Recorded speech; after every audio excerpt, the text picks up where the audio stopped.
Chapter 1. In the quiet of an autumn afternoon, the deserted mansion slept.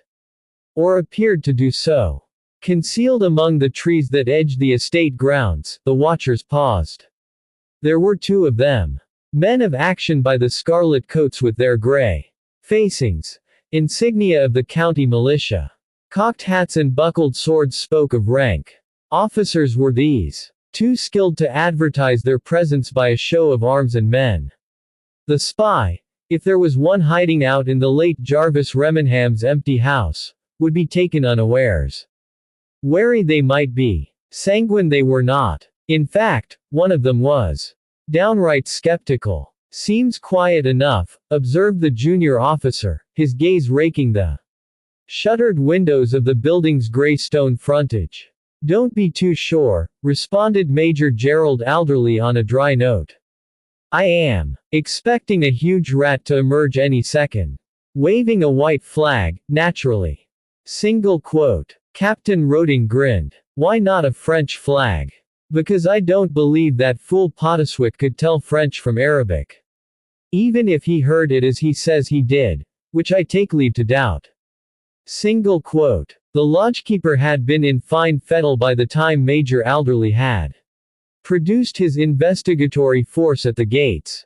Gabbling and muttering in a foreign tongue, "That's what I heard, sir," had declared the gap-toothed ancient, when he told them of the initial foray he had made, sneaking around the house in the dark. One of they Frenchies, that's what I say, if it ain't a ghost. Single quote. A French ghost. Well, it ain't a rat this time, Major, I can promise you that, Poteswick had rejoined, his tone affronted. It had better not be, by God, had barked Captain Hilary Roding. Gerald sympathized with his friend's irritation. The last time Poteswick had called out the militia on suspicion of intruders in Remenham House, a large rodent had been all the spoil. It had certainly caused some havoc in the uninhabited mansion, chewing through Holland covers to get at the furniture beneath, and knocking down a fire guard and a couple of wooden stands. Truth to tell, more damage had been done in the enthusiastic chase carried out by the militiamen detailed to catch it. I never met a rat what wandered about the place with a lantern, I didn't. Grumbled the old lodgekeeper aggrievedly. Did you see the man? Gerald asked. No, but I seen the light, sir. Moving room to room it was. He added, pointedly, early this morning that were. I sent a message straight. Single quote. We had other matters on hand this morning, Roding told him sharply. Fiercely defensive, as usual. It both pleased and amused Gerald that Hilary adhered rigidly to protocol before the men, no matter what he might say to his major on other occasions. Besides, it was not the lodgekeeper's business to know that other matters included a reluctance on Gerald's part to allow his little company to conduct the search without him, and he'd had an engagement this morning. I suppose you think I can't manage it myself, had complained Captain Roding sarcastically. Nothing of the sort, argued Gerald. But on the off chance, Slim, I grant you that there is a spy down there, I don't want to miss the fun. Single quote. The possibility was indeed remote, for there had been no trouble with France since the Peace of Versailles had been signed 6 years ago. But the current rumblings of internal discontent across the Channel were productive of unease in certain quarters. Even an unlikely episode such as this could not be ignored. Besides, Gerald would not for the world have passed up the chance of a little excitement. It seemed at this moment, however, that there was not going to be any fun. And Captain Roding said so. How disappointing, mourned Gerald. Ah, well, we'll check the back end. Then go home. Single quote. Don't tell me, exploded his second in command. I know you, Gerald. We won't drag you away until you've been through the place from top to bottom. Single quote. Alderley laughed. Just around it, Hilary, that's all. He added on a teasing note, though if there's anything suspicious we can always get the key from Poteswick. Single quote. Hilary Roding groaned, but obediently followed Gerald as he began to make his way through the trees towards the back to a vantage point from where they might examine the rear of Remenham House. One glance swept across the place and it was immediately apparent that Pottiswick had not, this time, been mistaken. "Aha!" grunted Gerald with satisfaction, squinting up at the two open shutters. "On the second floor. A French rat with exceedingly long arms, I see. Single quote. Gad, there is someone there," exclaimed Hilary beside him, shading his eyes with one hand. The warm September sun fell strongly on this part of the grounds, uninterrupted by trees, its light bouncing off the glass in the mansion's walls. He added succinctly, "Windows are open." Single quote. Even as they watched, a shadow passed across one of the apertures. "I'll get the key," said Roding, turning abruptly. Gerald stayed him. "Wait. No time for that. We're going in." Hilary eyed him. "And how do you propose to get in?" "Scullery window. You're going to break into the house. You're mad." "Nonsense. It'll give Pottiswick something genuine to complain about," said Gerald cheerfully, moving to the edge of the trees. "Besides, I don't want the men blundering in here and frightening off our spy." "Come on. You're incorrigible," scolded Hilary, beginning to follow. "No one would credit that you are 3 years older than I.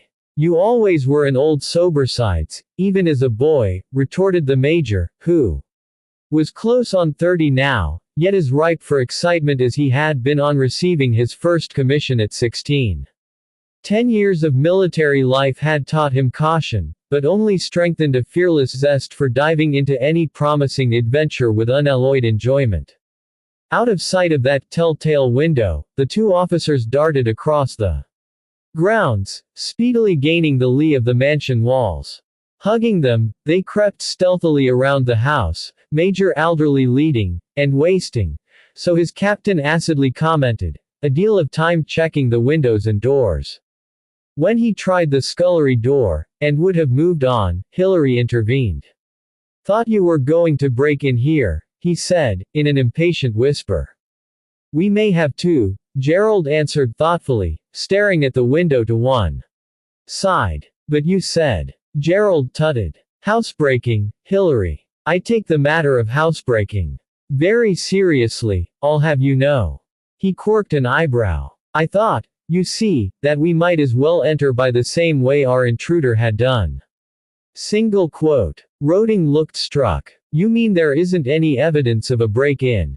"Precisely. That's odd." "Precisely," Gerald repeated. He glanced up. The open windows were above them now and, unless the intruder were to lean out, they could not possibly be seen. "Let's check the rest of it and then I suppose we will have to break in." "For God's sake," protested his junior. "I thought you said you take housebreaking very yes, and leave you to break in on your own." "No, I thank you." Hilary Roding, despite the fact that he was both a younger and slighter man than his friend, although wiry and tough with an attractive countenance that had won him the heart of an extremely eligible young lady, had a rooted conviction, as Gerald well knew, that it was not safe to leave Alderley to his own reckless devices. It occasionally troubled the Major that Hilary's staunch loyalty had led him into hair-raising exploits at Gerald's side, for he was perfectly aware that Hilary would not have dreamed of deserting him. They had completed a circuit of the mansion before Roding's frustration burst out. "How in God's name did the wretched fellow get in then?" Single quote. "Dug a tunnel," suggested Gerald, halting next to a pair of French windows at the front. "Or flew in by balloon, perhaps." Single quote. "Oh yes, or walked through the walls, I dare say. And if you mean to use that dagger to slip the lock, you'll make enough noise to bring 10 spies down on us." But Major Alderley might have been an expert for all the sound he made as he forced the lock with the heavy blade. Darkness closed in on them as the officers stepped inside the musty interior. Gerald stood quite still for a moment or two, listening intently. Utter silence answered him. Then he could hear Hilary breathing beside him, and from outside the muted twittering of birds.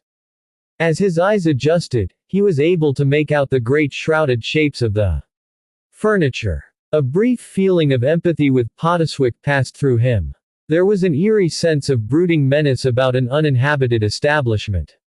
No one had lived here since old man Remenham had died some 18 months ago, for the heir, so it was rumored, was a relative with property of his own. Someone, it appeared, was trying to profit from that fact. Gerald's task was to stop him from doing so. In this spy theory, however, he had no faith whatsoever. It was his belief that the French had enough troubles of their own in these difficult times without bothering to nose out British business. Noiselessly, his booted feet stepping with careful restraint, he started forward, signaling to Roding to follow. Together they crept through the erstwhile drawing room and entered the massive flagged hall. "No sense in snooping about down here," Gerald whispered. "Of course the fellow has doubtless stayed put to wait for you," retorted Hilary. "Maybe not," Gerald conceded, "but I'm damned if I herald my approach with a lot of unnecessary blundering about in the dark." Single quote. Roding allowed that he had a point, and followed him as he began to mount the stairs. The odd creak was not to be avoided in an old house such as this. But it seemed floor. A swishing sound came to Gerald's ears, as of someone moving about. He halted and put out a hand to stop Hilary. Finger to his lips, Gerald pointed in the direction of the noise. Listening on the dimlit landing, he saw Roding's face muscles tighten. He was conscious of a quickening of his heartbeat and the familiar rise of adrenaline that sent his senses soaring in anticipation. This was what he missed. This was the reason he had raised his little independent company of light infantry and joined the West Kent militia. Selling out of the army to take up his inheritance had spelled boredom to Gerald Alderley. The militia offered little in the way of relief. This was just what he needed. God send the fellow did turn out to be a spy. Beckoning Roding on, Gerald crept down the corridor towards the source of the swishing he had heard.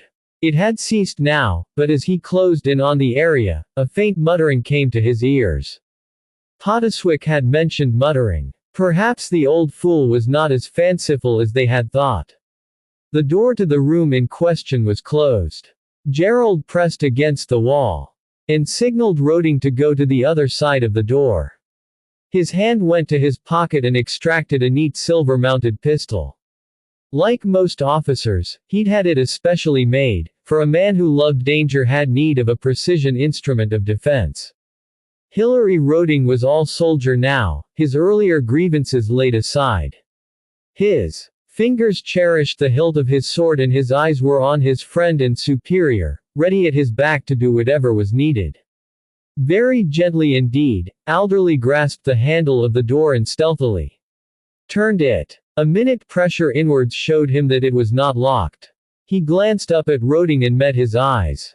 A nod was exchanged. Taking a firm grasp of his pistol, Gerald eased back, let go the handle of the door, and at the same instant, swung his booted foot. The door crashed back against the wall inside and both men hurtled into the room, weapons at the ready, and stopped dead. Standing before a mirror set on a dresser between the windows, two hands frozen in the act of adjusting a wide-brimmed hat on her head, stood a lady in a dark riding habit, her startled features turned towards the door. For a moment or two Gerald stood in the total silence of amazement, his pistol up and pointing, aware that Hilary was likewise stunned, standing with half-drawn sword. And then amusement crept into Alderley's chest and he let his pistol hand fall. So this is Poteswick's French spy. Gad, but she's a beauty, gasped Hilary, and slammed his sword. The lady, who was indeed stunning, Gerald suddenly realized, said never a word. A pair of long-lashed blue eyes studied them both as she slowly brought her hands down to rest by her sides. The pouting cherry lips were slightly parted and the very faintest of panting breaths, together with the quick rise and fall of an alluring bosom, betrayed her fear. Raven locks fell to her shoulders from under the feathered beaver hat, and curled away down her back. It struck the major that she was very young. But although startled and clearly afraid, there was no self-consciousness in her gaze and she was standing her ground. A tinge of admiration rose in his breast. Gerald raised his cockaded hat, and smiled. "Forgive this intrusion, ma'am, I beg. We were expecting rather to find a male antagonist." Single quote. Still the girl said nothing. "Perhaps she don't understand English," suggested Roding. Gerald switched to French. "Êtes-vous français?" Her eyes, he noted, followed from himself to Hilary and back again, but she did not speak. Her gaze flickered down to his pistol. Gerald caught the look and slipped the weapon into his pocket. One did not use pistols against a female. "We mean you no harm," he said reassuringly. "You have no need to be afraid of us." Still no response. Gerald exchanged a puzzled glance with his friend. Was she so fearful still? Roding shrugged and grimaced. "What do we do now?" Gerald took a pace towards the girl. She moved then, fast, taking refuge behind a Chinese screen that was set beside the four-poster at the back of the room. Gerald swore. "She's terrified." Hilary's gaze was raking the room. "She ought to been making herself at home all right." Single quote. Alderley glanced round the bedchamber. Strewn across the bed was a multitude of jumbled garments. A long chest under one of the windows was open, some of its contents dragged out and spilling onto the floor. He drew an odd breath. Was she planning to make away with all this stuff? "What's this?" Hilary pounced on a black item slung on the floor by the dresser. His gaze drawn, Gerald watched him dip to pick up a crushed square of white linen and a starched object that resembled a helmet. Then he lifted the black cloak-like garment from the floor. "Gerald, this is an—" Before the major could verify this, the lady reappeared. To his consternation, she was holding an unwieldy, ugly-looking pistol, all wood and tarnished steel, with both hands about the butt. Coldly she spoke, in a distinctly accented voice. "Do not move, messieurs, or I shall be compelled to blow off your head." Hilary's jaw dropped open, and he stood stupidly staring, the nun's clothing dangling from his hand. Gerald lifted an eyebrow. "Odd sort of a nun." The lady uttered a scornful sound. "Certainly I am not a nun. But one must disguise oneself. To be jeune demoiselle, it is not always convenient." Single quote. Gerald controlled a quivering lip. "So it would appear." He nodded in the direction of her pistol. The lady grasped it more firmly and turned it upon Hilary. "Move, you, back, that you may be close together."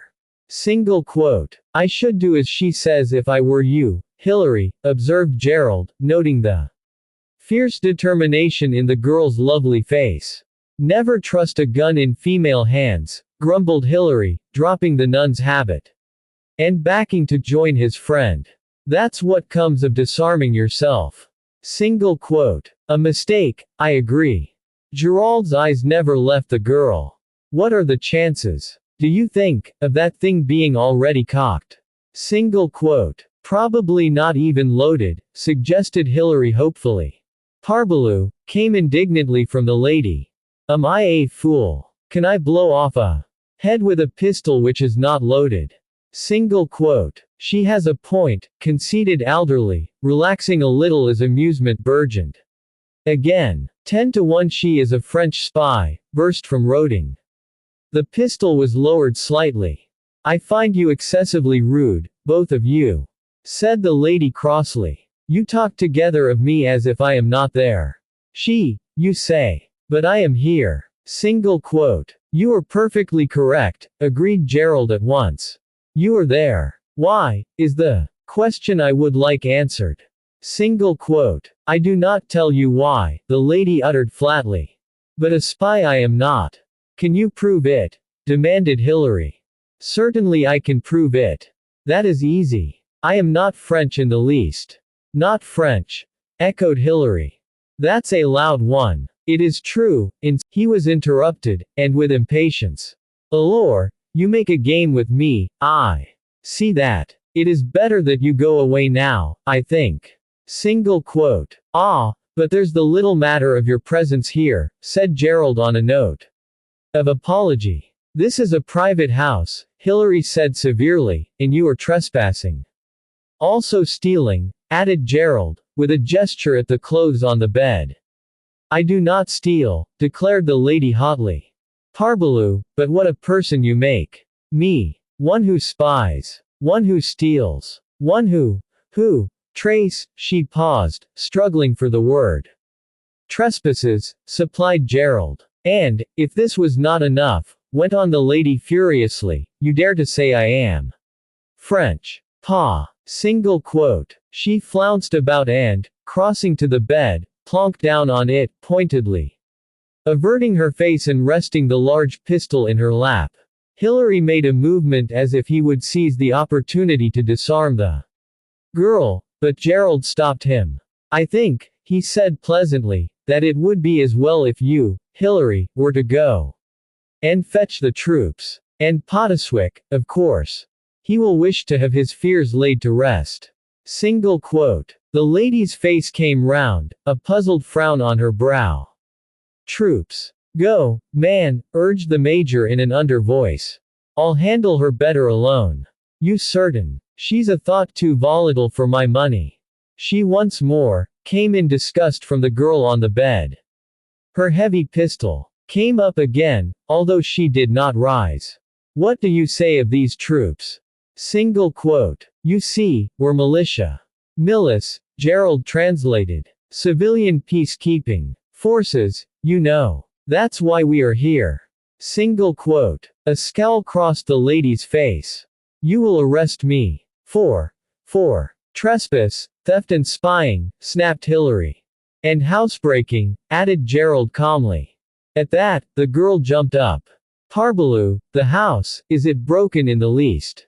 I do not think so. As a matter of fact, it isn't, conceded Gerald. We were wondering about that. With an air of real interest, he asked, I suppose you did not dig a tunnel or fly in by balloon. Single quote. Oh, we broke in, Gerald told her cheerfully. She stared. Then her eyes flashed. And it is me you dare accuse. It is yourself. You should arrest. Single quote. Gerald could not resist. He looked at Hillary and nodded. She's perfectly right. He threw one arm across his own chest and clapped himself on the shoulder. Major Gerald Alderley, I arrest you in the name of the king. Single quote. A peal of laughter came from the girl. It is imbecile that you are. You cannot arrest yourself. Single quote. Will you have done, Gerald? Demanded Hillary, exasperated. What in God's name do you think you're playing at? Single quote. Let me alone, man, Gerald muttered under his breath. I told you I could handle her. Well, don't blame me if you get your head blown off. It is you who will get the head blown off, threatened the young lady fiercely. It will suit me very well that you go away, because you are a person without sense and I do not wish to talk to you. Single quote. Gerald grinned at Hillary's blank expression, and was gratified when the girl turned a brilliant smile upon himself. But you, she said in the friendliest way imaginable, are a person tout à fait sympathetic, I think. I will permit you to rescue me. It will give me the greatest of pleasure, Gerald said at once, making an elegant leg. Only perhaps I can more readily do so if you will put down that pistol. Single quote. The lady frowned suspiciously. I think it is better if I hold the pistol. Then, if you are bad to me, I can more easily blow off your head. Single quote. You see. Not to be trusted, Hillary uttered disgustedly. And what is it you're to rescue her from, I should like to know.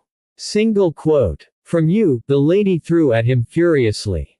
You are stubborn like a mule. Why do you not go away? Single quote. Yes, do go away, begged Gerald.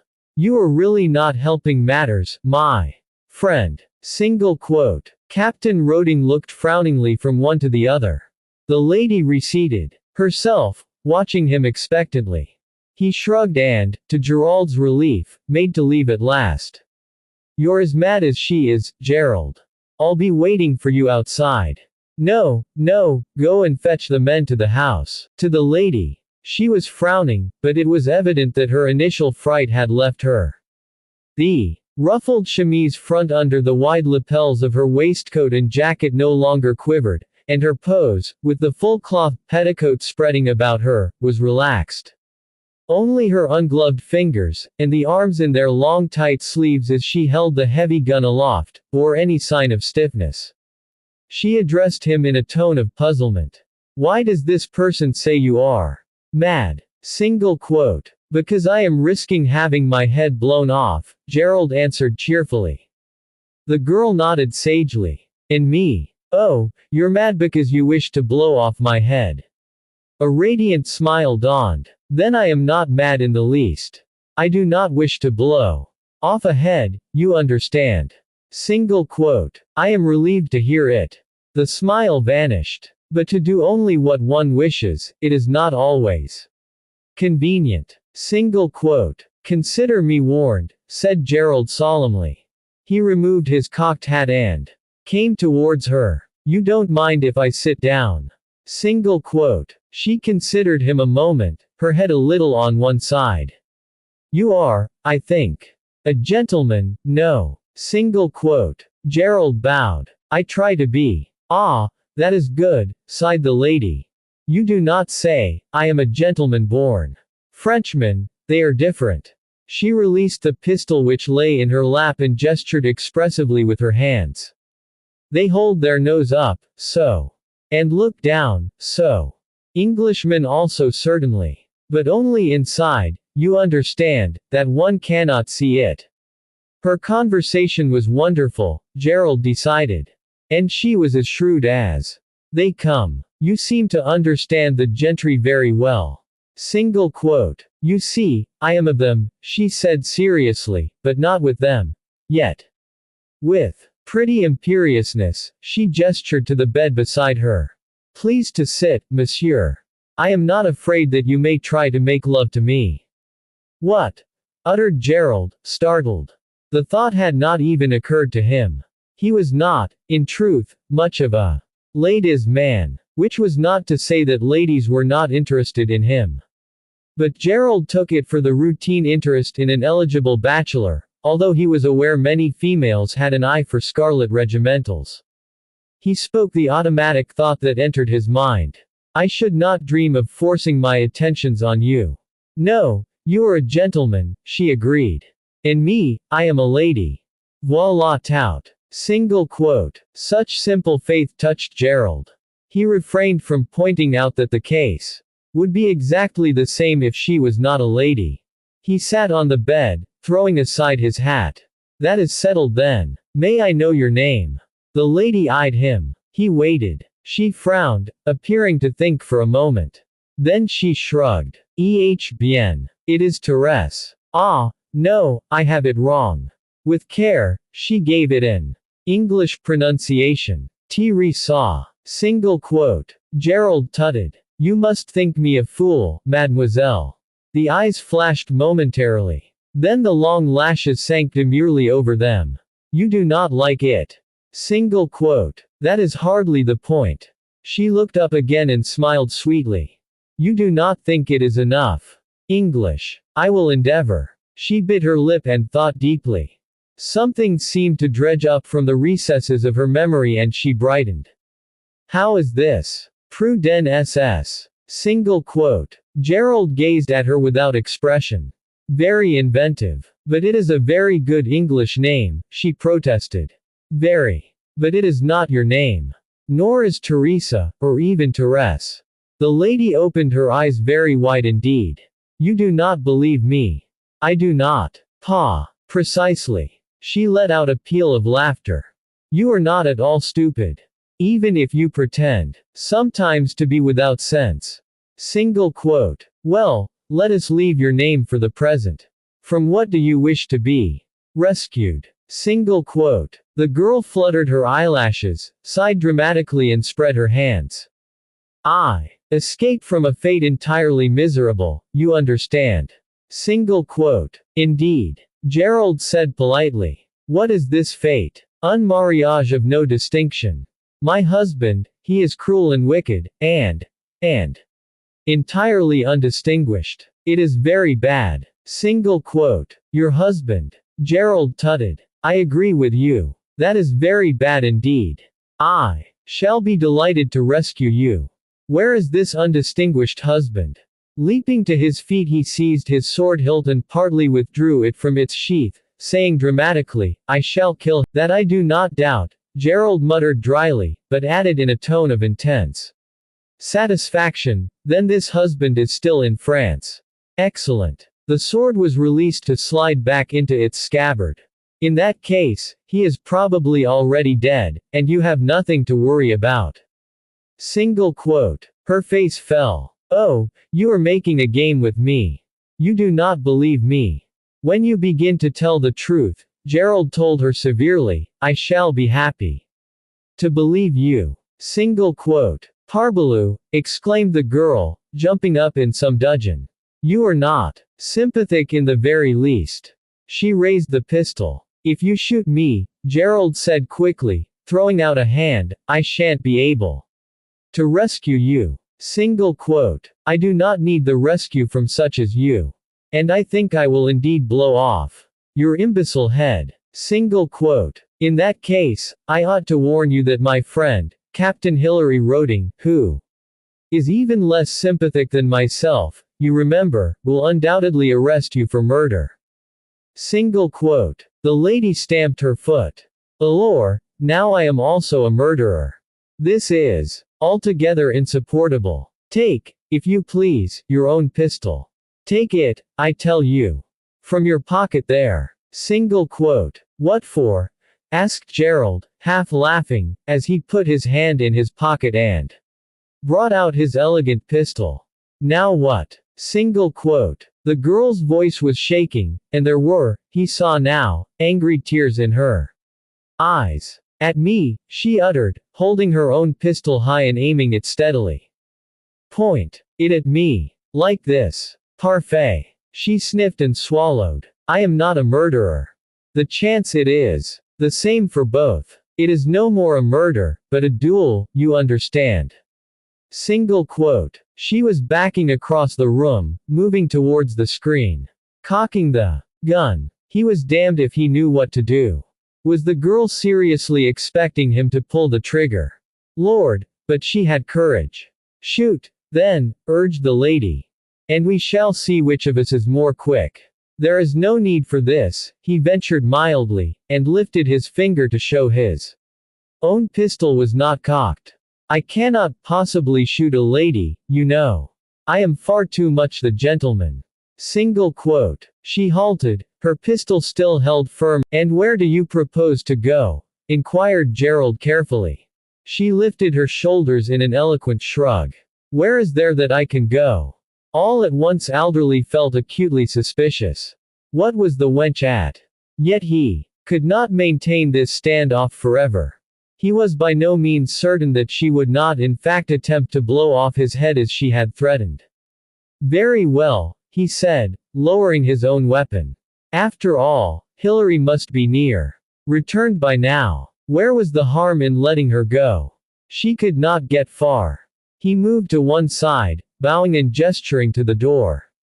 Mademoiselle. The lady hesitated a moment, her eyes seeming to measure the distance between where he stood and the door. He stepped back further. Slowly she released the hammer on the pistol, uncocking it, and Gerald became conscious that he had been holding his breath. Giving him a wide berth, and keeping her pistol high, she made her way to the door and warily peered through it. A glance down the passage, to see that Roding was not lurking, and her face came back to Gerald, triumph in her eyes. Adieu, imbecile, she threw at him gleefully. Then she was out of the door and running fast. The sound of her flying feet brought Gerald leaping for the door. He was into the passage in time to see her slip into another chamber at the end. A door slammed. Racing, he reached it perhaps a moment or two later. He thought he heard a scraping sound as he turned the handle. He flung open the door and cast a quick glance round.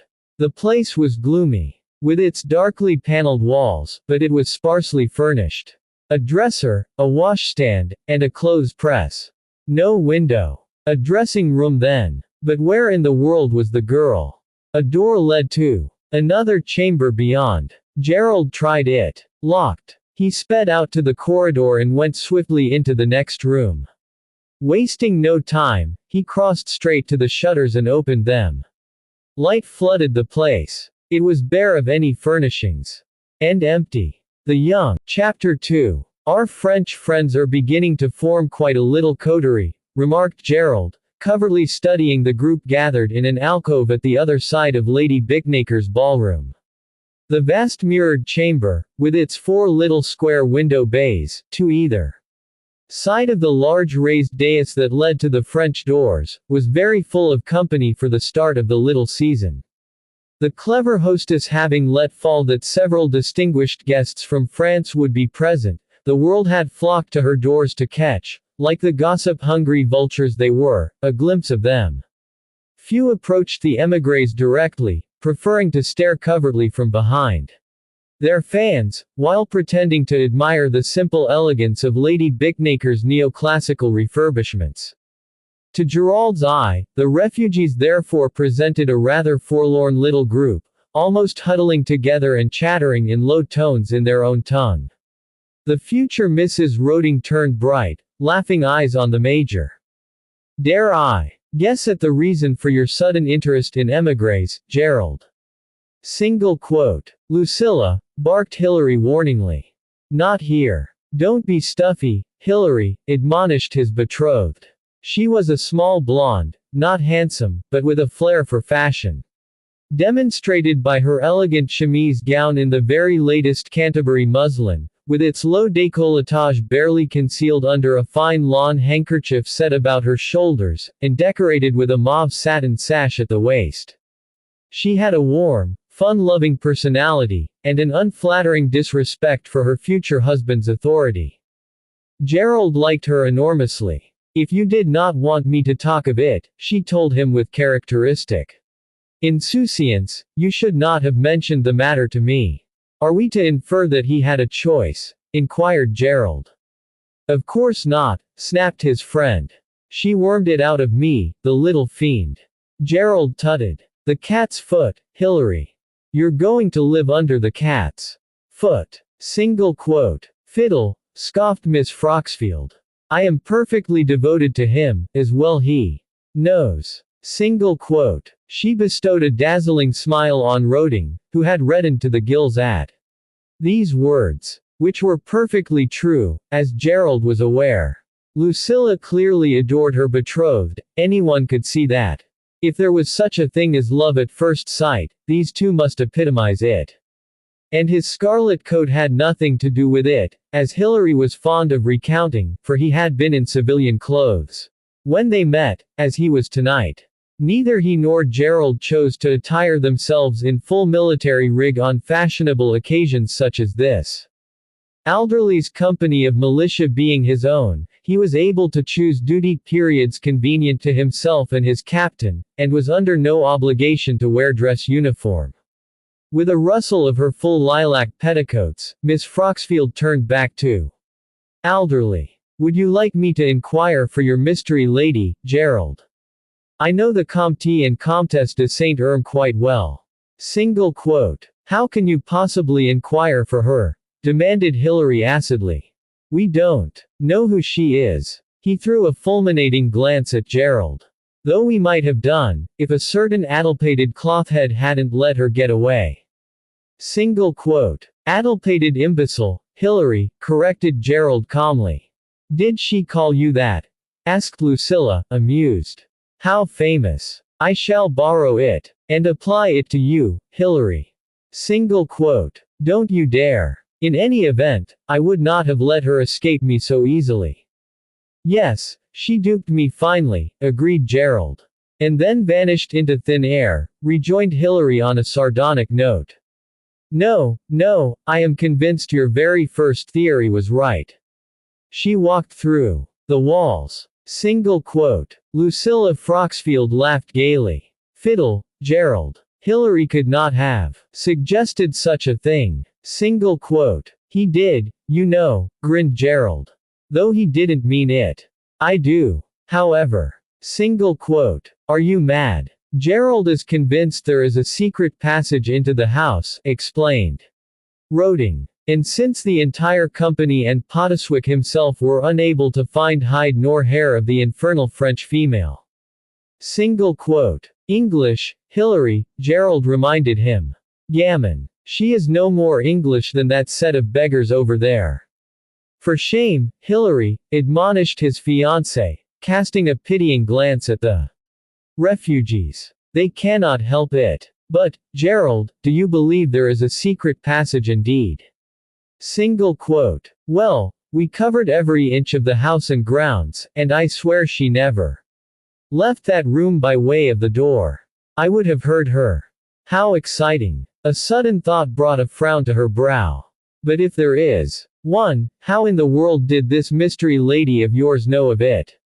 Single quote. That, Lucy, is precisely the point that has been exercising my mind, Gerald. Lucilla, quite unnecessarily. Of course I see that, she said impatiently.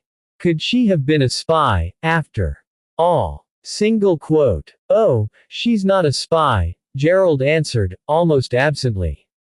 How do you know? Exactly, pounced Roding bitterly.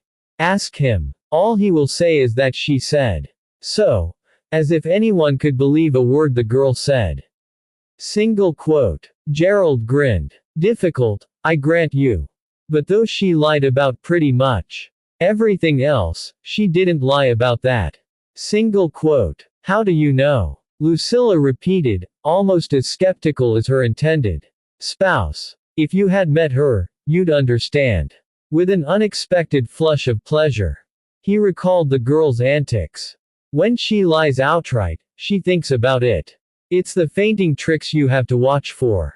Wily little devil she is. Miss Froxfield regarded him in some interest. You speak as if you expected to meet her again, Gerald. Single quote. Hillary exploded. Expect. He's had a 24-hour watch on Remenham House these 2 days. The men have never had so much work to do since they banded. You'd think he wanted to meet the wretch again. Single quote. To be sure I do, said Gerald swiftly.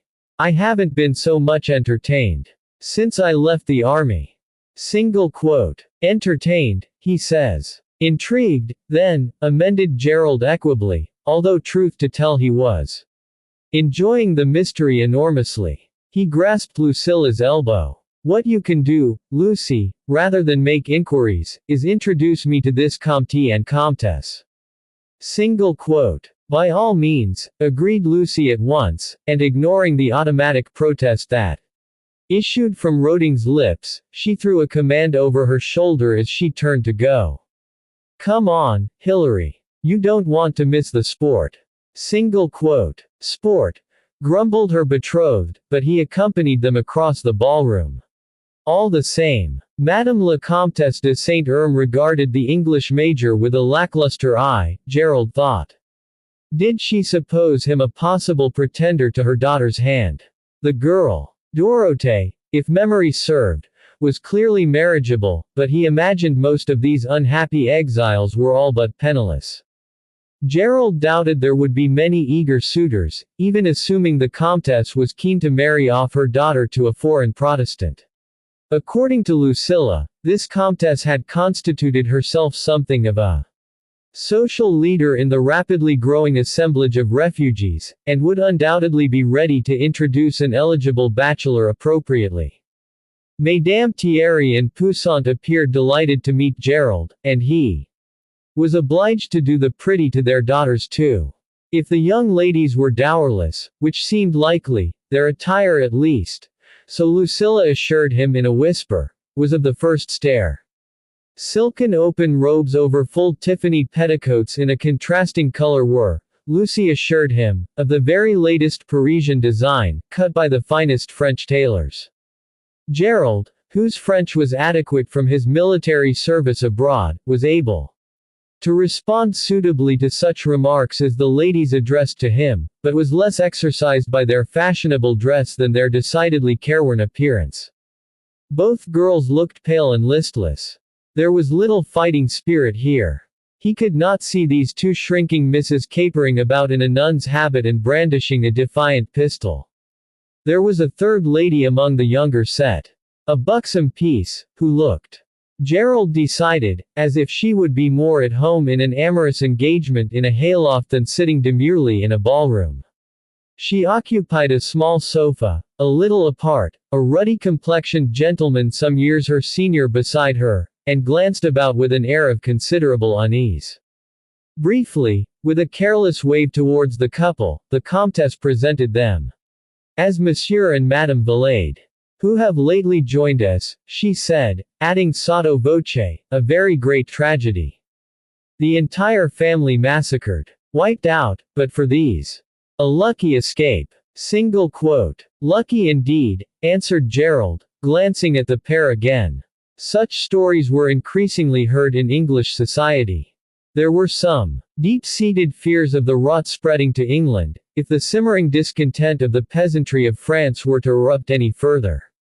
The gulf between rich and poor was perhaps greater in France, but by all accounts it was not the canaille who were responsible for the present turmoil.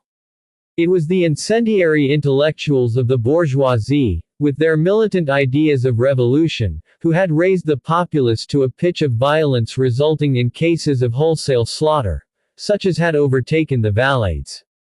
Families had seen their lands seized, their chateaux ransacked or burned, and those unlucky enough to have failed to anticipate disaster, had been murdered or dragged away to jail.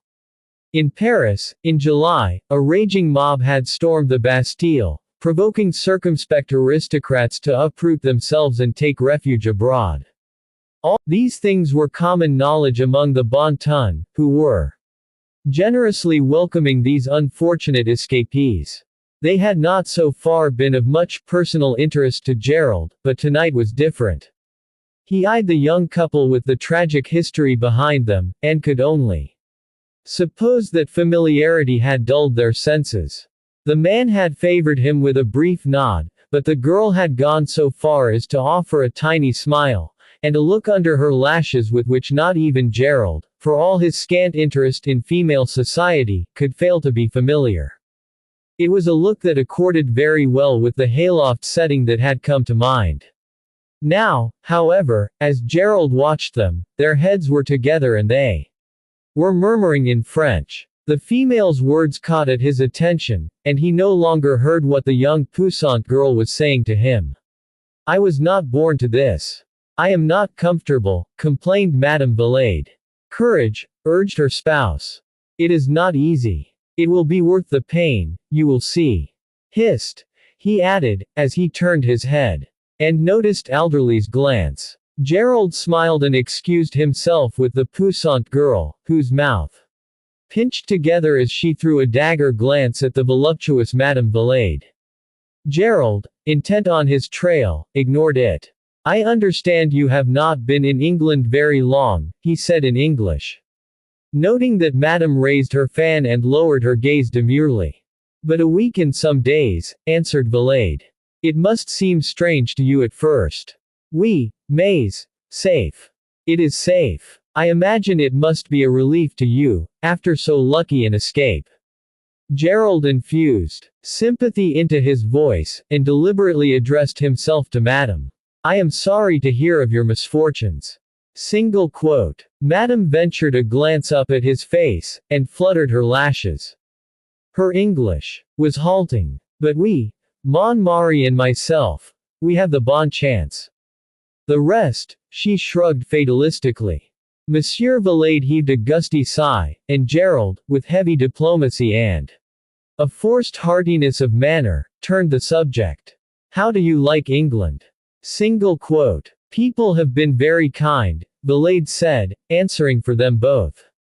More, I think, put in Madame, soulfully regarding the Major, because I have English, a little. Single quote. You speak it very well, Hilary, in company with Lucilla and the Comtesse's daughter some few yards away, listening in suddenly.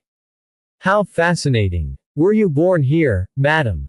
Single quote. Mais non. The lady shook her head, contriving at the same moment to utter a breathy little laugh. C'est a dire, I would say from my father only comes the English.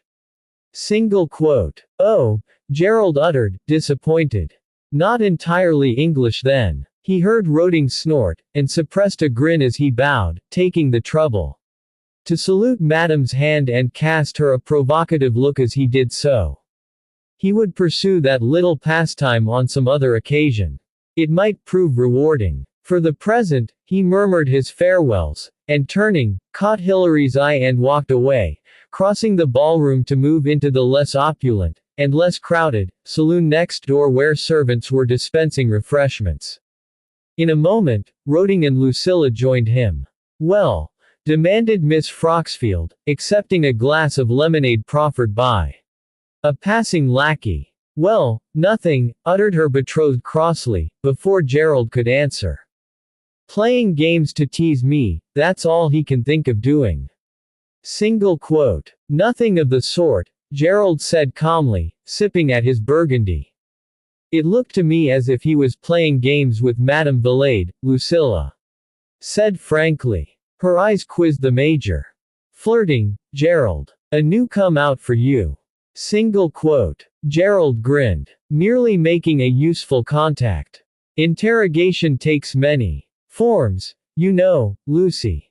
Single quote. Some of them more pleasurable than others, I take it. Gammon, interrupted Hilary scornfully. Hates doing the pretty. I can vouch for that. Single quote. But in pursuit of information, Hilary, I am prepared to sacrifice my preferences, Gerald told him. Don't tell me. I know you. That entirely English comment was said just to provoke me. I was merely drawing your attention to the odd prevalence of French émigrés claiming English antecedents. Single quote. So you think she is an émigré? Lucilla put in before the incensed Roding could respond. Your mystery lady, I mean. Single quote. I don't, as a matter of fact, Gerald said decidedly, a frown creasing his brow. She didn't behave in the least like an émigré, if these people are anything to go by. Now why didn't I make that connection? Gerald asked of the heir in a tone of regret. Quite mad, nuns are. They are often to be found dashing about secret passages in strange houses, armed to the teeth. After all, where prayer fails, a pistol is bound to succeed. Single quote. You know, Gerald, Lucilla put in thoughtfully, forestalling a withering rejoinder from the captain, there may be something in that. After all, it is not long since that a Catholic nun in this country would have had to remain in hiding. And their monasteries and convents are still not officially permitted to exist here. Though they do, in secret, I believe. Single quote. Gerald was staring at her, an arrested expression on his face. Now I see why. You're marrying this woman, Hilary. You can give up thinking and leave all the brain work to her. She's as cloth-headed as you, Roding retorted, but he slipped an arm about the lady's waist and gave her a quick squeeze. But only think, Hilary, Lucy protested, evidently too involved in her theory to waste time in scolding. It is all too probable that she would wish to change into lay clothing to escape recognition. Single quote. Yes, a pretty theory, Lucy, Gerald said evenly, but for one thing. She told us that it was a disguise. Single quote. She told you. And, pursued Gerald, ignoring his friend's scornful interjection, that it was not always convenient to be dressed as a young girl. Single quote. And you believe her? Asked Lucilla, raising her brows. I believe that. Though there is something to be said for your idea of a secret convent, at least as a hiding place. He frowned again. Which presupposes that she needs to hide at all. And if she is not a nun, nor a refugee, and yet is entirely English, I'm hanged if I know what she is. Why should you care? Demanded Roding, exasperated. Obsessed, that's what you are. Single quote. Gerald grinned. Yes, but I'm probably chasing moonbeams. The likelihood is that I shan't see the wench again. Single quote. It must have been fate, Gerald decided, near an hour later, staring intently at the closed French windows on the raised alcove that let out energy, but to escape the inanities of the young ladies he had partnered. Gerald made his way to a side door in the saloon and opened it. Cautiously stepping outside, he looked up towards the terrace. Yes, there was someone there. Keeping to the shadow of the house, he crept forward until he could see better without, he hoped, being seen. But the figure was evidently too intent on peering within the ballroom to pay any attention to what might be occurring outside. It moved a trifle, stepping back and lifting an arm to rub the sleeve against the glass. Lord, but it was a nun. Just as he had suspected. He smothered a laugh. What in the world was the wench up to now? For it must be she. How many nuns were there in England who might have occasion to spy on Lady Bicknaker's ballroom? The presence of the French refugees took on greater significance. Gerald began to ease forward, deciding just how he would accost her. Then he paused. She was shifting, moving back, turning now, and running down the terrace. The noise of a bolt came to Alderley's ears. Someone was coming out of the house. Either she had been seen, or they were seeking the air. Probably the latter, for the thronging ballroom was insufferably hot. The thought passed through his mind even as he started to cross the terrace at a jog trot, moving to head her off. He leapt down into the ha-ha surrounding the terrace, and saw that the nun was there also and backing towards him, anxiously checking now and then above the level of the terrace. Voices floated down, but there was no sound of pursuit. Crouching down, Gerald waited, hands at the ready. There was no way to warn her of his presence without startling her. Whatever he did, she was bound to scream. He would have to make sure of her silence. As she came close, he took a pace forward and seized her from behind, one strong arm clamping her tight against his chest, the free hand seizing her about the mouth, stifling the cry that gurgled in her throat. But he reckoned without his host. His only warning was a gleam of silver in the faint spill of light from the house above. Then the dagger's point came in a whirling arc towards his face. By a miracle, he averted its path, his hold on the girl's mouth shifting fast to grasp her wrist. He forced her arm back, away, stretching it out to keep the weapon at bay. Desist, you little devil. I don't think so, Gerald said through his teeth. You're not going to kill me. This time. Let it fall. Single quote. The command was accompanied by an increase of pressure on the wrist he held. She gasped with pain, but she did not release her grip. Laissez-moi, she panted, shifting wildly in his hold, so that he had all to do to keep her thus imprisoned. Damn you, what's the matter with you? He snapped in frustration. I don't want to hurt you anymore. Listen, it is I. The imbecile. Remember. Single quote. Parbleu, came from his still struggling victim. You will release me at once. Imbecile. Single quote. Not until you release that dagger. Now drop it. A strangled sob escaped her as his thumb dug cruelly into the soft flesh of her wrist. Her fingers opened and the weapon fell from her nerveless grasp. That's better, said Gerald, and let her go. In an instant, she turned on him. The struggle had dislodged the white wimple, which was evidently too large for her, and her black hair broke free, whirling like a whiplash about her head as her hands curled into fists, coming up to beat at his chest, her little teeth bared for attack. Espèce de bête, she snarled. Idiot. Enough, now. Softly, you little termagant, he ordered, seizing her wrists to hold her off. But his own ferocity was less now that she was disarmed. Softly, you say, she uttered, raging. Is it soft, the way you seize me from behind? Parbleu, my heart it has flown from my chest. Boom, boom, it goes, even now. Imbecile. Single quote. Yes, I'm sorry about that, Gerald uttered in a rueful tone. It could not be helped, whichever way I made my presence known. And I guessed you would attack if I startled you. Single quote. You should be happy that you are not dead, she retorted, but with a diminution of the venom and fright in her voice. He felt her relaxation and let go of her wrists. She grasped at the right one, massaging where his grip had been, and Gerald hoped he had not bruised her. How could I know that it is you? She peered at him in the darkness. It is in truth you. Single quote. Of your countrymen, perhaps. Single quote. The girl clammed up, the moon of her white face staring up at him in the darkness. Then she spoke, with a carelessness he instantly suspected. I do not understand you. I think you understand me very well. He could just see the glare. What do you want with me? Why did you catch me? You intrigue me, he told her frankly. His gaze dropped to the black garment that covered her. For instance, why have you reverted to your nun's habit for this particular adventure?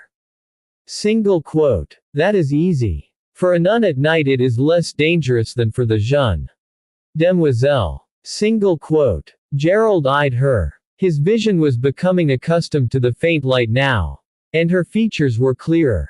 She was trying to adjust the wimple, dragging at it and fighting with her loosened hair. The white veil had fallen to the ground and Gerald retrieved it for her. And how is it that you have acquired this garb of a religieuse? He asked as she fitted the veil over her head. From the convent, where else? It does not strike me that you can possibly have been in a convent. Ah, non. Her voice was neutral. And why not? Because, Gerald said matter-of-factly, convent-bred jeune demoiselles do not commonly know how to handle either pistols or daggers. You did not learn that in a convent. A giggle answered him. Not from the nuns, no. But there are ways to learn. More than a nun would teach. Single quote. Fresh suspicion kindled in his breast. Oh, are there? You are not quite alone. In these adventures of yours, I take it. He thought a wary look came into her face, but it was difficult to be sure. Come, I am concerned merely for your safety, you know. I am not prying for my own amusement. Single quote. Then leave me to guard myself, and do not ask me questions any more, she snapped, and crouched down suddenly, searching about for her dagger. No, you don't. Gerald dropped down to join her just as her hand came up, clutching the handle. He grabbed her wrist and prized the weapon from her fingers, ignoring her other hand that clawed at his to try to retain the trophy. As he pocketed it, her open palm reached. Instant he had her immobilized, her hands behind her back, her chest crushed to his, the white veil slipping once again. Do that again, he said softly, and I'll make you sorry you ever came to England. Single quote. In me, came the guttural response, I will certainly murder you the very next time I am compelled to see your face. Single quote. Sheer exasperation made Gerald release her as he broke into reluctant laughter. There's no controlling you, is there? He held up his hands. Come, cry a truce. Single quote. There was a pause. Then the lady smiled and her radiance, even in the darkness, warmed Gerald unexpectedly. I said you were sympathetic, she told him. As a matter of fact, I'm not at all sympathetic. I'm a soldier, you see. He bowed. Major Gerald Alderley, Mademoiselle, quite at your service. Single quote. Gerard, she said, giving the French version with a soft G and not quite managing the L. That is a very English name. Single quote. I am a very English man, Gerald said. And you mean this? Truly. Entirely. Idiot. I do not ask if you are entirely English, but if you say truly when you say you are at my service. Single quote. Oh, that, Gerald said cautiously. Well, that depends. He sat on the low wall of the ha-ha and invited her to do the same. You see, it is difficult to do a service for someone when you don't know who they are, or what they're up to. Tell me, who were you looking for tonight? One of the émigrés. There were several in there. Single quote. Assuredly there are many escaping from France at this time. Was there a careful note in her voice? Gerald gave no sign, keeping his own tone light. Like you. But I am not French. I have told you. I am, like me, entirely English. Yes, I think we have thoroughly thrashed that one out. Single quote. Who were they? She asked abruptly. Who? The émigrés. Do I speak of the English, imbecile? Certainly the émigrés. Gerald tutted. Don't lose your temper again. Madame Valade and her husband. And two other ladies. I forget. Ah, Thierry and Poussin, if my memory serves me. She had given nothing away. Now what? There was an interest, or why ask him who they were? He added, also others, but I don't recall them. Single quote. Bien. She shrugged. Me also I do not recall them. Indeed. Said Gerald, surprised. None of them means anything to you at all. How odd. I was ready to wager that your name would have marched with one of them. Single quote. Comment. She demanded with some heat. You think I am like that Valade? No, 1,000 times. Single quote. At last. But Gerald kept to a casual note. Did I say so? When last heard from, you were claiming some good English name. Brown or Jones, I dare say. Single quote. A laugh escaped her. Certainly those are names of the most undistinguished. And I would scorn to have them. Single quote. What name would you like, then? Her shadowed features turned in his direction. I am not a fool. You wish. Another name. Bien. Leo no Ra. Single quote. I thank you, Gerald said dryly. And I suppose I shall be obliged to endure another nonsensical tale about your husband. Single quote. What husband? Precisely. The lady sighed and spread her hands. Here we go, thought Gerald. You see, it is that my papa, he is without sympathy, said the lady sadly.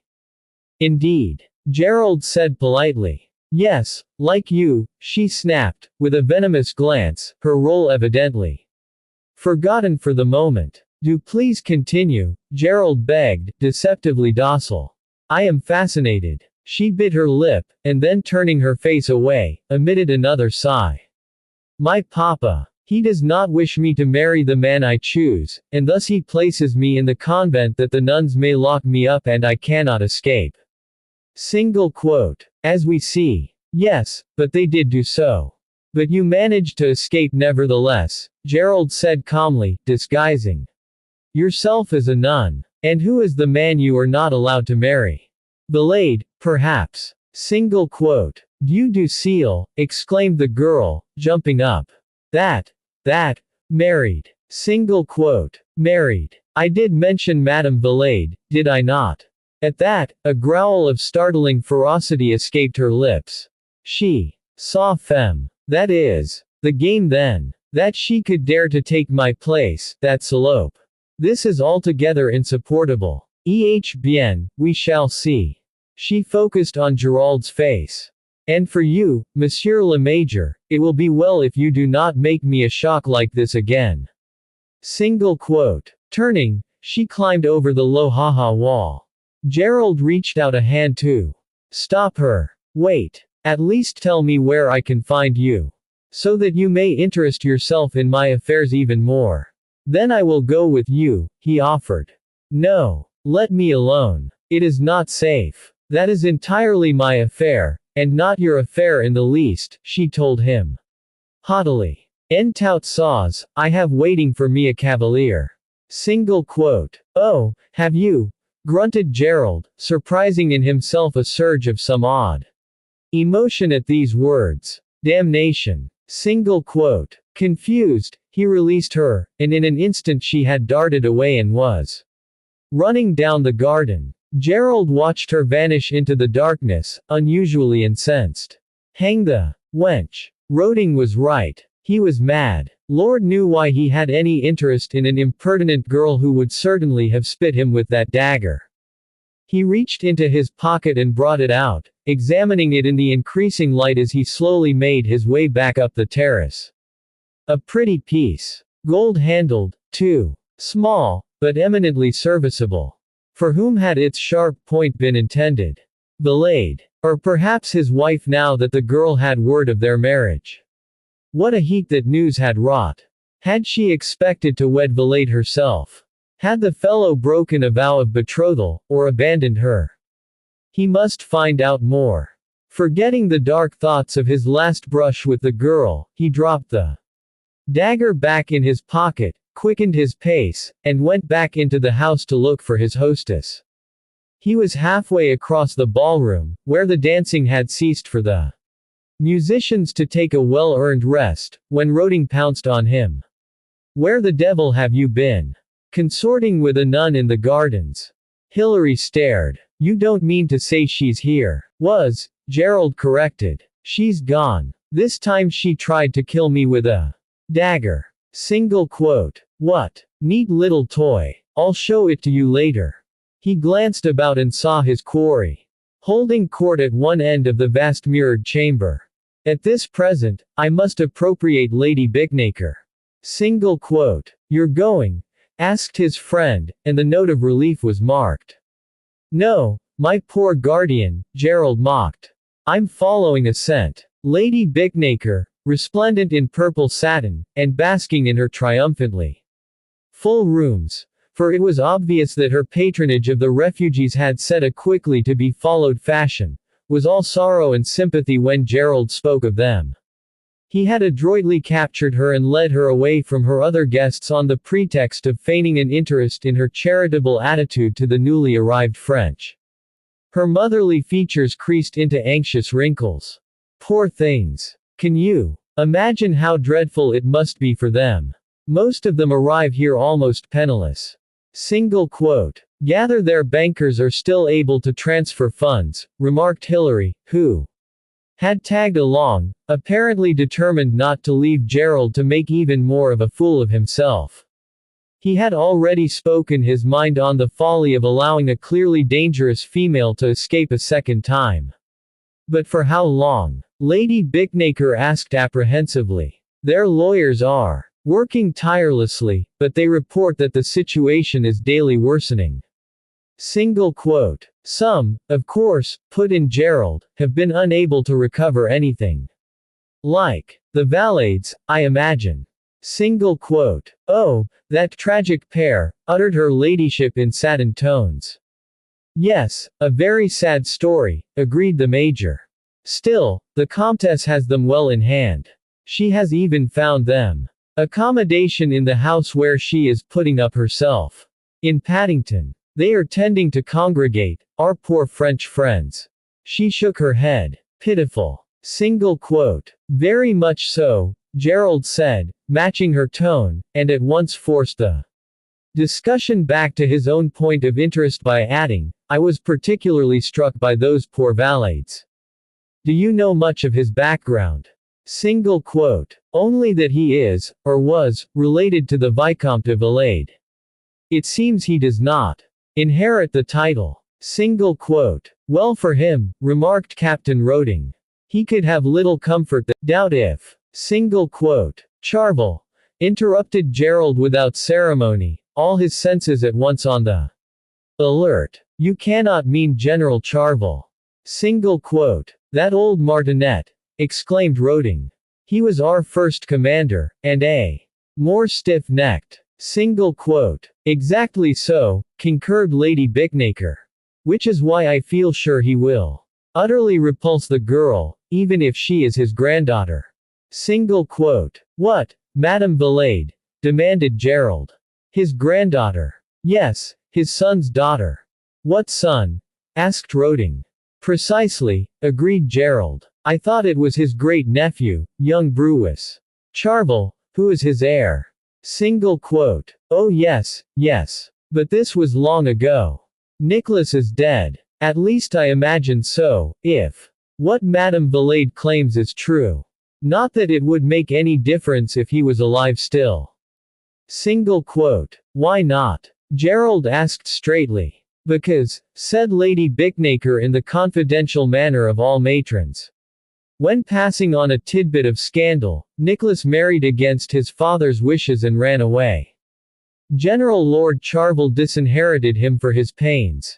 I cannot think he will welcome a French émigré for his granddaughter. Chapter 3. Captain Hilary Roding listened with only half an ear to the long-winded report being given by Sergeant Troger, his idle gaze wandering over the congested traffic of Piccadilly and the many pedestrians weaving a hazardous path through it. Just as he had told Gerald would be the case, there was nothing of interest to hear, especially as he had met the girl in London only last night. But that did not stop Troger, who had ridden up from Kent for the purpose, from detailing every little inspection and sortie that his men had made in their allotted task of watching Remenham House. He might have supposed the fellow would be eager to be rid of the tale, for that he might have longer to enjoy the amenities of the triumphal chariot where the meeting had been appointed. The inn was a military haunt. All along the wooden benches before it sat a profusion of soldiery, a collection of barbers in attendance, busily employed in replaiting and powdering their hair ready for a military review scheduled for this afternoon. Troger might not need his hair dressed, but the flagon of ale that each soldier quaffed would be welcome, once his captain had departed, thought Roding cynically. The day was warm even under an overcast sky and Hilary, uncomfortable, shifted his weight. He was about to cut the sergeant short, when his eye fell on a gentleman walking along Piccadilly, his manner uncertain, his eyes shifting as if he sought something out. That was the Frenchie, Valade, surely. What was the fellow doing in this part of the town? Had not Lady Bicknaker said he was living at Paddington?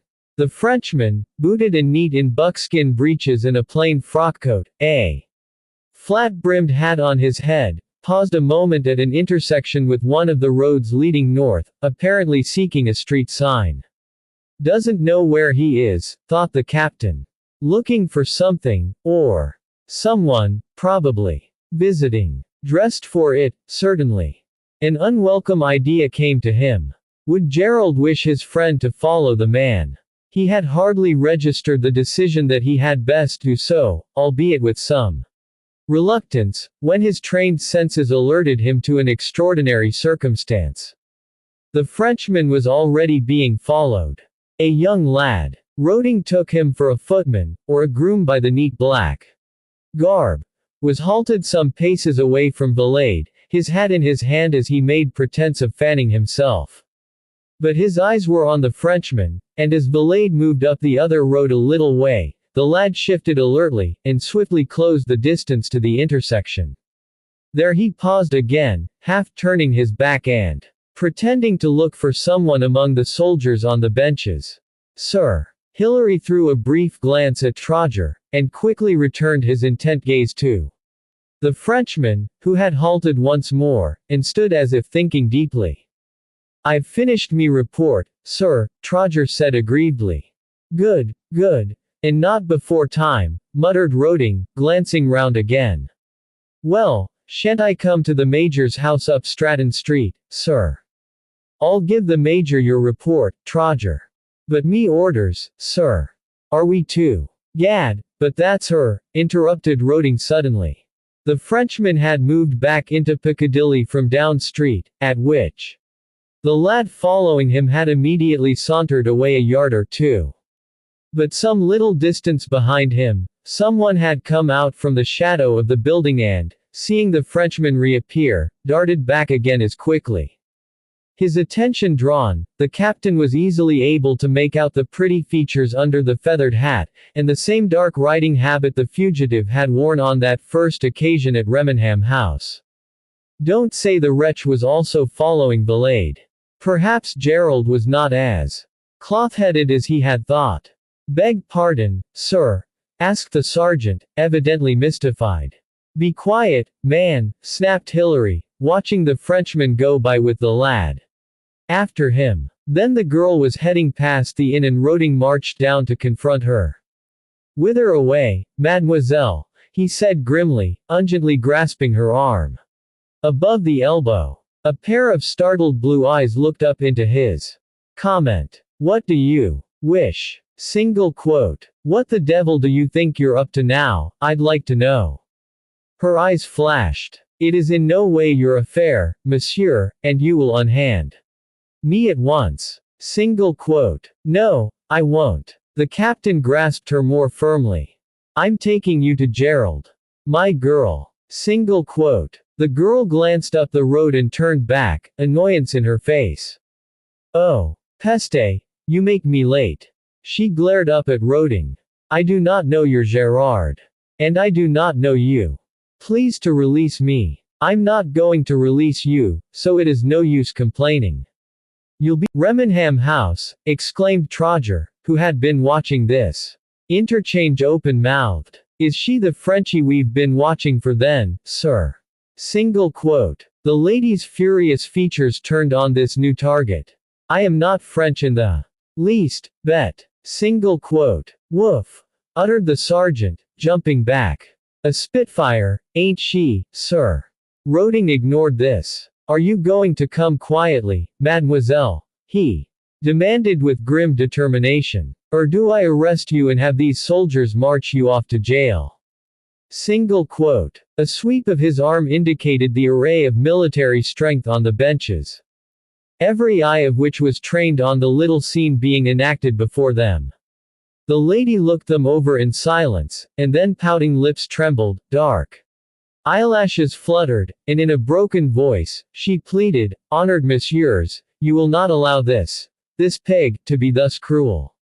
He cannot arrest me. I have done nothing. Single quote. The pathetic sob which accompanied the last word had a signal effect on two of the company at least. Glancing at each other, they rose from their seats and ventured to address the captain. Begging your pardon, sir, but, what was you meaning to arrest? The young lady for single quote. Trespassing, theft, and suspicion of spying, announced Roding fluently. Woof, uttered Trodger, gazing at the lady in some awe. Caught in the act by myself and Major Gerald Alderley only last week.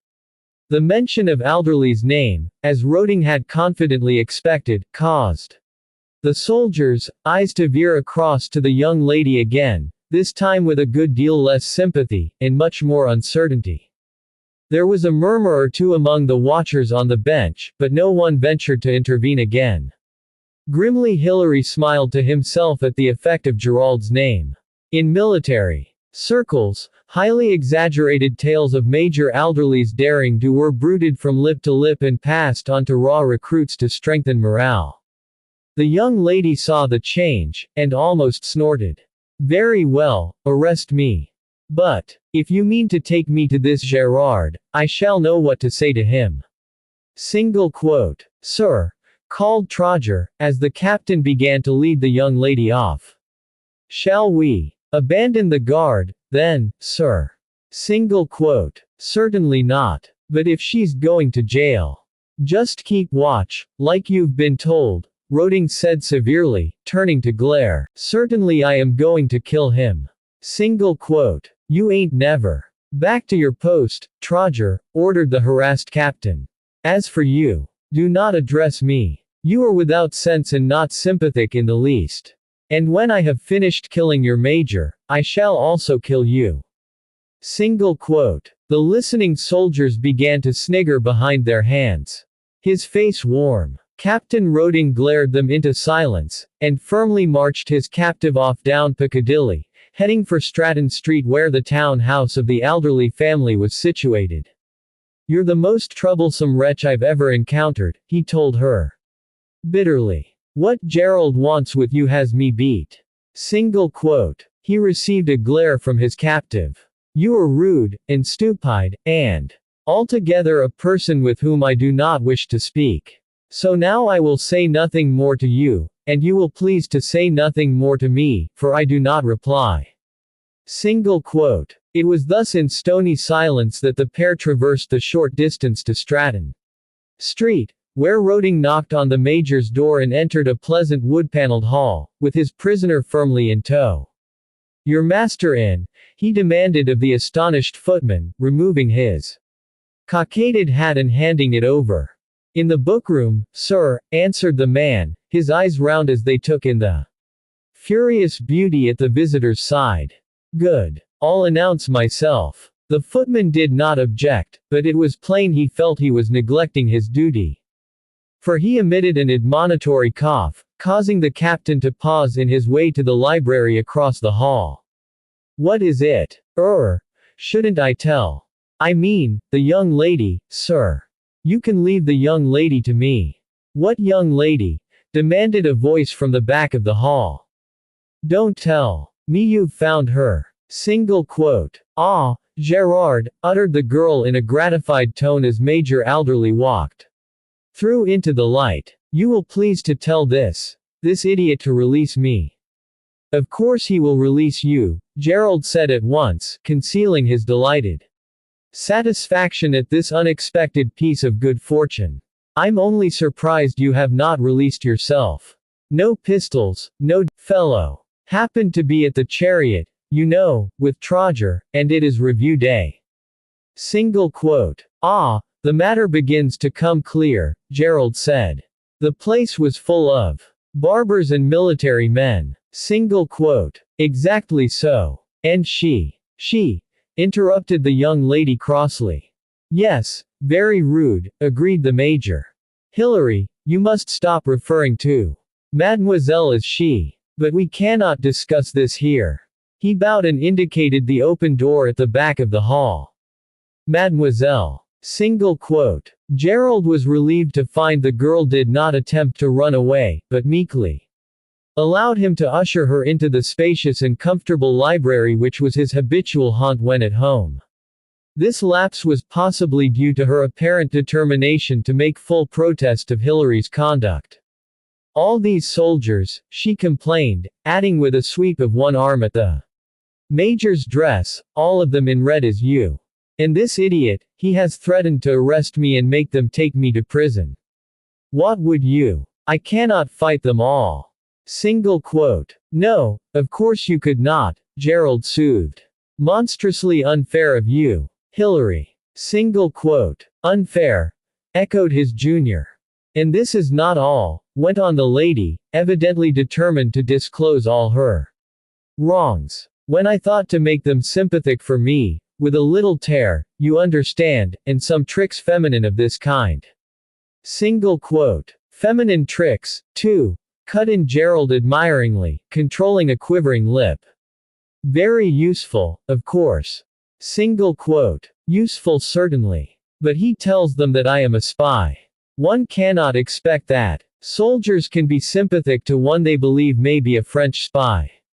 That is not reasonable.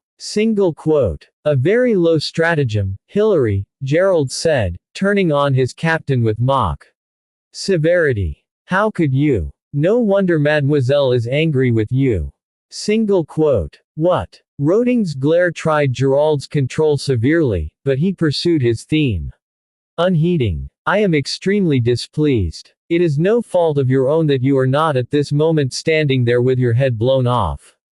Mademoiselle, who had been nodding in agreement at Roding during the first part of this speech, abruptly turned to face Gerald again. Parbleu, she uttered indignantly. You imbecile. You make of me once more a game. Bien, I have told your friend that I will kill you, and if you will give me my dagger this minute, I shall do so at once. But what have I done? Protested Gerald innocently. I'm on your side. You are not on my side at all, and it will be better that, instead of saying such things to him, you would say them to yourself. Gerald opened his eyes at her. You mean I should give myself a dressing down? Very well. He strode to the fireplace behind the leather-topped desk and addressed his own reflection in the mirror, wagging an admonitory finger in his own face. Gerald Alderley, I don't know what you deserve. It will serve you out if I give her dagger back to Mademoiselle, so that she can plunge it right into your chest. To his intense satisfaction, Mademoiselle burst into laughter. I have a very good mind to do so, imbecile. Gerald turned and came back to her. That's better. Come now, I am very glad. To see you again so soon, Mademoiselle, whatever your name is. We have a great deal to discuss, you and I. A wary look came over her face, and Roding intervened. You won't get a thing out of her. Not if I read her aright. Single quote. Perhaps you don't, Hilary, Gerald said mildly, smiling at the young lady and indicating one of the wide window seats. Sit down, won't you? He crossed back to Roding and said low-voiced. A word, if you please, my friend. Single quote. They moved to the door, while the lady shrugged, and then seated herself. Glancing from the window into the street below, and then turning again to watch them in their huddle at the other side of the library. What is it? Asked Roding. What do you mean to do with her? Just keep her talking, that's all, Gerald said quickly. Long enough for you to see Frith for me. Your groom. What for? Get him to wait outside. Sooner or later she's going to run away again, and I want Frith to follow her and find out where she's living. Single quote. Roding gave him a look of respect. For once, you're talking like a sensible man. I'll do it. Seems you were right about Valade. She was definitely following him. Mark you, she wasn't the only one. There was a young lad ahead of her. Footman or some such. Single quote. Indeed. Interesting. Ain't it? Want me to give you some time with her? Not that I think she'll tell you anything. Single quote. Yes, she. Nothing, merci, I do not remain, she answered, although she did not rise. Under the plumed hat, her eye kindled. And I do not know why you are so polite, when you have been bad to me last night, and have taken my dagger. Single quote. You were quite as bad to me as I was to you, Gerald protested mildly, sitting down beside her. As for your dagger. Single quote. She held out her hand, palm up, as if she expected him to give her the weapon. As she did so, the ruffles to the jacket of her riding habit fell away, exposing livid blue bruises about her wrist, ugly in the light of day from the window at their back. Lord in heaven, did I do that? Exclaimed Gerald remorsefully. He took her hand in his, raising it closer, and gently touched the maltreated skin. She hissed in a breath and his eyes met hers. It must be painful. I'm sorry. Forgive me. Her lips parted, but she did not speak. Only sat, staring at him, a puzzled look in her face. It was a moment or two before Gerald realized that he could feel the fluttering of her pulse beneath the light touch he had on her wrist, and that her fingers were trembling in his. I didn't mean to hurt you so badly, he said, still meeting her eyes, unaware that his hold about her hand had tightened a little. Rian. It is nothing, she said, although with a tremor in her voice. On the contrary, Gerald argued, frowning. But if you must fight so furiously, I don't see how I can promise not to do it again. Single quote. At that, a flush drenched her cheeks and she snatched her hand away. I will fight to the death, if it needs. Single quote. A faint smile crossed Gerald's lips. I am sure you will. My death, probably. This, Monsieur le Major, is entirely your own affair, said the lady, haughty. Again. Do not mix yourself in mine, and perhaps you will not die. Single quote. Yes, but I'm afraid I am far too interested to stop mixing myself in your affairs, Gerald said ruefully. I'm determined to find out all about you, mademoiselle. If I am to die in the attempt, then so be it. Dieu du ciel, burst from mademoiselle as she jumped up. Do you not understand that I can trust no one? No one. Single quote. That is a pity, Gerald said, rising to face her. Perhaps I could indeed rescue you if only you would confide in me. The girl shook her head violently, setting the feathers on her hat bobbing. It is not possible. Single quote. That we shall see. Why were you following Valade? She shrugged and, don't be a little fool, Gerald snapped irritably. It is you who is the fool, she threw at him, whipping round again. I have said that I will tell you nothing of this soi disant Valade. Single quote. Gerald seized on this. Soy disant. Then he is not Valade. How can I know? She countered crossly. I do not know him. I am not the imbecile you take me for, Gerald said with dangerous calm. If you will not tell me about Valade, so be it. What of Madame, his wife? Single quote. You know more of her than me, the girl said with a look of scorn. His wife. Pa. Single quote. You're saying she is not his wife. I am saying nothing. Gerald eyed her. She knew the truth of it all right. Word has it that she is English on her father's side. Single quote. The word of whom? Came scoffingly from the pretty lips. Her own, Gerald replied. Exactament. Damnation. Gerald burst out, crossing towards her. Will you stop hedging? I'm hanged if I go on with this ridiculous cat and mouse game. Give me your name, girl. Single quote. Again. Mademoiselle rolled her eyes. Bien, Eugenie. Or I should say, Eugenia, cut in Gerald grimly. I thank you. I dare say that is one of the names of the nuns in your convent. The nuns, she said, gazing at him innocently. Certainly, if I was a nun, I know of many good names. She counted off on her fingers. There is Bernadette, Marie-Thérèse, Marie-Joséphine, Marie-Claire, Henriette. Single quote. Exasperated, Gerald seized her by the shoulders.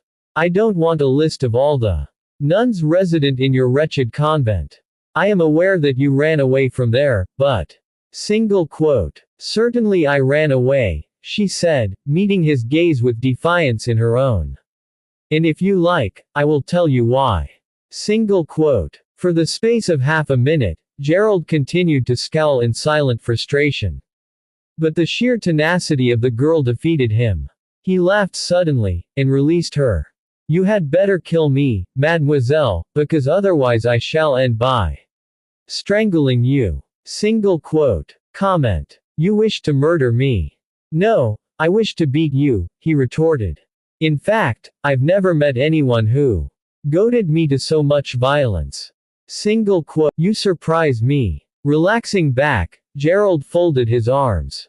Very well, then. Tell me why you ran away from the convent. So would you run away? She uttered impulsively. I do not mind to pray, no. Even, I do not mind to study this Latin so abominable. But this is not sufficient. In a convent, you understand, one is like a servant, even if one is a lady. Single quote. How shocking. Yes, but I do not like to scrub the floor and peel the vegetables and feed the pig. So it is that I do not do these things. But I must, they say, and try to make me with the punishments. Single quote. Poor little devil, said Gerald, genuinely sorry for her. A radiant smile astonished him. As to that, I am a devil, say the nuns. Because for the punishments je m'en moque. Single quote. You didn't care. Yes, I can readily believe it. In one little minute, she said, snapping her fingers, it is over and voila tout. Forgive me, but if that is the case, I don't quite see why you should run away. Single quote. Ah, that was an affair altogether different, she explained and fluttered her long lashes at him. The by now familiar dramatic sigh came.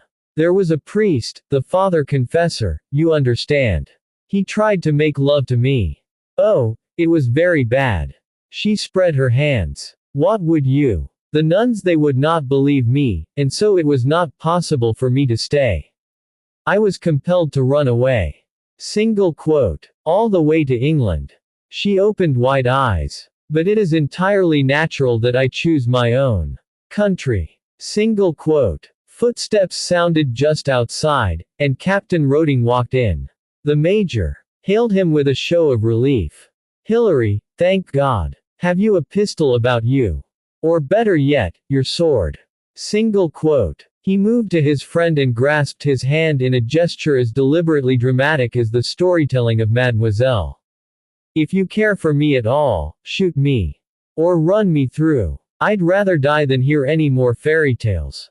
Single quote. Dieu du ciel, came from the lady in a furious tone, before the astonished Roding could respond. This is insupportable. There is no need of your friend to kill you, imbecile, because I shall do so this minute. Single quote. Leaning down, she raised the hem of the petticoat of her habit to reveal a neat little pair of boots on her feet. Gerald saw her extract something and leapt aside, calling a warning to Hilary. There was just time for the girl to raise her arm to chest height and draw it back before Roding seized her. She was flung backwards, towards the bookcases. She threw out a hand to stop herself from cannoning into them and, losing balance, tripped over her own petticoats and fell to the carpeted floor, her hat falling off as she did so. "Oh, Lord," muttered Gerald, going instantly to her aid. Furiously, she dashed his hands away. "Bet. I will arise myself." Ignoring this, the major slipped his hands about her waist and lifted her to her feet. "What the devil do you think you're doing?" protested Hilary angrily. "You should rather be arresting the girl and throwing her into jail for attempted murder." Single quote. "For God's sake, don't accuse her of murder," begged Gerald, retrieving the lady's hat and handing it to her, "or she'll be challenging me to a duel again." Single quote. "You," announced the lady, throwing an explosive glare at the captain, "or a person entirely without sense. Certainly I would not murder Monsieur le Major, even that he has made a threat to beat me." "I like that," Gerald protested. "After all the threats you've made, that is hardly fair." Single quote. "I'm hanged if I can make out either of you," complained Hilary. "Mad as hatters." Single quote. "It is you who is mad," Mademoiselle told him crossly. "Gerard is not mad. Only of a disposition entirely interfering." Single quote. "And you are of a disposition entirely untruthful," retorted Gerald. "Have you any more pretty toys like that knife about you?" Single quote. "The girl's a regular arsenal," Hilary snapped, giving up into his senior's hand the nasty little weapon he had snatched. "It is necessary that one is at all times ready to protect oneself," explained the young lady flatly. "So Leonardo has taught me." Leonardo. An abrupt sensation of severe irritation attacked Gerald. "Who the devil is Leonardo?" demanded Roding impatiently, asking the question that had leapt into the major's mind. "Oh, peste," she cried out in distressed tones. "You make me talk, you make me talk. Diable." Single quote. Then she jammed her hat on her head all anyhow and ran from the room. Hilary started after her, but Gerald stopped him. "Let her go. Did you warn Frith?" "How in God's name should I know?" demanded Roding irascibly. "He can't be valeted, that's certain," mused Gerald, unheeding. "She obviously likes Leonardo. Which means after all that she did not expect to marry Valade. But in that case, why the raging jealousy about Madame having taken her place? Unless something clicked in his mind and he stared at his friend without seeing him. Lord in heaven, could it be so? Single quote. "Don't look at me," exploded Hilary. "I don't know what the devil you're talking about." Single quote. Gerald ignored this. "She knows them. Both of them. And if the woman is not a rival, she must be. Yes, that must be it." He became aware of his friend's face before him. "What do you think?" Single quote. "What do I think?" repeated Captain Roding.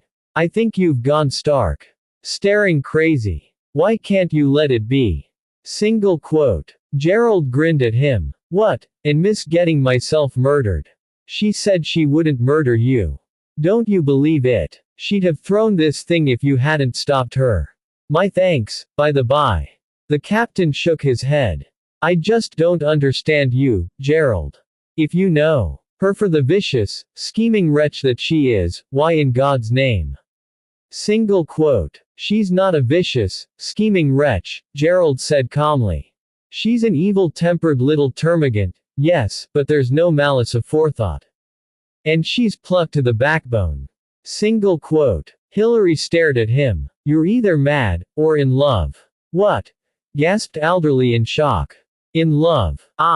Don't be ridiculous. Then you're mad, Roding said flatly, and suddenly grinned. But I've known that for years. Single quote. Gerald laughed and clapped him on the back. Lucky I have you to keep me from Bedlam, then. Single quote. Don't count on it. You'll end there one day, mark my words. Then Hilary became serious again. Well, I can see you won't let it alone, so what do you propose to do about the wench? Single quote. I'll die before I let it alone, Gerald vowed. As for what to do, I wonder if young Charvel would be worth a visit. And Monday. Single quote. Excellent, Gerald had approved. I did not send you a card because in the normal way of things you rarely attend such affairs. Single quote. But I have a special reason for doing so this time. Mrs. Chalkney lifted her brows. Indeed. Gerald grinned. Yes, dear Nan, a flirtation. But don't run away with the idea that I'm hanging out for a wife at last, because I'm not. Gracious heaven, Gerald. If your dear mama could not drag you to the altar, I am hardly likely to succeed. Single quote. In any event, Gerald told her, with a grin, I can't marry this one. She's already spoken for. He endured the inevitable scold with patience, saluted Mrs. Chalkney's faded cheek, and went off to endure the necessary delay with what patience he could muster. What more was to be done? Frith's investigations had proved fruitful, and the man was now keeping an eye on Valade. Gerald hoped he had covered all options and had resisted the temptation to pay Mademoiselle a visit. In any case, there was no doing anything on a Sunday and Brewis Charvel, his main quarry, had gone out of town unexpectedly. An action which gave Gerald furiously to think. Had Valade been to see him? Possibly even yesterday when he was followed by some young lad. And the girl, of course. It was all highly intriguing.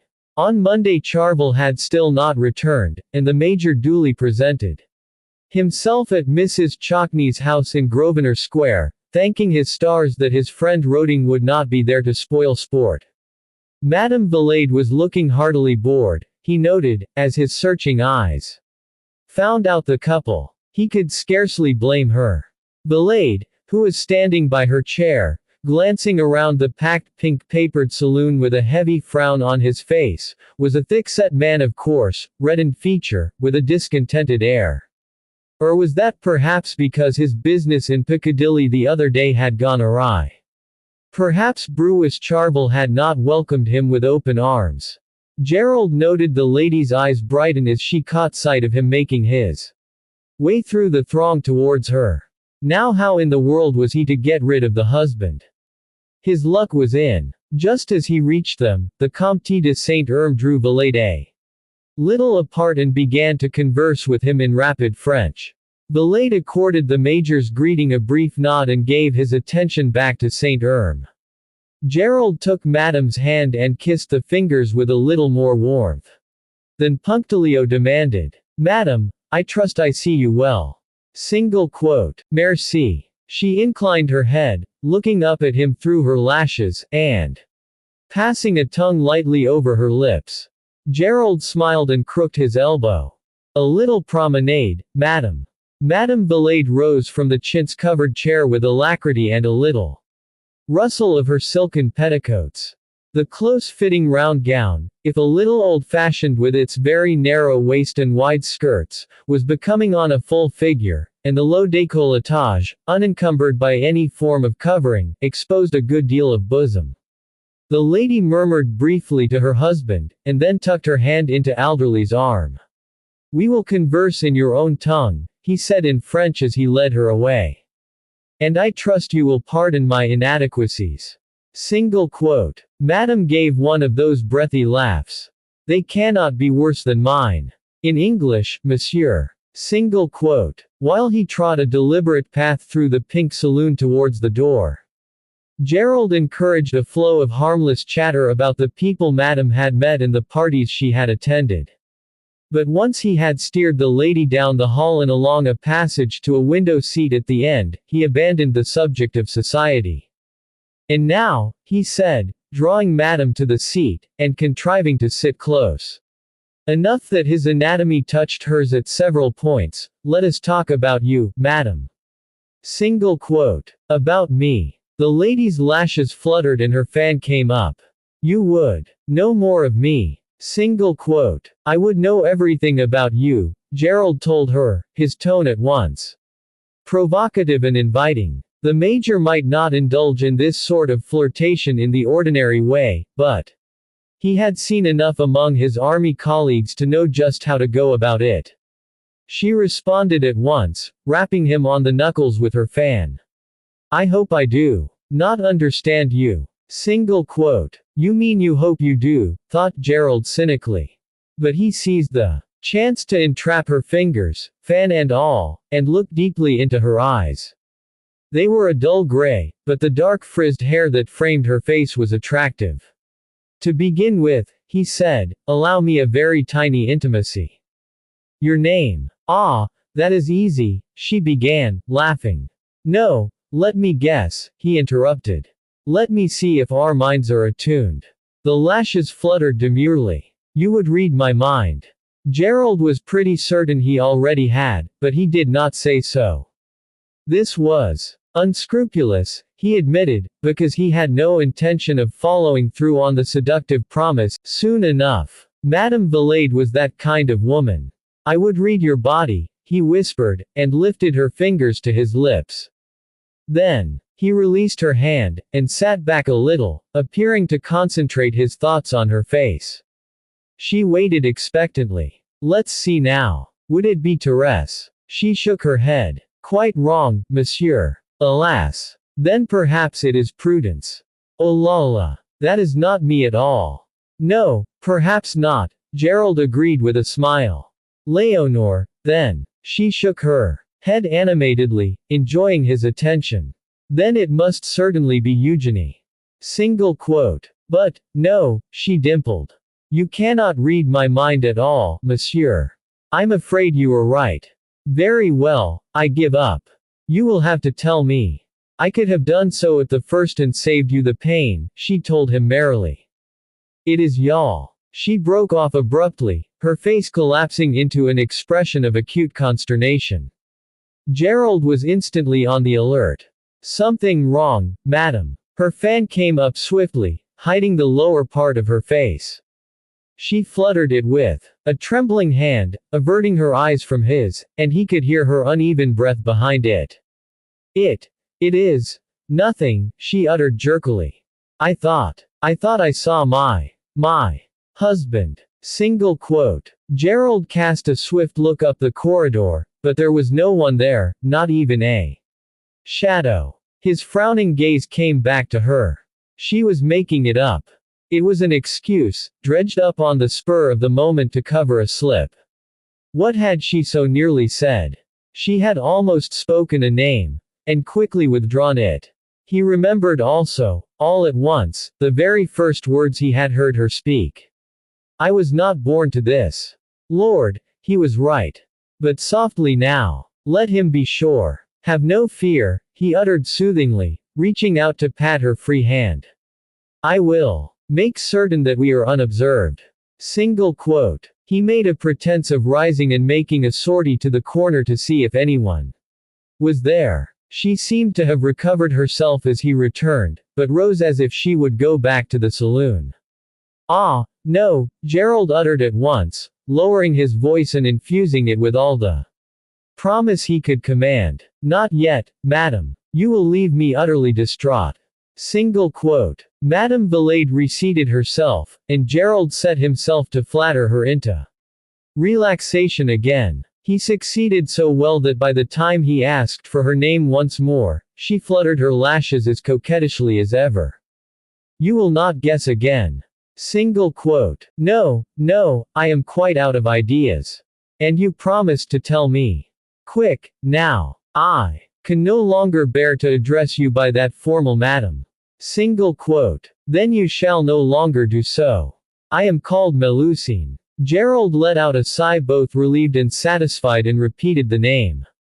Melusine. How perfectly charming. He sat looking her over in silence for a moment or two, his thoughts revolving around the name and the way it fitted so exquisitely on quite another set of features. Presently he caught her puzzled glance, and recollected himself, turning on the charm again. Now, madam, tell me all about your life in France. Did you grow up at the Valade estates? You were born a Valade, I take it, even though your father is English. Single quote. Yes, she agreed, but her manner was a degree less warm. Gerald at once lowered his voice to that intimate level again, and leaned towards her. Come, I told you I wished to know everything about you. That is my way, my dear. I cannot be intimate, stressing the word with a deep look, with one I feel to be a stranger. Single quote. The breathy laugh came, and Madame Valade abandoned her fan. You would have a history of my life. Very well. I was born of one Suzanne Valade and an Englishman, Nicholas Charvel. Single quote. She pronounced it with a French inflection, but Gerald understood her to mean the English name he knew. You are related to General Lord Charvel. Monsieur le Baron, he is my grandpère, she confirmed. As she went on, the story began to sound more and more like a recitation. I lived with the Valades for some years. But then, because my papa had no money, you understand, he sent me to a convent. A convent? Echoed Gerald with interest. Yes, for there were too many females for the Vicomte to make me a dowry. It was never intended that I should marry Monsieur Valade, but after the tragedy, her eyes darkening in genuine distress, and that he was the only survivor, he came to me in the convent and married me, and brought me to England. Single quote. So pat, thought Gerald. A neat tale, giving little away. He would have to probe further. He allowed his voice to drip with sympathy. Ah, the tragedy. Poor little one. Her hand shook as he took it in his, and she uttered involuntarily, oh, it was so horrible. They came like animals, with long knives that they used to cut grass, and heavy clubs. They set about everyone. Everyone. They did not care. Servant or master, it meant nothing. Madame Melusine Valade shuddered, throwing her hands over her face. Gerald's thoughts raced as he reached out supporting hands and murmured meaningless phrases to soothe. The shock and distress were genuine. She described it so vividly. Like a nightmare memory that returned again and again to haunt her. But she was not there. She had just this moment past told him that Monsieur Valade came to her after the tragedy, to the convent, from where he married her and brought her to England. She had, poor inexperienced fool, given herself away. Melusine, the real Melusine, would never have made such a stupid mistake. In a moment or two, Madame Valade recovered her sang-froid. She appeared not to have realized the implications of her outburst, but clung a little to Gerald's hands, which had taken hers in a comforting clasp. How happy for you that Valade came to take you away from France, he said. Encouragingly, adding with one of those intimate looks, happy for me, too. Single quote. She simpered, and withdrew one hand so that she might smack his fingers. Playfully. You are outrageous. Single quote. I know, he said, smiling. Tell me about the convent. Were you happy there? They were kind to you, the nuns. Single quote. Oh, but yes. So kind, so good to me always. With difficulty, Gerald bit back a laugh. You must have been an exceedingly good pupil. Single quote. It is so in a convent, you see, she explained airily. The nuns, they teach prayer and obedience. Single quote. Oh, do they? No kitchen service. No feeding of pigs. It was evident that this woman knew nothing of nuns, if a certain young lady's artless reminiscences were anything to go by. In your schooling? He pursued. Madame shrugged. To read and write, of course, and to sew. No Latin. And no guns or daggers, naturally. How dull it must have been for you, poor little one. Gerald knew the caress in his voice was a trifle ironic. She did not learn the kind of looks she had been bestowing upon him at a convent. Nor, he would wager, had the heroic Monsieur Valade, who had rescued her from that life and brought her to England, taught her in that short time all that Gerald was certain she knew of men. A shy virgin bride would not press her thighs sinuously against his, nor consent indeed to this clandestine little comedy he had been playing. He did not know what her game was, although he had a shrewd suspicion that she had been co-opted into it by her supposed husband, the soi-disant Valade. Gerald, Chapter 4. 2 days later, it was quite another Melusine who confronted a young lad on a sunny morning, at variance with her bleak mood. Say then, Jacques, you have followed him, she demanded of the black-garbed footman.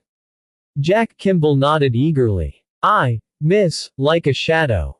I done just what you asked. Single quote. Melusine was quite aware of the effect she had on the young lad. She was sorry for his liking her too much for his own good, but her need was too desperate to cavil at turning it to useful account. She had need of a devoted cavalier and Jack had proved eminently valuable. That is good, she said with satisfaction, for I was compelled on Saturday to abandon the chase. Single quote. Kimball's eyes widened. Was you following, too, miss? Certainly I was following. Only that I was prevented by one of those soldiers that caught me in the big house.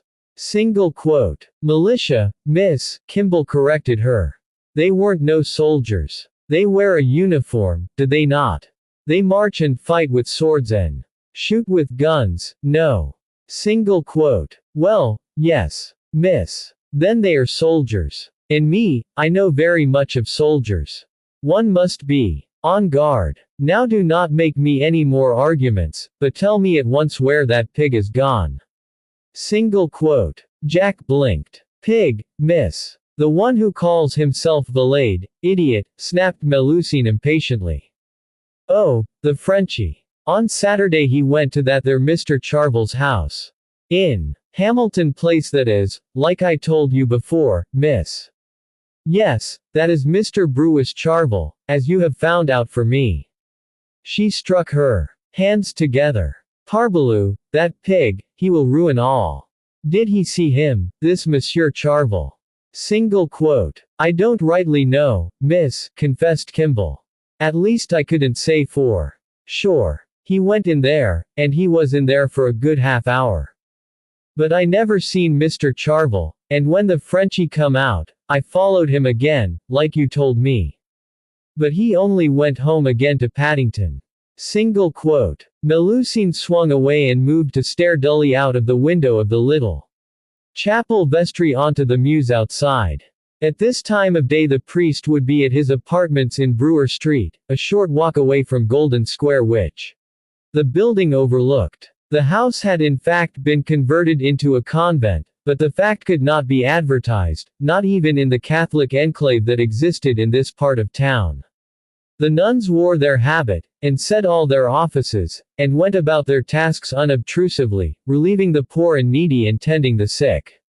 They troubled no one, and as long as they did not noise themselves abroad and make a nuisance of themselves in this Protestant country, no one troubled them.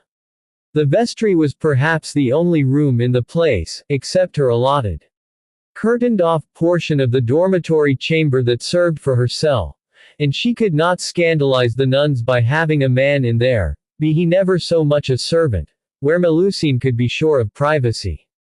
It was situated off a little hallway that led also to the kitchens and the back door to the outside. It was convenient for Father Saint Simon, who could enter this way and prepare in the little room before going up the narrow stair to the chapel above where the nuns waited. There was little more here than a sideboard, a chest for the vestments, and a simple wooden chair. But it was generally unused, and so was a suitable spot for these secret meetings, when Melusine plotted and delivered her instructions to Jack Kimball. He was officially in the nun's employ, but Melusine had commandeered his services immediately on the discovery that he had conceived a passion for her. Leonardo had told her it would happen, and warned her to make use of it. It troubled her conscience a little, but Melusine had learned well of Leonardo and she trusted his word. Besides, no one could expect that a jeune demoiselle, in a foreign land, might carry out quite alone the difficult task with which she was faced. Not even, it seemed, this interfering Monsieur le Major. Although she had refused to answer his impertinent questions. He was every bit as much a pig as this Emile. The image of Major Alderley came into her mind. She was obliged to concede that his features were pleasing, his strength and vitality attractive, and there was no denying how well this uniform of a militia suited his figure, which was lean and powerful both. The picture in her mind altered and she saw again the way Gerald had looked with consternation upon the bruises he had inflicted on her wrist. Something softened in Melusine's chest. No, this was not reasonable. A pig, yes, a little. But not so much a pig as that man. A smile trembled at the corners of her mouth as she recalled Gerald's ridiculous upbraiding of his own reflection in the mirror. Decidedly this was imbecile. But Melusine was a little inclined to like this side of the Major. Although she did not understand why he persisted in this, sigh escaped her. He was a man tout of fate capable, this Gerald. In truth, she would quite like to have him rescue her. Melusine gave herself a little mental shake. But, no. Of what was she thinking? She must rescue herself. Conquer the difficult situation in which she found herself. Through no fault of her own. But through the fault of that pig, who dared to call himself valet and masquerade in society under her birthright. Sometimes it seemed that she would never recover it. And if this soi-disant valet had already gone to Monsieur Charvel. Very well, she said to Jack without turning round, but now is Wednesday. What does he do these 3 days? Single quote. She had come daily to the vestry, hoping to meet the lad and hear his report. But on Sunday he had been obliged to attend to certain matters for the nuns. And on Monday and Tuesday she had failed to find him here. What had been happening all this time? Do you tell me he has not again left his apartment? Only to go to some party or other Monday night, Kimball said. But I ain't been idle, miss, I swear it. Melusine heard a note of triumph in his voice and turned, a questioning look in her face. You have something more to tell me. Single quote. Jack grinned. Yes, miss. He reddened a little, and shuffled his feet. I thought, as how it couldn't do no harm, and as it turns out, it done me a bit of good. Single quote. Yes, but what is it, Jacques? Demanded the lady. Well, I thought as how someone in the house in Paddington might see me hanging about outside like. So Monday, when I see one of the maids come out with a basket, for to go fetch summit for that other Frenchie. The female as I told you about, miss, as is forever coming and going with the knobs. Single quote. Madame la Comtesse, put in Melusine, for she had learned much by pumping Le Père Saint-Simon, who was acquainted with all the French exiles. The father did not know of course about her connection with the Valades. He thought her only an orphan in search of her English relatives. Well, this maid, went on Kimball eagerly, and me, we gets to talking, see. And that's how I knew he were off to this party. Anyways, we gets friendly and chats each day, and yesterday I mentions about that Mr. Charvel, and the maid ups and says that Frenchie and his missus is going out of town to visit him. Single quote. Comment. But already he has made this visit. In town. Just what I thought. Melusine's mind was reeling, but she reached out and seized his wrist. No. No, Jacques, you have done very right. But, when? When did they go? Single quote. Today, miss. That's why I come to tell you. You do seal. But this is catastrophe. Kimball gaped at her and Melusine struggled to pull herself out of the shock. What can I do, miss? Nothing at all, cried Melusine. I do not know if even I can do anything now. Oh, peste, he will ruin all. If he succeeds there, I do not know how I can prove myself. Single quote. Melusine came sharply from the doorway. She turned quickly. The nun on the threshold was of middle age and heavily built, her back uneven from toil and her hands roughened. Martha had the square look of solid English citizenry, which was not deceiving. She came originally of country stock, and had been virtually in sole charge of Melusine almost from the hour of her birth.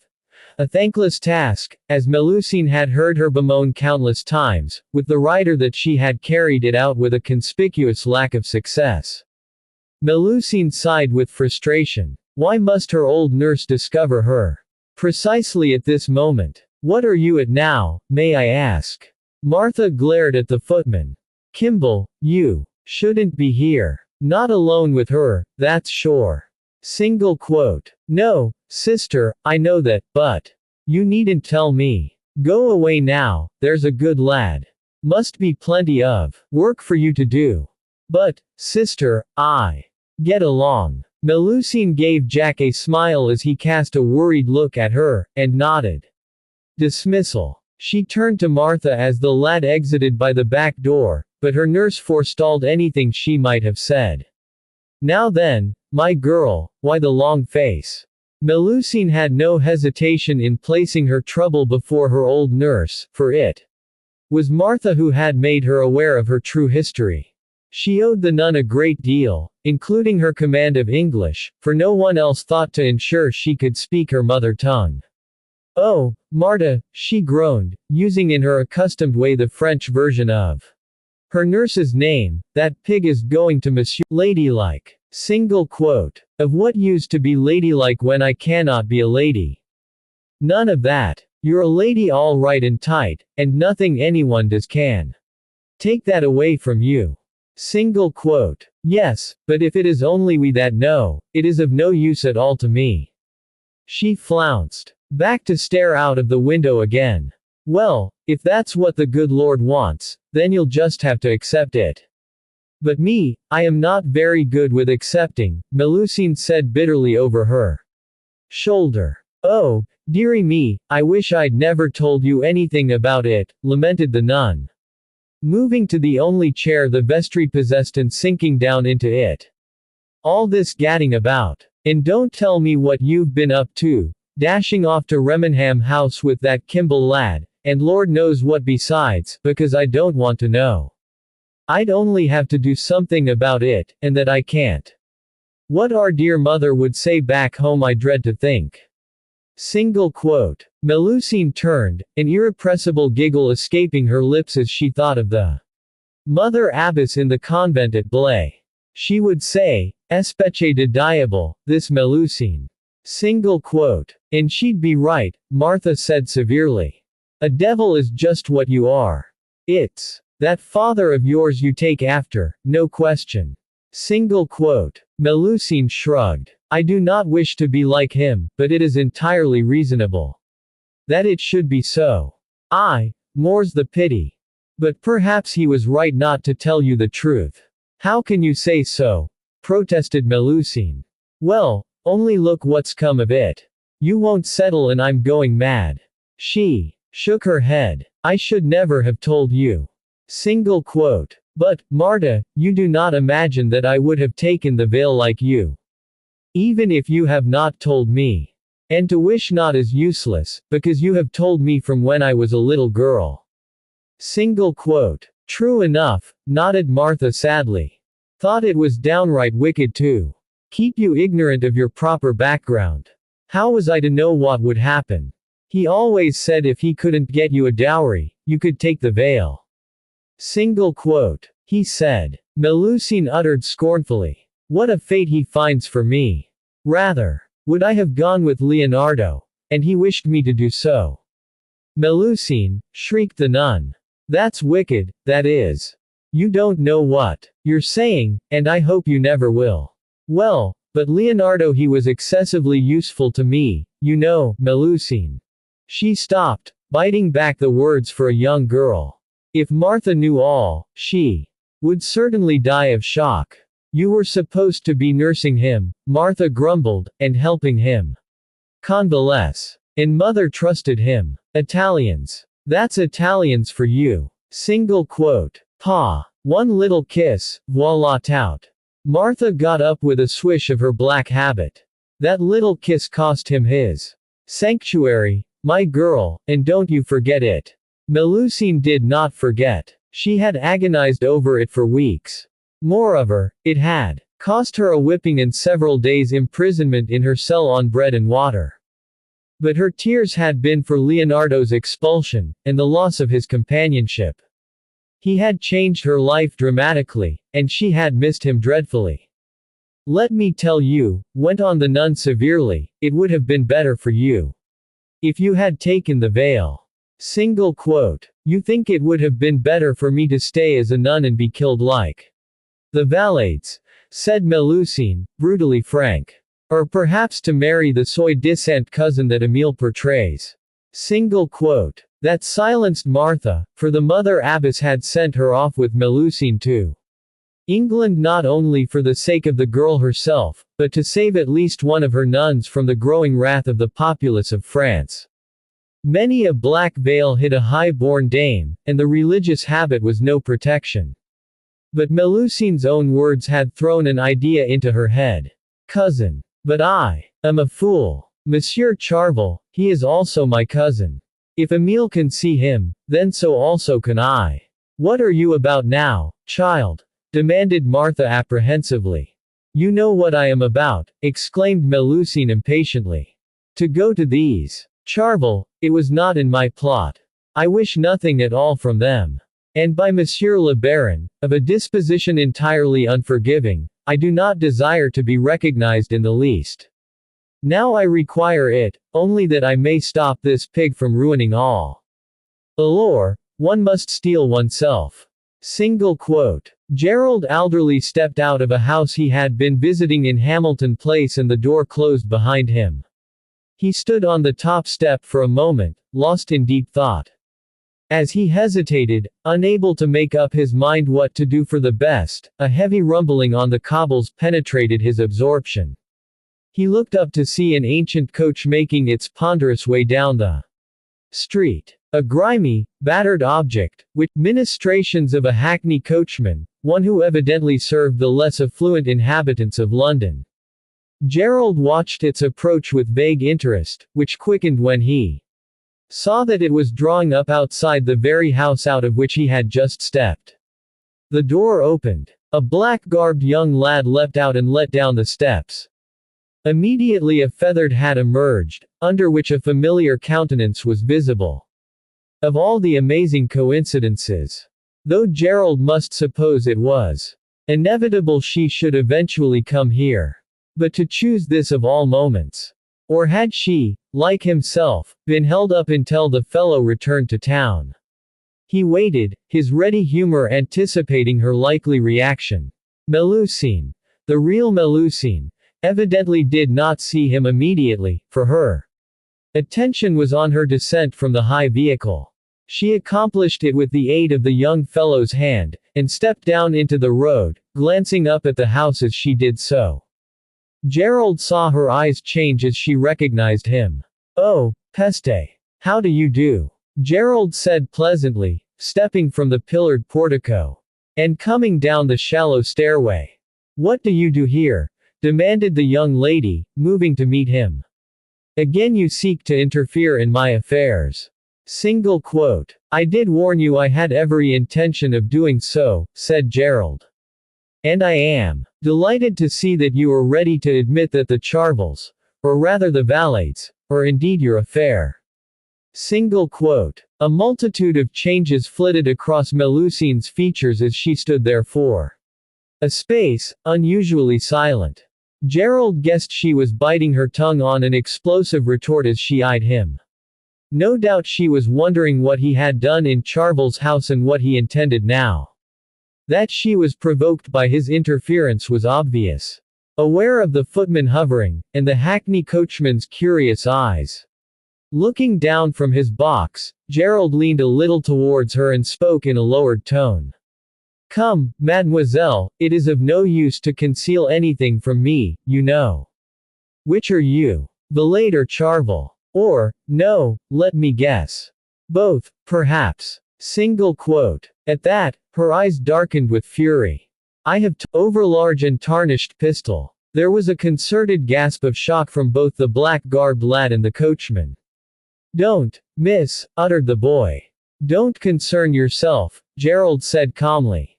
She won't. He took a pace forward, seizing the gun with one hand, while the other locked her arm so that he could forcibly wrest the weapon from her. The struggle was brief, and Gerald stepped aside, the pistol in his possession, while the girl Melusine stood trembling and glaring. She turned on the lad with her, who was visibly relieved. Jacques. This bet he attacks me, and you stand there and you do nothing. Single quote. But he's a major of militia, miss. Gerald noted the mixture of respect and apprehension in the glance he received from the boy. You see, unlike you, mademoiselle, your cavalier here would not wish to be arrested. Single quote. You will not arrest him, because I will shoot you first, snapped Melusine. But I have the pistol, Gerald pointed out. He looked the boy over with interest. I suppose he isn't this Leonardo you spoke of. Single quote. Certainly he is not Leonardo. He is Jacques. En tout cas, Leonardo is also a soldier. Single quote. Oh, is he? Gerald said grimly. Give me my pistol. Gerald shook his head, slipping the pistol into his pocket. I can't do that. Besides, you cannot visit people armed with a pistol in London, you know. It is not at all comme il faut. He bowed slightly, and indicated the house behind them with a wave of his hand. But don't let me stop you from going to see Charvel. That is why you came here, isn't it? Single quote. Alors, now we know who is the spy, Monsieur Gérard. And now we know also who is the prétendant, Mademoiselle Charvel. Her eyes narrowed. Ah, yes. To what do I pretend? That, Gerald said regretfully, I have not yet been able to fathom. And you will not, came triumphantly from the cherry lips. So now you will. Please to go away and leave me to my business. Single quote. But I am not stopping you from carrying on your business.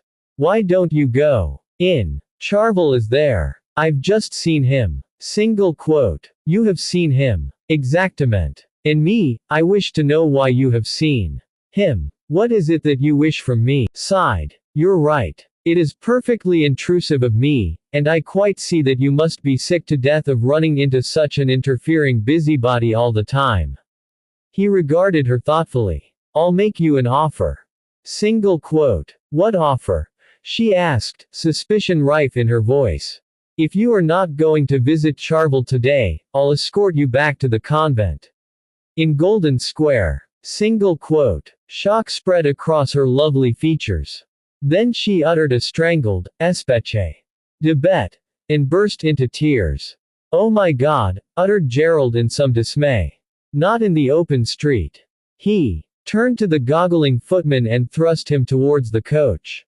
Open the door, fool. Single quote. Then he had Melusine by the shoulders and was hustling her into the hackney. With a curt command to her cavalier to get up on the box and give the direction to the interested coachman, he jumped in beside the girl and shut them both into privacy. Turning to Melusine, he grabbed both her wrists and held her away from him. As if afraid that she might go for him. Laissez-moi, she threw at him, her brief attack of sobs already ended. Although the trace of tears on her cheeks bore witness to its sincerity. Let go. Single quote. Do you take me for a fool? Gerald demanded. Don't concern yourself. It is a precaution merely. I have to see if you carry any more weapons. Single quote. How can I have more? You have taken my pistol. You have taken my dagger. You have taken even my knife. Do you think a jeune demoiselle may possess more weapons than this? Single quote. Most young ladies would not be in possession of any weapons, Gerald said tartly. You, Mademoiselle Charvel, are as unlike most of your sex as you can be. I'm taking no chances. Single quote. She tried to shake his hands off her wrists, but Gerald held them fast and tutted at her. Bet, she flung at him. You do not dare look in my clothes. Oh, don't I? What do you have under all those petticoats? A holster. But yes, and they are empty. How many are there? Oh, peste. She struggled. You have said you do not wish to hurt me. I also said, if you remember, that I could not promise not to do so. Now keep still. You will only make me hurt you the more. Single quote. But I have told you I have not another dagger, even a little one. Gerald grinned. In fact, you admitted only that you had no more weapons. But, you have, haven't you? He tutted again. You have a knack of saying just the wrong thing. Single quote. To you, she said angrily. Because you are a bet, and a pig, and imbecile.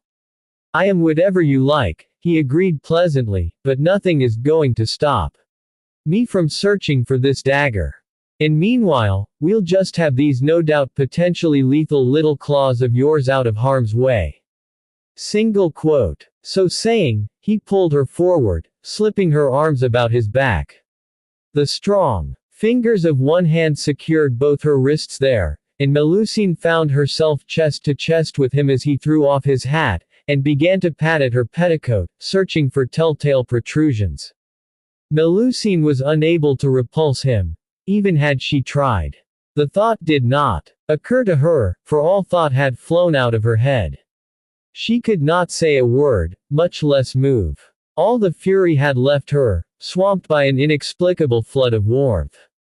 Her cheeks seemed to burn, her veins ran riot, and her heart was beating so fast that she was sure he must feel it through his scarlet coat.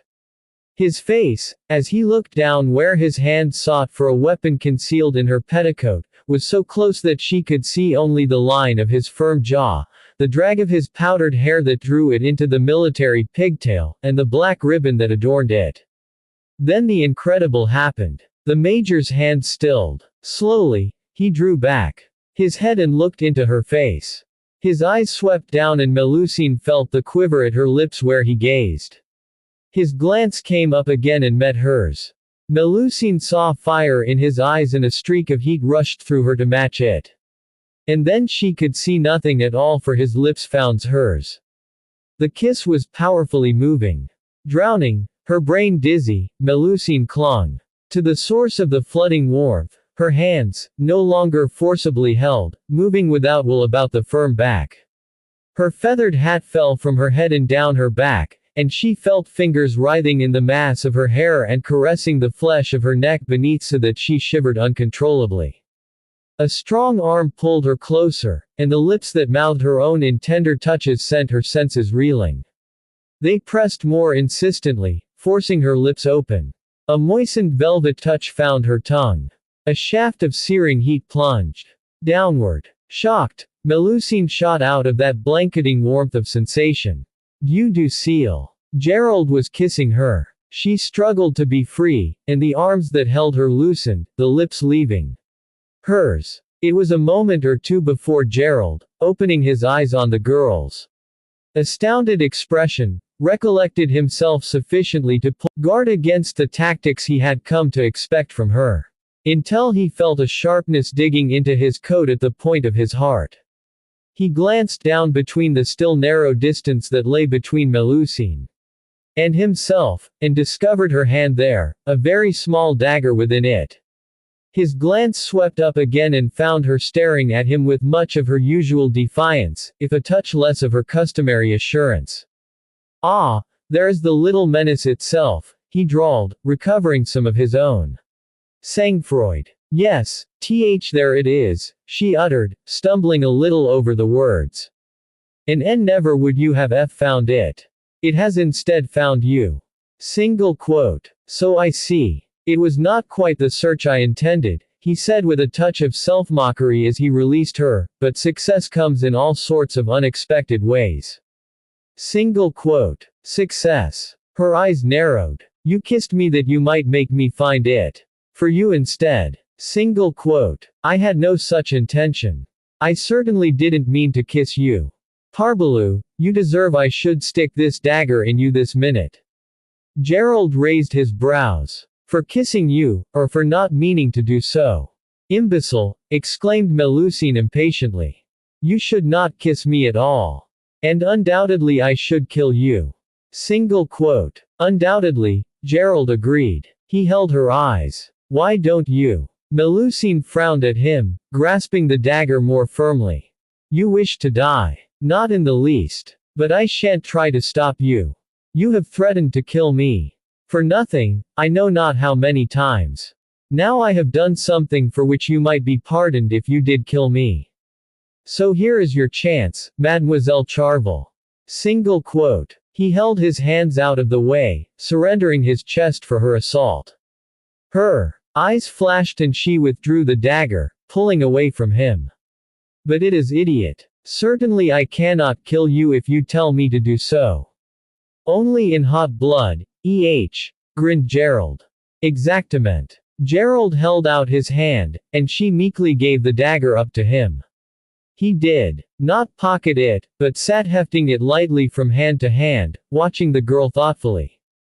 I might have killed you, she snapped, if only you did not say anything. I don't know, Gerald admitted. There you have soldiers. For nothing they kiss. Oh, do they? Gerald said, sudden wrath kindling. I suppose I need not ask too. Which other soldier you refer? Single quote. That is not your affair. En tout saws, we are not talking of that kiss, but of this. 1. Single quote. Must we talk of it? I'm trying to forget it. Melusine glared. I find you excessively rude. Why should you wish to forget it? Unless it is that you did not enjoy it. I didn't say I did not enjoy it, Gerald protested. She smiled. Bien, does that mean that you will do it again? Not if I can help it, Gerald uttered, alarmed. Ah. Melusine sighed in a satisfied way. So it is that you could not help it. That can be very useful, that. Single quote. You little fiend, exclaimed Gerald wrathfully. If you imagine you're going to use one ungentlemanly act to manipulate me, you very much mistake the matter. Single quote. Yes, but when I think about this, I do not think I can do so, she said candidly. For that, I must conceal that I also have enjoyed the kiss. Single quote. It's too late for that, Gerald told her evenly. But the fact remains that you should not have enjoyed it, you were quite right to threaten to kill me, and I, God help me, should not have kissed you at all. Single quote. Then why, demanded Melusine, did you do it? Gerald closed his eyes. Here we go again. She giggled suddenly. Gerard, you are a great fool. Indeed, I'm beginning to think so, he said ruefully. But I'm hanged if I know why you find it so amusing. Single quote. But it is stupid. Each time that we meet I try to kill you. Each time also we quarrel, and even if you are laughing very much, you become angry. And still you interest yourself in my affairs. And when I ask you why it is you do so, you have no answer. Single quote. Now you come to mention it, it is stupid, Gerald said, struck. Hilary was right. He will have it that I've taken leave of my senses. Single quote. That is silly. Certainly you have a reason. She eyed him. It does not seem to me that you can be an emissary for that pig. His touch sent shivers running through her, but Melusine did not withdraw her hand. I do not know. I am used, you understand, to guard my secret. And Leonardo told me never to trust any man. Leonardo again, Gerald muttered and, to her disappointment, dropped her hand. Who in the name of heaven is this Leonardo? And why did he kiss you? Single quote. He was an Italian soldier, and he wanted to kiss me, Melusine said, goaded. He wanted me also to run away with him, and I wish very much that I had done so. What? A common soldier. He was not a common soldier. He was an officer, and a person of very great sense, and altogether a desirable party. Single quote. He doesn't sound like a desirable party. How did you meet him? He was wounded and came to the convent for sanctuary, Melusine told him. Stung by his criticism into revealing more than she had intended. If he needed sanctuary, it raises grave doubts about his activities. Well, but he was a deserter, you see. That is very bad, certainly, and for this. He was extremely sorry. It was a duel, you understand, and that is not permitted. Single quote. A pretty tale. Almost worthy of your own fertile imagination. He sounds to me like a soldier of fortune. Single quote. Yes, that is what he said, agreed Melusine, pleased to find him of so ready an understanding. Lord, Gerald uttered, his inexplicable annoyance evaporating. You don't even know what it means, do you? Single quote. Melusine frowned. Comment. What do you say? Gerald looked down into her face, and found himself touched by the uncertainty he saw there. Who was he to tread on her dreams? She had hero-worshipped an unscrupulous adventurer, who had not hesitated to impose on her youth and her ignorance. But she had loved the man. Loved his memory still, for all he knew. The thought caused him an odd kind of pang. Of pity, naturally. It would be downright cruel to disillusion her. Don't let us quarrel over your Leonardo, he said, summoning a faint smile. But tell me this instead. What were you doing at Remenham House? I can't puzzle that bit out. Single quote. Melusine's eyes flashed. That is not genuine. But that is easy. It is so that I may marry an Englishman. Why else? Gerald stared at her blankly.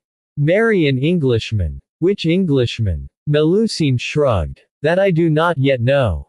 I shall have to discover one. Suitable. Single quote. Taken aback, Gerald let out a short laugh.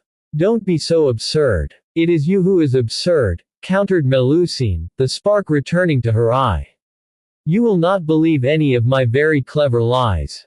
Now when I tell you exactly the truth, you will also not believe me. Because I have never heard anything so ridiculous, Gerald announced. You escape from your own convent, at great personal danger. You come to England, and hide in a secret convent in London. You break into a gentleman's residence. Single quote. I did not break in. Don't interrupt me. You break into a gentleman's residence, I say, and hold up 2 members of His Majesty's peacekeeping forces with a pistol. You creep around in a nun's habit, peering into a private ballroom. You skulk in shadows, following an émigré. You come to visit a completely different gentleman at his home. And you tell me that the reason you are doing all this is so that you can marry an Englishman. Single quote. Melusine giggled. When you say it like this, certainly it appears absurd. As absurd as that you take this interest in my affairs. But it is the truth. Single quote. Then who is this Englishman? Demanded Gerald on a skeptical note.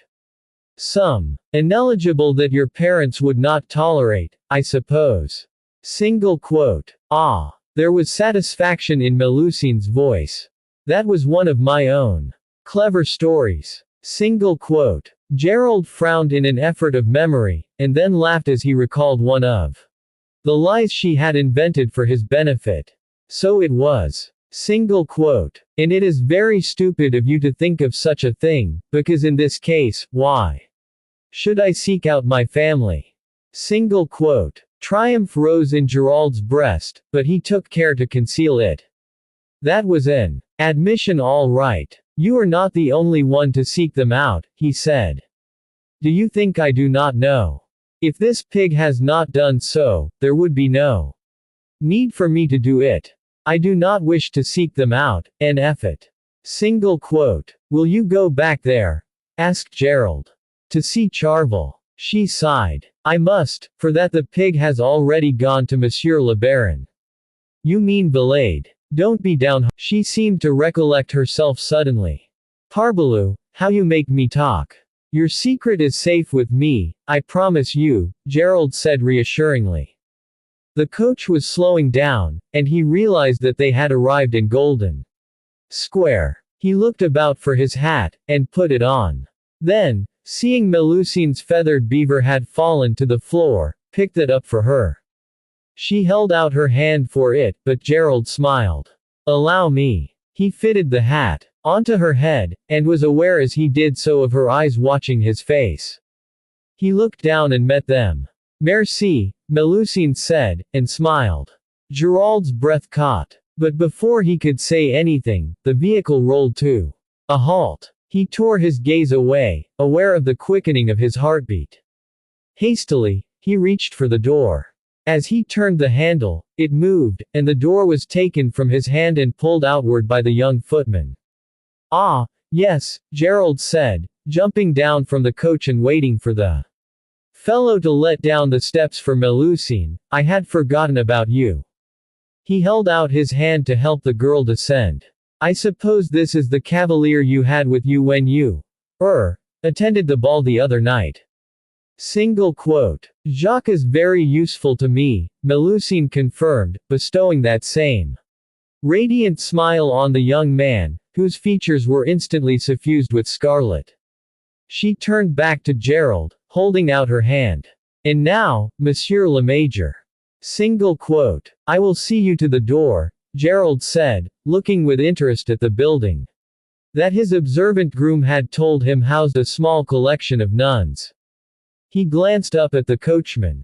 Wait for me. Melusine shrugged, and crossed to the plain door beside which hung a bell. The lad had just barely jangled it, when hurrying footsteps could be heard inside. It opened and a nun's head popped out. I thought it must be you, cried the woman. Come inside at once, child. I've been on the watch for you. Single quote. But why, Marta? Asked Melusine, as she walked into the house. Seeing the footman about to follow her in, Gerald clamped a hand onto his shoulder. I want a word with you, my lad. Await me in the coach. Without stopping for a response, Gerald pushed past him and entered the. But the nun's eyes had caught Gerald behind and she took instant umbrage. Who's this, then? Not soldiers again. Oh, what have you been about now? Single quote. There is no need to be concerned. Mademoiselle has had no harm of me. Gerald said soothingly and bowed.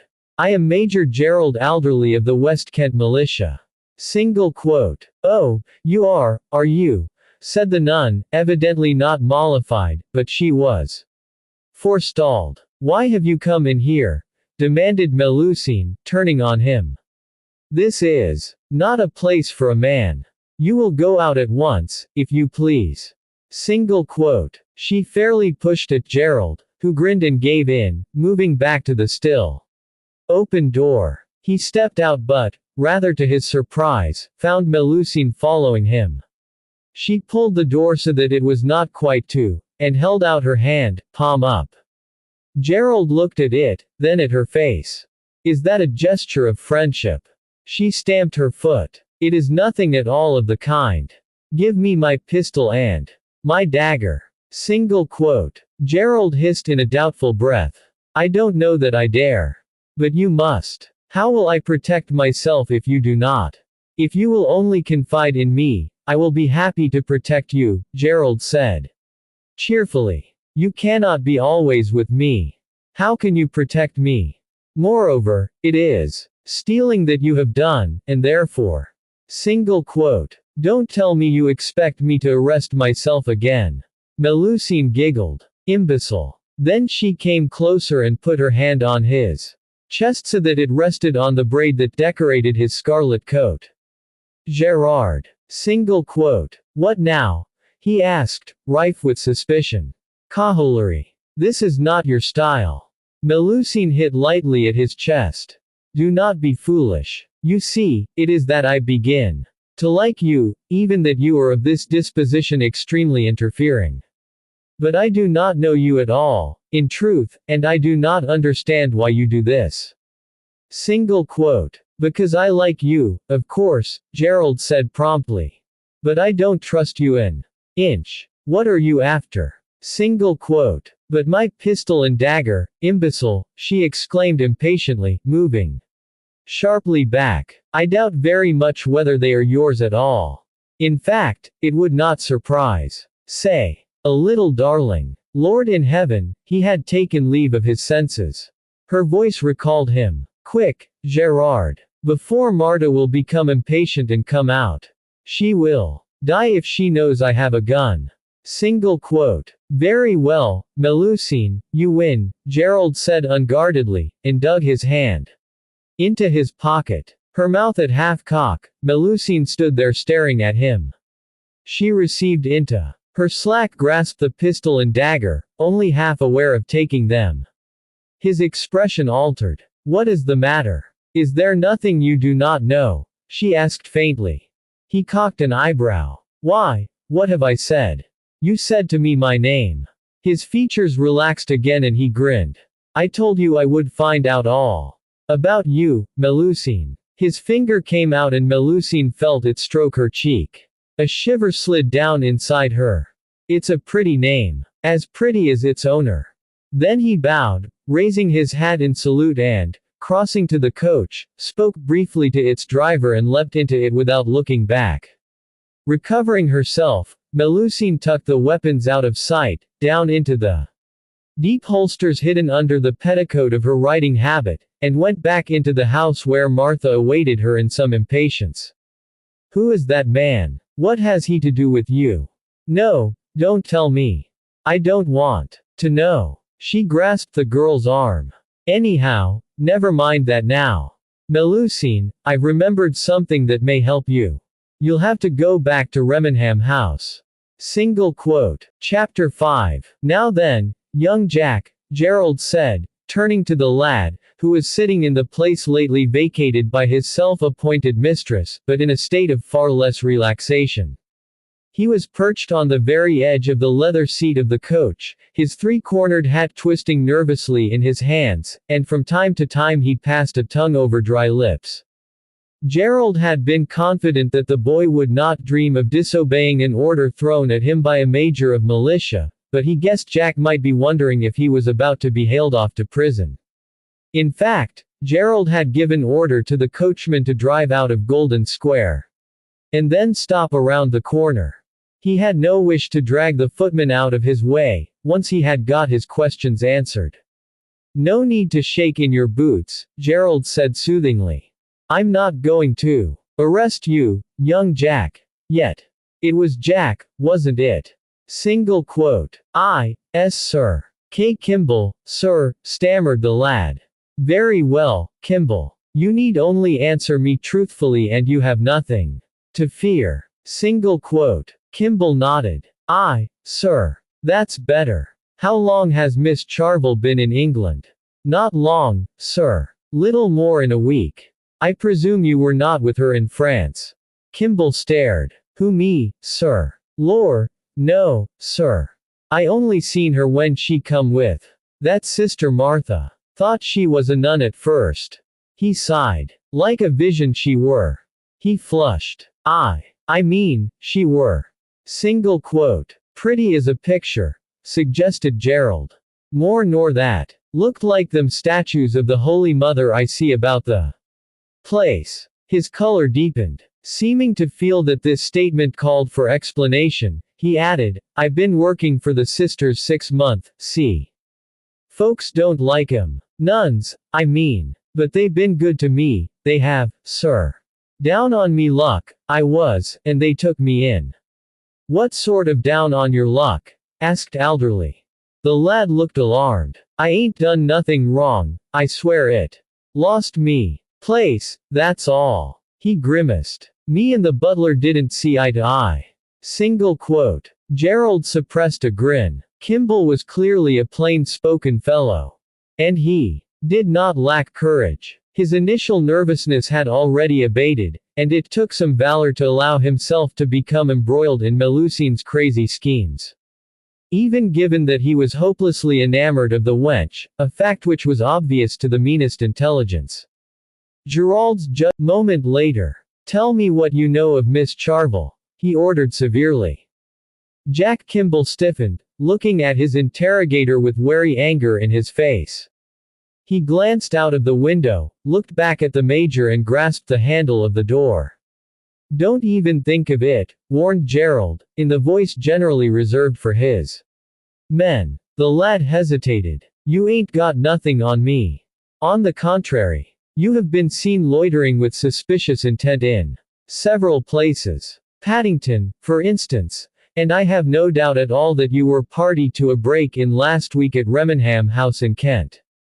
Kimball's widening gaze told its own tale, but still he kept his fingers on the handle of the door. You can't prove nothing. Single quote. Do you care to test that theory? Gerald suggested easily. Not much to his surprise, Jack Kimball shook his head. No doubt he knew enough of his world to recognize that he stood little chance against the word of a major of militia. Looking sullen, he released the handle and sat back. Very wise, commented Gerald. Now let's have it. Miss Charvel. You can arrest me, answered Kimball belligerently, but you can't make me say nothing about her. Wild horses wouldn't drag it out of me, even I knew anything, which I don't. Single quote. Amusement flickered in Gerald's breast. My dear boy, your loyalty is misplaced. I mean Miss Charvel no harm. On the contrary. Single quote. How do I know that? Demanded Jack. I should have thought it was obvious.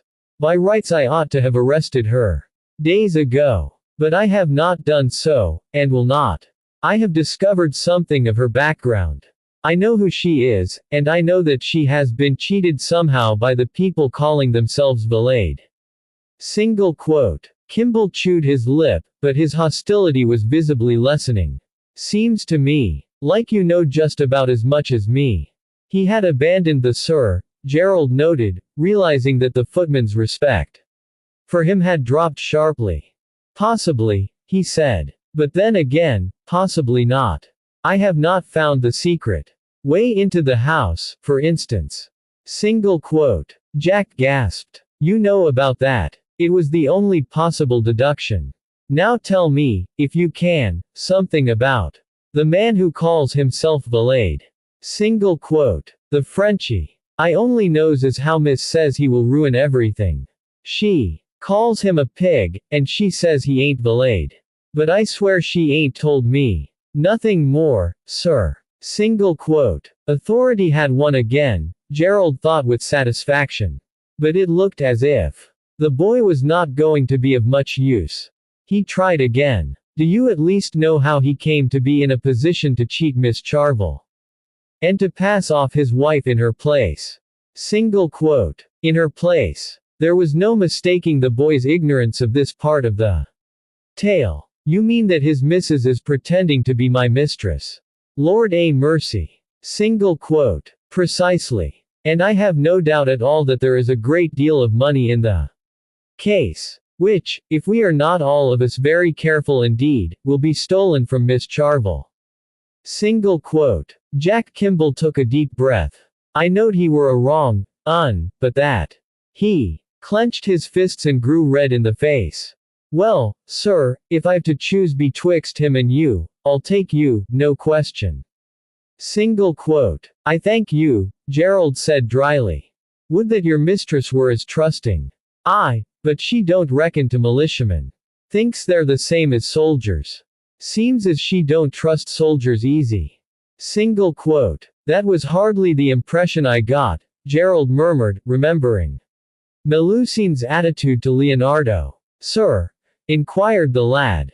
Nothing. Listen, Jack. If you can tell me nothing I don't already know, so be it. Only promise me this. If Miss Charvel should take it into her head to dash off on some foolish errand, go with her by all means. In fact, I order you to do so. But send me word. Do you understand? Single quote. Aye, sir. But how can you write? Gerald asked, digging into one of his capacious pockets and bringing out a leather ring purse. Only me name, Kimball said apologetically. Very well, never mind. He opened the purse and extracted a couple of guineas. I'll send one of my men to see you here this very evening. He added, as alarm spread over the lad's face, don't concern yourself. He won't be in uniform. He'll appoint a meeting place with you and be ready at any time to bring a message to me. Handing over the guineas, he added, for you. Single quote. An expression of livid fury contorted the young man's face and he thrust the coins back at the major. I don't want no gold. Not for serving my mistress. Single quote. Gerald raised his brows. I can see why you lost your place, young Kimball. Pity you aren't under my command. We'd soon cool that temper of yours. He paused for the grudgingly, Jack Kimball took back the coins. Had he but known it, his outburst had done him no harm in the major's eyes. He might not condone it, but the feelings that had prompted it augured well for Melusine's safety. Having accomplished his intent, Gerald let the lad go and had himself driven back to Stratton Street. He had barely settled at his desk in his library, when he was disturbed by two morning callers. Captain Hilary Roding and his inamorata, Miss Lucilla Froxfield. Nothing would do for her but to come here, grumbled Hilary, wiping his heated brow with a pocket handkerchief dragged from his immaculate white uniform breeches. Naturally I had to come, confirmed the lively blonde, her eyes twinkling up at Alderley. Gerald, what have you been about? Dorothée tells me that you were flirting outrageously with Madame Valade on Monday night. Single quote. And who, may I ask, is Dorothée? Asked Gerald. Don't try to turn it off, ordered Miss Froxfield. You know perfectly well that. She is the daughter of the Comtesse de Saint-Erme. Single quote. It's no use blaming me, Gerald, uttered Roding, shrugging helplessly as his senior turned questioning eyes on him. I told her you couldn't have been flirting, but she wouldn't believe me. Do you take me for a fool, Hilary? Demanded his betrothed. I know just what he was doing. For heaven's sake, give him some Madeira or something, Gerald. Anything to calm him down. Single quote. Alderley grinned as his incensed friend refuted the suggestion that he was in need of a pacifier, and moved to the tray which his butler had just a short time past brought into the room and laid on the desk. Something for you, Lucy? He asked, interrupting a heated argument that had obviously been in progress for some little time before their arrival. I'll take wine, the lady said briefly, turning back instantly to Hilary. It is of no use to try to stop me. I know very well Gerald has been fishing for information about that girl, and I am determined to find out what he knows. Single quote. Why the devil should you be interested, I should like to know, rejoined Roding. Because I'm a female, declared Lucilla unanswerably. With a swirl of her floral chintz petticoats, she placed herself in the capacious window seat, accepted the glass Gerald handed to her, and smiled mischievously up at him. Now then, Gerald, out with it. He took his seat, his junior, marching across the room and snatching up a decanter. Don't be silly. You cannot possibly leave me here alone with Gerald. Only think how compromising. Single quote. Lord, yes, agreed Gerald, in mock horror. Don't put me at the necessity of marrying the abominable little wretch. Single quote. You traitor, Gerald, laughed Lucilla, her yellow curls bouncing under a huge straw bonnet all over flowers. For that I shall certainly not leave until you have told me every tiny detail. Single quote. I don't know that there is so much to tell. Aha, you have found something out. I knew it. Gammon. Burst from the captain, who had just tossed off a glass of Madeira. How could you possibly know it? Single quote. I know it, Lucilla told him frostily, because Dorothée told me that Madame Valade went off with Gerald positively purring in her ear, which is a thing he never does, and came back with him looking like the cat after cream. Gerald, I mean, not Madame Valade. She looked, Dorothée said, just as she always looks. Like a trollop in heat. Single quote. Lucilla, gasped Hilary, his cheeks reddening with wrath. Well she does, insisted Miss Froxfield impenitently, and turned to Gerald. Doesn't she, Gerald? Single quote. Gerald held up his hands.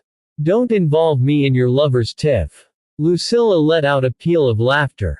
Lover's tiff indeed. She threw a melting look at Roding. Poor Hillary. I'm behaving shockingly, I know. Never mind. There is only Gerald to see me, after all. Single quote. That has put only Gerald very firmly in his place, mourned Gerald. I wonder why the females of my acquaintance have absolutely no respect whatsoever for male authority. Single quote. Ha! Came from Hillary. Seen her again, have you? Well, if she's been giving you as much saucy impudence as I've had to contend with, I can only say I'm glad of it. Then you will not be disappointed. I have been insulted, and cursed at, and threatened with both pistol and dagger. I am apparently a beast, a pig and an imbecile, too, if memory serves me. Lucilla burst into laughter and clapped her hands. Oh, famous. How I wish I give me an opportunity to open my mouth, and I will. Sit down, Hillary, ordered Lucilla, and to Gerald's amusement, her betrothed did so, perching on the desk close by and staring fixedly at the major. Her name is Melusine Charvel, Gerald began. Charvel, uttered Roding frowningly. You mean, Hillary. Lucy turned excited eyes back to Alderley. Go on, Gerald. Miss Melusine Charvel, he repeated, is a convent-bred genteel girl, who is, in all probability, the granddaughter of General Lord Charvel. Single quote. What? But. Precisely, Hillary. That was supposed to be Madame Valade. Only she is not Madame Valade at all. Who she is I have not discovered, but she is masquerading as Melusine, and for all I know, is not even married to the man who calls himself Valade. Single quote. But what a perfectly famous adventure. And so your Melusine is busy trying to prove that she is the real one. Lucilla frowned. But what in the world was she doing at Remenham House? Single quote. Your quickness is astounding, Lucy, Gerald told her admiringly. It is precisely that point over which Melusine and I fell out. Reminiscence made him smile. Because she, naturally enough, does not consider that it is in any way my affair. Single quote. What about this Leonardo fellow? Hillary asked, still frowning heavily. Gerald was conscious of that sliver of irritation again at mention of the name. That, he said stonily, is yet another point over which we fell out. Single quote. Lucilla eyed him with one of those particularly feminine looks it was difficult for a mere male to interpret. But who was he, Gerald? A damned condottiere, exploded Gerald, forgetting his company. Good God! Uttered Roding. What in the world is that? Demanded Miss Froxfield. Italian adventurer, explained her fiancé briefly. Soldier of fortune. You know the sort of thing. Lives by his wits and gambling. Likely is not outside the law, too. Single quote. Lucilla gaped. But how did she meet such a person in a convent? He was wounded and came there for sanctuary, Gerald explained, adding. Almost through his teeth. Thanks to him, Hillary and I nearly had our heads blown off. I might forgive him that, for he obviously taught her a good deal that she has found useful. Faintly bothered by what it might mean, Gerald rose from his seat and crossed to the tray to pour himself a glass of wine. He turned just in time to see Lucilla exchange an amused look with Hillary. Just what in the world was that about? Before he could hazard a guess, Lucy looked back at him. What are you going to do now, Gerald? He sipped his wine and shrugged. There is little I can do at present. I've made an ally of her champion. Single quote. Hillary's brows shot up. Champion. The lad you saw following her.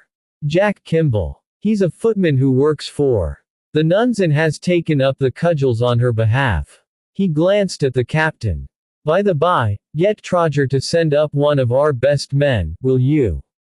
Someone discreet. I want him immediately, so you can send Frith with my phaeton if you like. And I want him out of uniform. Single quote. Roding blinked. What the devil for? Messenger, Gerald explained. I don't want that girl running her head into any more danger. Single quote. As if you could stop her. Probably not. But, Whether she likes it or not, I aim to be on hand to get her out of it. Quite right, Gerald, approved Lucilla. She won't like it, prophesied the captain gloomily. And nor do I. You'll end up dead, that's what. Single quote. Nonsense. I'll have to wait here, of course, which means you, Hillary, will have to do tomorrow's patrol. Yes, very well. Better check on Remenham House, I suppose. Single quote. Yes, do. I've seen Brewis Charvel, by the by. Why did you not say so, man? Demanded Hillary crossly. I am saying so, protested Gerald mildly. Dunderhead. Get on with it, then. I suppose you came right out and asked him about his family. Single quote. Nothing of the sort. I was extremely subtle. In fact, as devious as Melusine. I told him Belade had tried to borrow money off me and asked if he could vouch for the fellow. It seems Belade visited him that day to present his credentials, and Charvel posted straight off to inform his great-uncle. Which is why I wasn't able to see him until today. He gave Belade the go-ahead and they've gone off to visit. Ah, so that's where Belade comes in, nodded Lucy. Precisely. Madame Belade, for want of any other name to call her by, told me that she, in her character of Melusine, was the daughter of Suzanne Belade and Nicholas Charvel. Single quote. But that would make her half French, Hillary pointed out. Whereas Melusine insists she is entirely English, agreed Gerald. Therefore, she cannot be the daughter of Suzanne Belade. Voilà tout, as Melusine herself would say. Single quote. Oh, this is becoming nonsensical, exclaimed Lucilla. Of course it is, corroborated Hillary. Must be another of her lies. Or she imagines that being half English is the same as being completely English, suggested Lucilla. Parbleu, said Gerald. I borrow the expression from Melusine. She may be an infuriating little devil, but she is far from stupid. Moreover, she claims that this whole enterprise of hers is purely for the purpose of marrying an Englishman. Single quote. That's fortunate, murmured Lucilla. Gerald frowned. What? Nothing, snapped Roding, with an odd look at his bride-to-be that Gerald could not interpret. Does Charvel know that this Melusine of yours is here? Single quote. The question distracted Gerald. You mean that there is a rival Melusine to the one he has heard about? He does not. At least, I frustrated her design in calling upon him this morning. I can't but feel it is an undesirable complication to drag in the Charvels at this point. Time enough to do so when she has her affairs settled, if she can settle them. Single quote. And if she can't? Asked Lucy. We'll cross that bridge if and when we come to it. What if she goes back to Charvel? Demanded Roding. Why do you think I want a man ready to run to me with every move she makes? Countered Gerald. She may well try to go back. She says she will have to, though she does not wish to. Which is also puzzling. Gerald frowned. I only wish I might have won her confidence. Single quote. Lucilla sat up. She won't confide in you. Now, why? Because that scoundrel Leonardo drummed it into her head that no man was to be trusted, Gerald announced viciously. The more whether or not the wretched female is in fact Lord Charvel's granddaughter. What had Brewis Charvel to say to that, Gerald? Single quote. He had nothing to say to it. It does not matter to him either way. But what he did say is that he thinks the Valades will receive very short shrift from his great-uncle the General. Single quote. Everett, General Lord Charvel, master of a barony stretching over a wide estate that encroached on the hundreds of Witham, Thirstable and Dengie, stood before his own fireplace, glaring at his visitors from under bushy white brows from a head held necessarily low above a back painfully bent by rheumatism. He was a thin old man, a wreck in a ruined body, but nothing would induce him to stand in any other way than as stiffly erect as possible, like the soldier he had always been, even though he was obliged to lean on his silver-handled cane to do so. That he received guests of the name of Belade at all would have surprised anyone who knew his history. But he had been forewarned by his great-nephew. His first reaction had been explosive as the hurts of the past rose up to taunt him. Lord Charvel's sense of justice would not, however, allow him to repudiate his granddaughter, if indeed this female proved to be the infant lost to the family so many years ago. To be confronted with the girl's damned Frenchman of a husband was another matter altogether. Particularly when it was obvious the fellow was one of these pitiful wretches weak enough to allow themselves to be ousted from their inheritances and thus obliged to come seeking succor of their neighbors. The general had little doubt he was going to be asked to provide for the fellow as well as for his legitimate descendant. 5 minutes ago, his butler had entered the Green Saloon, an austere apartment, with dark forest green wallpaper flocked with a swirling design, and heavy mahogany furniture. The news that his granddaughter desired an audience Lord Charvel had greeted with merely a grunt, which turned into a roar as his gorge rose when he heard that she was accompanied by her husband. The visitors, when they entered, looked thoroughly intimidated and Everett concealed a grim smile. Just so had his subordinates shown their apprehension. It suited him to dampen the spirits of any who sought to impose upon him, as these relics of the loathed family of Valade seemed like to do. Charvel did nothing. Without a word, the general reached out and took them, but his glance searched the girl's face. Under this unnerving scrutiny, a slow flush mounted to the woman's cheeks. She fidgeted and looked away. Everett's gaze dropped to the papers in his hand. He passed but a cursory glance over the formal certificate that identified the Frenchman before him as one André Valade, distant cousin to the Vicomte Valade. The marriage lines that confirmed a union between the said André Valade and Mademoiselle Melusine Charvel touched the old scars and he gave vent to a muttered expletive. But the letter, written in his son's own hand, and addressed to the mother abbess of the convent of the Sisters of Wisdom near Blaye in the district of Santonge, dated a little over 5 years previously, exercised a powerful effect upon him. Recognizing the handwriting, he glanced swiftly at the signature, and uttering an explosive curse, cast the paper from him. That it provided proof of the girl's identity was one thing. Charvel's command of French was enough to tell him that, for its entire content was devoted to commending Nicholas Charvel's 14-year-old daughter into the care of the abbess. But the mere recognition of his son's signature was enough to stoke the fires of his long-held rage. Proof that the scoundrel had risen from the dead, for he was dead to his father. He glared at the female whose appearance in England had revived those painful memories, churning unbearably since Brewis Charvel had brought him the news and put him in the worst of tempers, and the fury spilled out. "Chaw! So you're the whelp's girl, are you? Suppose you've nothing but that villainous French in your tongue." Single quote. "I have English a little," the girl offered, her voice shaking as she essayed a smile and sank into a curtsy. "English a little. You ought to have English only." Her lashes fluttered. "But this is not to my blame, grandpère." A burning at his chest, the general ground his teeth. "Don't dare address me by such a title." Single quote. The girl bit her lip and backed a little, while her husband shifted to stand at her side. "Monsieur, my wife intended not to anger you," he said in a tone of apology. "Then let her keep her Frenchified titles to herself. She may address me as grandfather if she chooses, since I'm obliged to accept her in that capacity. But I don't wish to hear that abomination on her lips again."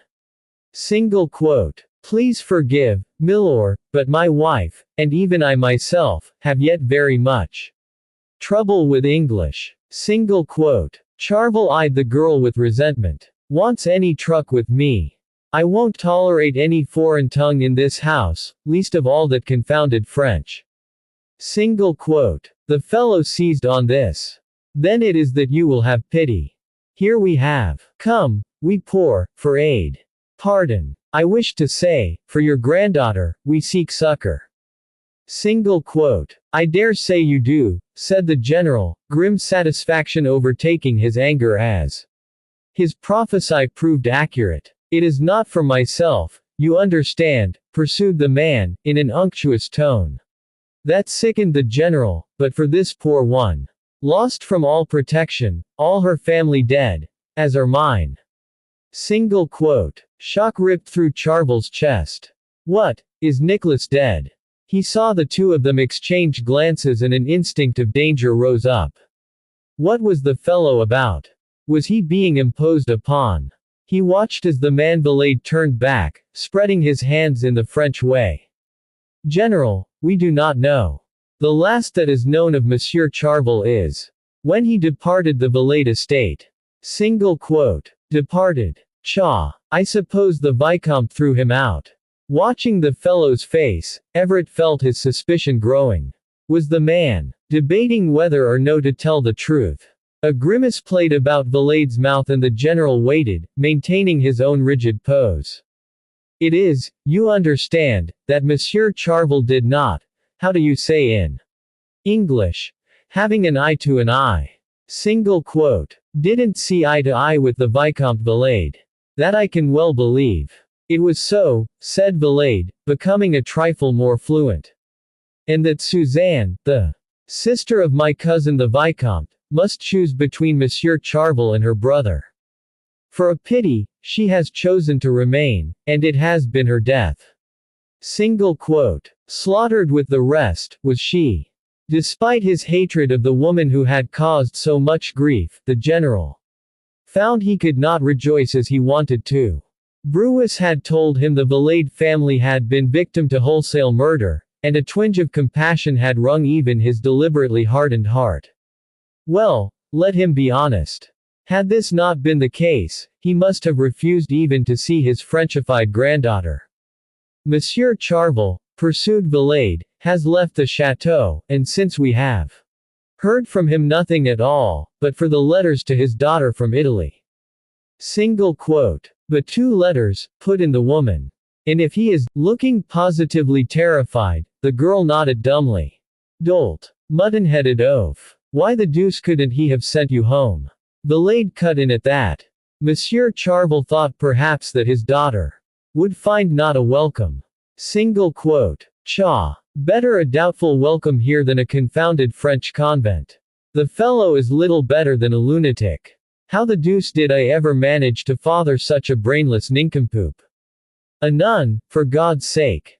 A confounded Catholic nun. A granddaughter of mine. Single quote. The idiocy of this notion stuck in his craw and he could think of nothing else. For a moment. Pardon, milord, said Valade, but Monsieur Charvel, he was not at fault. Not entirely. Single quote. I find that difficult to believe, snapped the general, jerking to and fro as his agitation mounted. As I have said, it was a quarrel between the Vicomte and Monsieur Charvel. The Vicomte has, he say, enough femmes in his hands. He will not provide for the daughter. He is the one who has said that she must go to the convent. Monsieur Charvel, he has not the means to choose different. Single quote. Hadn't the wit, you mean. Also Madame his wife. Charvel's gorge rose. He'd borne mention of the woman's name. But that title, he would not endure. Don't dare call her that to my face. Both Valade and the granddaughter gazed at him blankly. Then Valade was the man as big a fool as Nicholas, tried again. Suzanne, if I may say, had also not the choice. One would say she could try to prevent that her daughter will go to the convent. But the Vicomte has said that his sister may remain, but that the daughter must go. Even the love of a mother does not sway him. Single quote. Abruptly, the niggling doubt that had been plaguing Lord Charvel came sweeping to the surface. Mother. Suzanne Valade, her mother. With deliberation, he spoke. Do you tell me that my disreputable son had the infernal insolence to pass you off as that whoring Frenchwoman's daughter? Single quote. His answer was in their faces. His anger gave way to grim humor and he thrust towards them, leaning shock. I knew it. The snaking suspicion rolled through his mind again. And you come to me, thinking yourself half French, and expect me to take you in. What is it you're after? Money, I suppose. Don't you know I disinherited the rogue? Single quote. This we knew, milord, said Valade. Also that it was that you did not wish the French connection. Single quote. And your precious Vicomte didn't wish for the English one, said Charvel. Acid in his voice. They eloped. But he didn't marry her. Not then. Too damned chicken-hearted to confess to me he'd run off with the woman. If I'd known, there would have been a different story. Bitterness rose up as he looked at the female. And you, my girl, if you'd been born at all, would have been just what you think you are. Half French. Single quote. The woman shrugged helpless shoulders, looking to her husband. André. K did ill. Single quote. My wife does not understand, said the fellow, frowning deeply. Of course she don't understand, snapped Charvel irascibly. Been led up the garden path by that confounded rapscallion. Your mother, for what it is worth to you, for there's nothing for you here, by God, was the woman I chose for Nicholas. An Englishwoman. Good-looking girl. He looked the girl up and down. You don't favor her, bar the black hair. Don't favor your father much, either, if it comes to that. Single quote. It had not before occurred to him, but this realization fueled the general's growing conviction that he was being imposed upon in some way. How would it serve Nicholas to keep the truth from his daughter? A tiny thread of disquiet troubled him. But this Englishwoman, asked the man Valade, his puzzlement plain to see. Who was she? Single quote. The question irritated Charvel. What are you, a nincompoop? She was Nicholas's wife, of course. His first wife. Married the other and ran off after Mary died. His eyes found the girl again, and he added rancorously, giving birth to you. Couldn't face me with what he'd done, the miserable blackguard. Single quote. The crack in the iron front widened a little, and the general was obliged to clamp his jaws tight against the rise of a pain too well remembered. Might have forgiven him, he muttered under his breath, if he hadn't taken the babe. Single quote. At this, the fellow Valade burst into unwise speech. Sapristi. Then Melusine is in truth your granddaughter. Yes, yes, you do not like the French, and so this English lady here, she is altogether your flesh. It is that you cannot refuse her. The girl held out her hands. Ah, grandpère. Fire enveloped Charvel's mind and he brought up his cane, pointed like a musket. Keep your distance. You dare to tell me I cannot refuse. He glared at the girl. Do you think I could endure to hear you prattling your abominable French in my ear day by day? Enough to drive me straight into my grave. I'll give you grandpère. Single quote. But milord. Pardon. No longer master of his actions, the general lurched forward, waving his cane. Get out. Out, I say. Think I want another miserable cowardly good-for-nothing wastrel on my hands. Begone. Out of my house. Single quote. He drove them to the door, grimly satisfied when the girl's nerve broke. Ah, bah, it is enough, she cried, and turning, ran out of the room. Valade stood his ground, holding the doorjamb, and facing up to the general. Charvel's fury was burning out. He stopped, panting hard, slamming his cane to the floor to make use of its much-needed support. Well, he uttered between heavy breaths. Still here, wasting your time. Get nothing out of me. Try your luck with Jarvis Remenham, if you will. A sudden frown sprang to the fellow's face. You said, who? Remenham. Maternal relations. Kentish family. Find them at Remenham House, if you can. A gleam of rare humor slid into Charvel's chest. Chapter 6. Creeping along the dark narrow passage, with lantern held well ahead to keep her step steady on the uneven stones, and to warn her of the advent of rats. Melusine kept her long petticoats fastidiously clear of the dirt with an efficient hand, a habit she had learned in the convent. Parbleu, I hope that I do not have many more times to come in this way too. The house, she muttered fretfully. What, miss? asked Jack Kimball from behind her. This journey I do not like, she said more loudly. And if it was not for that imbecile of a Gerard, who has put his soldiers to watch for me, it would not need that I make it. Even if they militiamen weren't there, miss, cautioned her cavalier, you couldn't go marching into the house open like that. Their gatekeeper would have called them out again.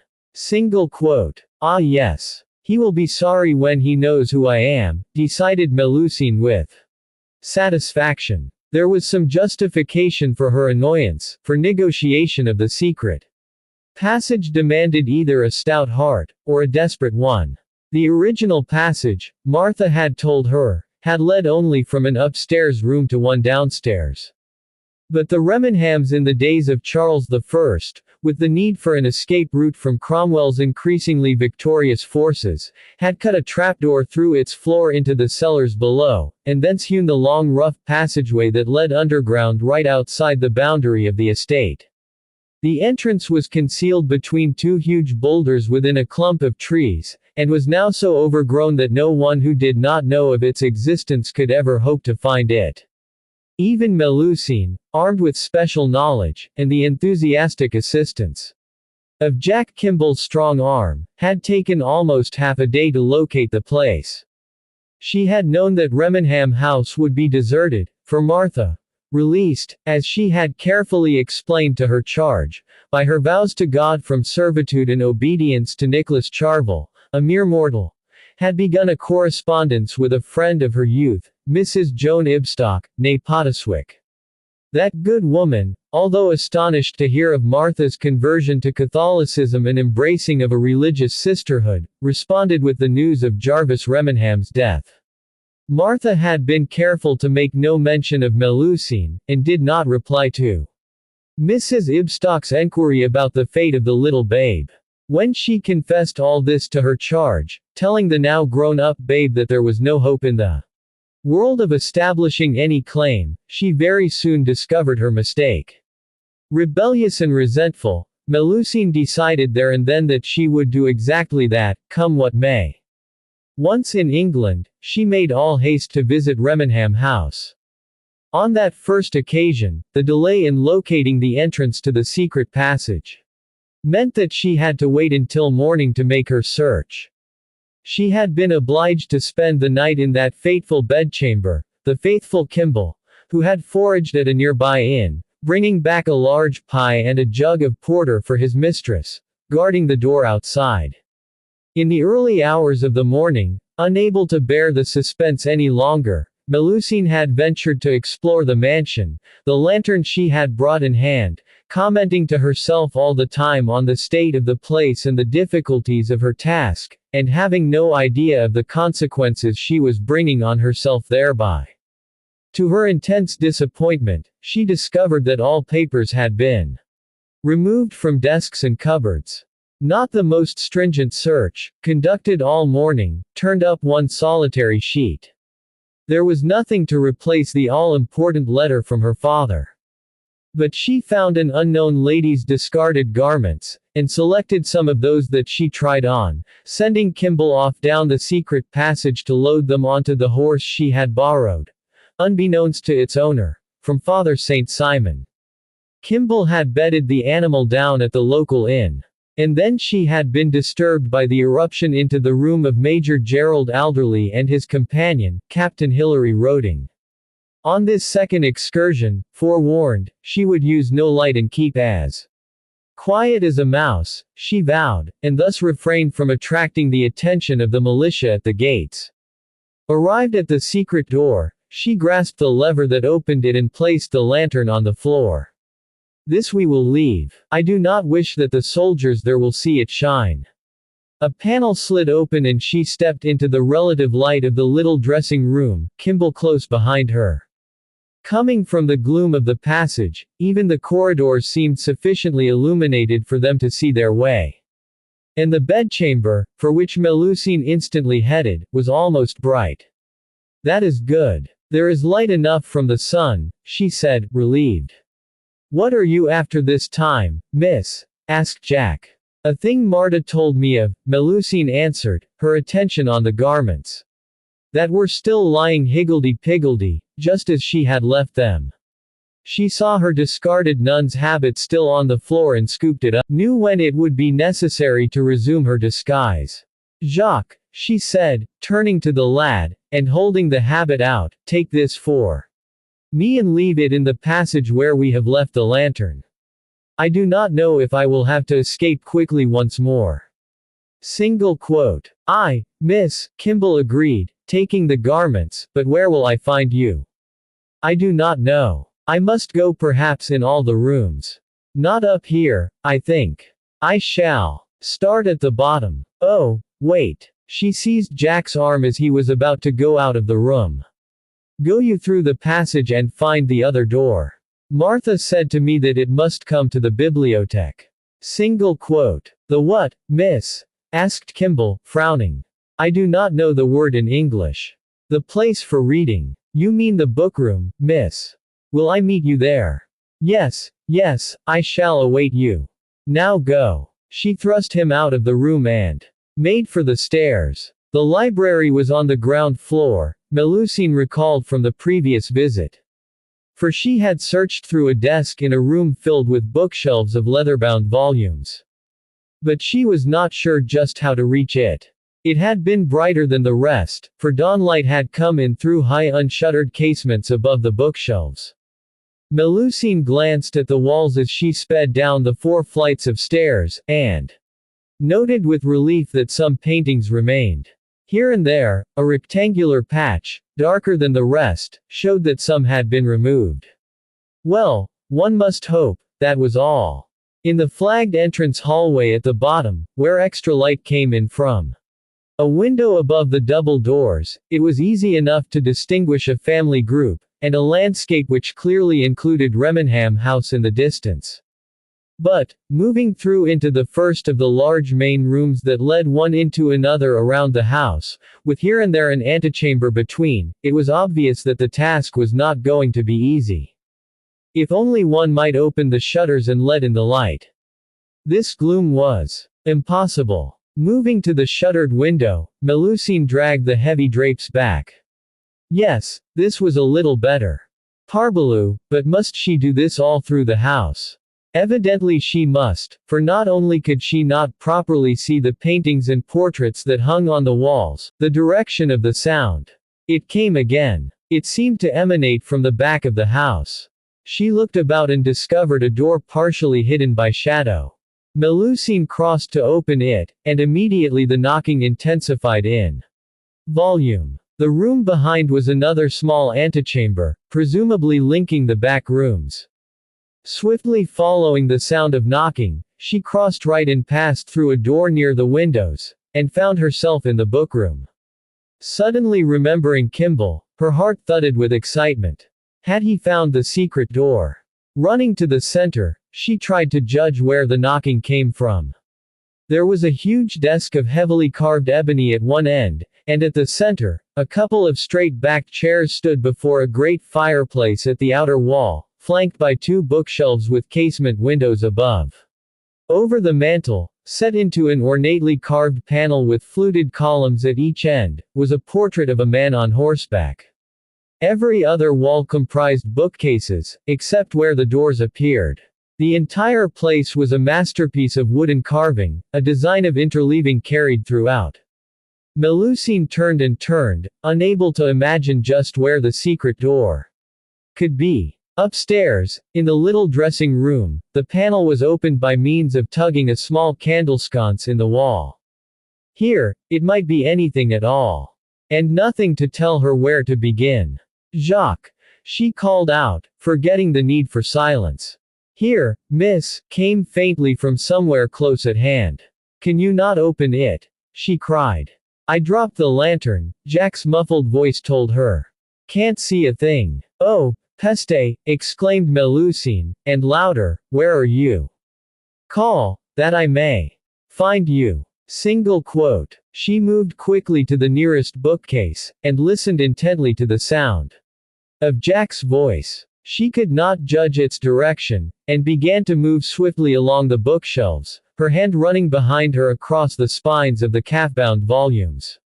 She had traversed perhaps 3 bookshelves, passed across the door that must led to the hall, turned the corner, and was just about to reach the fireplace when she abruptly became aware that something under her fingers had felt wrong. Melusine tapped on it. At once there came an answering knock. She had found him. Excitement welled. Wait, Jacques. I will find the way to open this. It took several frustrating moments, working at the protrusions of the carving. Down the side of the bookshelves, tugging at leaves, pushing at flowers. But at length, there was a click, and with a swish, the panel of painted books swung outward from the wall. An astonished Jack Kimball was revealed in the aperture. Melusine started back, blinking. Parbleu, but I find that this is excessively clever, this passage. Jack stepped out, and pushed the door to. It clicked and the bookshelf was once more intact. They stood back together and stared at it. You could not tell it, said Melusine, unless you were as close as we. A sudden clatter of booted feet sounded in the hall beyond. Jack looked towards the door. At the back of her mind, Melusine noted an odd look in the boy's face, but there was no time to explore it. Swiftly she ran her hands over the carvings, trying to find the lever to the secret panel again. She was too late. The door to the library burst open. Ha! Uttered Captain Roding triumphantly. Got you. You. Stunned, Melusine moved quickly away from the telltale bookshelf. But how do you come here? Single quote. Down on a routine patrol, unluckily for you, he answered grimly.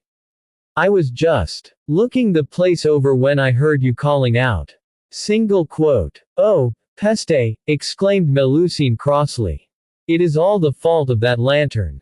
I'm that sorry, miss, Kimball said glumly. It does not matter, Jacques. She glared at Hilary. If it is that your men there are going to arrest us, then why did they not do so? Single quote. Left to myself, I'd let them, he replied grimly. But he looked back into the hall and spoke to the sergeant who could just be seen behind him. All right, Troger. I'll take over here. Get the men back to their posts. Single quote. Sir, came from Troger, and the booted feet clattered off and out of the front door. Now then, said the captain sternly, I'm not going to ask you what you're doing here. I'd only get a pack of lies in reply. Single quote. Then it is good that you do not ask me, Melusine snapped, and flouncing away from him, went to sit in the large chair behind the desk at the two. Single quote. Kimball flushed beetroot, and Melusine had a flash of insight. Jacques. She got no further, for Kimball came towards her, speaking fast and low. It were that their major, miss. I didn't betray you, I swear I didn't. Seemed like he knew so much. More than me, miss. And he wanted to help you. Single quote. So this is the way you serve me, exclaimed Melusine, her quick temper flaring as she jumped up, slammed her hands on the desk and leaned towards him over it. What is it that you told him? Single quote. Nothing, miss, I swear. At least. Don't be more of a lunatic than you can help, broke in the captain. Addressing himself to Melusine. If the boy had sense enough to send word to Gerald as he was told to do, then God be praised. Single quote. Parbleu, broke from Melusine, as she turned on him instead. By traitors I am surrounded. Single quote. Stop talking utter twaddle, ordered Roding, marching up to the desk. You ought to be glad someone cares enough about your wretched little neck to try and save it. And if you dare to produce any kind of weapon at all, he added, taking a plain brass-barreled little pistol from his own pocket and leveling it, I will have no compunction in blowing off your head, you madcap female. You're dealing with me now, not Gerald. Single quote. Melusine looked resentfully at the pistol. I see well that I am dealing with you. Do not imagine that I cannot do so, as well as I can this Gerard. Single quote. Do you tell me you think you can outwit Gerald? I wish I may see it. Melusine did not reply. Her anger died and she eyed him. She could manage. The major. Let her see if she could manage this one, perhaps turn all to suit herself. What do you think to do with me now? The captain lowered the pistol. His tone changed, becoming a little more moderate. I don't propose doing anything with you. The thing is, Miss Charvel. Single quote. He told you my name. Cut in Melusine, surprised. He told me everything, if you mean Gerald. Impatience overtook Melusine's resolve momentarily. Do you think it is the man in the moon that I mean? What is it that Gerard has told you? Single quote. That you need help. Melusine sat slowly down again, looking him over thoughtfully. This became very interesting. Let her see what she could make here. She watched the captain tuck the pistol back in his pocket, and perch on the edge of the big desk. Very good. He became a little less on guard. I do not know how you think you may help me, she said slowly. Neither do I, he responded, frowning, but for Gerald's sake, I'll do anything I can. Mischief overtook Melusine. She ran her gaze over him, and allowed her eyelashes to flutter down. To her satisfaction, the captain reddened a trifle. No need to upset yourself. Happy to do anything in my power. Single quote. Melusine sighed deeply. You see, it is that I have a plan to marry an Englishman. Single quote. His brows rose. So that's true, is it? Certainly it is true, Melusine said, opening her eyes wide. And I am thinking now that you may be very suitable. Single quote. Almost Melusine betrayed herself at his startled look. But she must not laugh. You will like to marry me, yes, she pursued. That will be very helpful too. Me. Marry you. He shot off the desk, such horror in his face that Melusine felt a little irritated. Was she so bad a prospect? No good, Melusine, said a new voice from the doorway. Melusine jumped up, turning swiftly. Gerard. Before she could react to this new menace, the captain spun round. She wants me to marry her. So I heard. Gerald came into the room as he spoke, his eyes on the storm clouds rapidly gathering in Melusine's face. He's already spoken for, Melusine. You'll have to find someone else. Single quote. You, perhaps, she flung at him furiously, stepping out from behind the desk. He uttered a short laugh. Lord, no. I've a better regard for my skin, I thank you. Single quote. Parbleu, but I find you excessively rude, she snapped, marching to meet him. You usually do, he said lightly. Do not smile at me and try to make me not angry anymore, Melusine warned, for I am very angry indeed with you. Single quote. What, for not wanting to marry you, promising Q and adopting a mournful note. But that is excessively unkind of you, Melusine. To compare me to a starving pig. Single quote. She bit her lip, but her eyes betrayed her. Do not say such things, you imbecile. Single quote. With satisfaction, Gerald noted that her voice was hopelessly unsteady and drove home his advantage. I will not, if you will assure me that an imbecile is a better marriage prospect than a starving pig. Single quote. Melusine bubbled over and warmth rose in Gerald's chest. Idiot. Near as idiot as this capitaine of yours. He believed me when I asked him to marry me. You would not have believed me, I know well. Single quote. Gerald eyed her with interest. Did you sigh and flutter your eyelashes? Certainly I did. No, I wouldn't have believed you. He glanced at Roding. Don't concern yourself, Hilary. She was only trying to distract you so that she might escape. Single quote. Distract me. She nigh on gave me an apoplexy. Gerald laughed, and turned back to Melusine, who was frowning again. What, now? Single quote. Now, she answered flatly, you will please to tell me at once why you have come here. Single quote. That's easy. You're trespassing again, and I've come to arrest you, Gerald said promptly. I do not believe you. En tout sens, I am not trespassing at all. This, waving an imperious hand in a sweeping arc about the library, is my house. Single quote. So that was it. Gerald glanced at Hillary and saw the stunned look on his face. The fellow Kimball, to whom Gerald was indebted, was gaping. You will have to prove it, you know, Gerald said quietly. Do you think I do not know? What am I doing here, do you think? That's just exactly what I've been asking myself, he returned.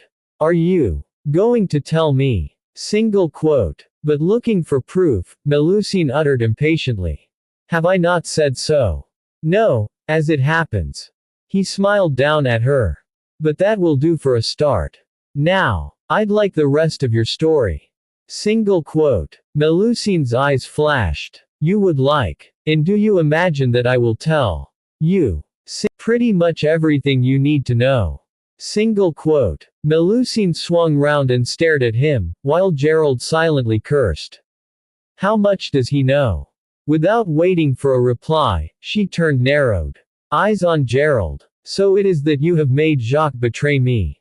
No, miss, cut in Kimball. She glanced at him and made a dismissive gesture. Do not be alarmed, Jacques. I am not angry with you, but with this. Single quote. Idiot. Imbecile. Offered Gerald in a helpful tone. Melusine choked on a laugh, and Gerald at once seized the initiative, speaking in a tone deliberately soothing. You have every right to be angry with me. You see, I kidnapped poor Jack. And made him promise to send me word if you went careering off anywhere. He was extremely loyal to you. Indeed, he told me nothing at all. But he was at last persuaded that I mean you no harm, and that I might, just possibly, since I am both a gentleman and a major of militia, be able to be of more assistance to you than he himself. So, you see. Single quote. Do not say any more, Melusine uttered, flinging away and moving to the fireplace. She turned there, clasped her hands behind her back and put up her chin. I see that Leonardo was right. One cannot trust any man at all. Single quote. The lad Kimball moved swiftly to the door and walked out of the room. Disappointment flickered in Gerald's chest, and he did not hesitate to speak his mind, unable to help a reproachful note. I don't think he deserved that, Melusine. Quick remorse raced through Melusine's veins, but she hit back strongly. It needs not that you tell me. Then she ran swiftly out of the library, calling out as her cavalier was almost at the front door. Jacques. Single quote. He stopped, but he did not turn. Melusine ran to catch at his arm. Jacques, do not go. Jack gazed steadfastly at the floor. You were right, miss. I didn't ought to have sent for him. Single quote. Melusine's heart twisted. Jacques, you have been very much my friend. I have had no one but for you. But it is that I have a very bad temper, you understand. Single quote. She sighed relief to see a faint grin as he ventured to raise his head. I know that, miss. I don't mind it. But you mind that I say I do not trust you. Well, and we will not allow this Gerard, who makes me all the time excessively angry, you understand, to make trouble between us. I think he only wants to help you, miss, offered Jack. He don't mean you no harm. Single quote. Melusine withdrew her hand. Yes, but I do not know why he should wish to do so, and therefore I cannot permit that he interferes. Single quote. She was about to develop this theme, when Jack's gaze became fixed, and his expression changed. Inside, miss. Single quote. But what is it? Quick. We need the major. Before she could object, Melusine found herself hustled back into the house and dragged willy-nilly towards the library door, where Jack called softly. Major, sir. The major appeared so swiftly that Melusine was instantly suspicious. Had he been listening inside? What is amiss? That Frenchie, sir. He's riding down the drive. Belayed. Aye, sir. Shock threw Melusine's heart out of kilter and she looked instinctively Towards the major. But how can he know? Single quote. His soldier's instinct overtook Gerald and he dropped all his insouciance in a bang, becoming brisk. Never mind that now. He called through the library door. Hillary. The captain appeared, alert at the note in his major's voice as Gerald had known he would be. What's to do? Belade is here. Go out there and head him off, will you? Tell him anything you like, but don't let him in, and don't tell him Melusine is here. Single quote. Roding left the house instantly, not even pausing to nod. Gerald seized Melusine by the hand and drew her towards the stairs, throwing a command at Kimball as he did so. Keep watch, Jack. If Captain Roding fails to keep the man out of the house, run upstairs and warn me quickly. We'll be somewhere on the floor above. Single quote. Aye, sir, Kimball said at once, and took up his stance at the bottom of the stairs as Gerald dragged Melusine up them. But, Gerard. Don't start arguing, he said in a tone that brooked no defiance. We'll have earshot. Single quote. Rather to his surprise, she obeyed this injunction as he led her up 2 flights of stairs to the first floor. Moving swiftly to the end of the corridor, he pushed open a door at random and entered a large room, which looked to have been a saloon, judging from the faded gilt and crimson wallpaper, a mirror above the fireplace which was surrounded by an ornate gilded frame, now sadly tarnished, and a worn Chippendale sofa with striped upholstery and tasseled cushions. Gerald closed the door and released Melusine, and then went to open the shutters on a window that faced the side of the house. Light flooded the uncarpeted chamber, revealing the decayed state of the place. Lord, he uttered, glancing about with a disparaging eye. One would take it that the house had been ransacked. Single quote. Melusine had crossed to the window that overlooked the front of the house and was trying to peep through a crack in the shutters. Cursing under his breath, Gerald moved swiftly across and dragged her away. You'll make shadows. She allowed herself to be pulled to the center of the room, but uttered in a low tone, full of suppressed anxiety, how can he know? How can he know? Single quote. You mean how can he know that this is your house? Melusine looked up at him, distress in her eyes. There is no one who could have told him this. No one. Single quote. What of your grandfather? Her lips parted in surprise. You know. Come, Melusine. Remember that I've seen Brewis Charvel, and I'm well aware of your identity. You told me yourself you are not half French, which means the girl calling herself Madame Belade is completely misinformed, so Belade himself cannot know. But they've just been to see General Charvel. Single quote. Fury was in her face. Allure, I see how is this. He will not help them. And I told Emile so, and thus he sends them to my other grandpère, even that he knows he is dead. Pa! What a pig is this general. Single quote. I thought so, Gerald said with satisfaction. Jarvis Remenham was your mother's father. Single quote. She bit her lip, frowning. How did you guess? I guessed as soon as you said this was your house. Didn't I say that this whole business of your camping in Remenham House was the one aspect I could not puzzle out? Single quote. You are very clever, Monsieur Gerard, she conceded, although Gerald was amused by the grudging note, but in truth it is not yet my house. I do not know how I shall get it, but I must, you understand. Why must you? Asked Gerald calmly. Melusine opened her eyes at him. But for my dowry, what else? One cannot expect that an Englishman will marry any jeune demoiselle without a dowry. That is not reasonable. Single quote. Not if you want one of good family, no, he agreed mildly. Unless he is himself a man of substance. Single quote. Even that he is, one must be practical. For that such a man does not mind about the dowry, he must be in love and despoir. And even if that, she added bitterly, he must be also a person of a disposition extremely mad, that he can go against the family. Single quote. Like your father, Gerald put in deliberately.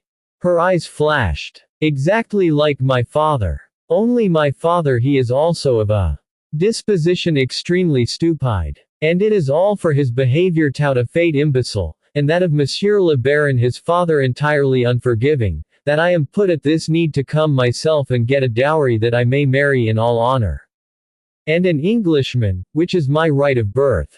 Single quote. She turned and swept away from him, pacing the length of the room to the window Gerald had unshuttered. And turning again, as if the emotions she had churned up kept her on the move, she paced back to the mantel and there stopped, staring at her own reflection in the tarnished mirror.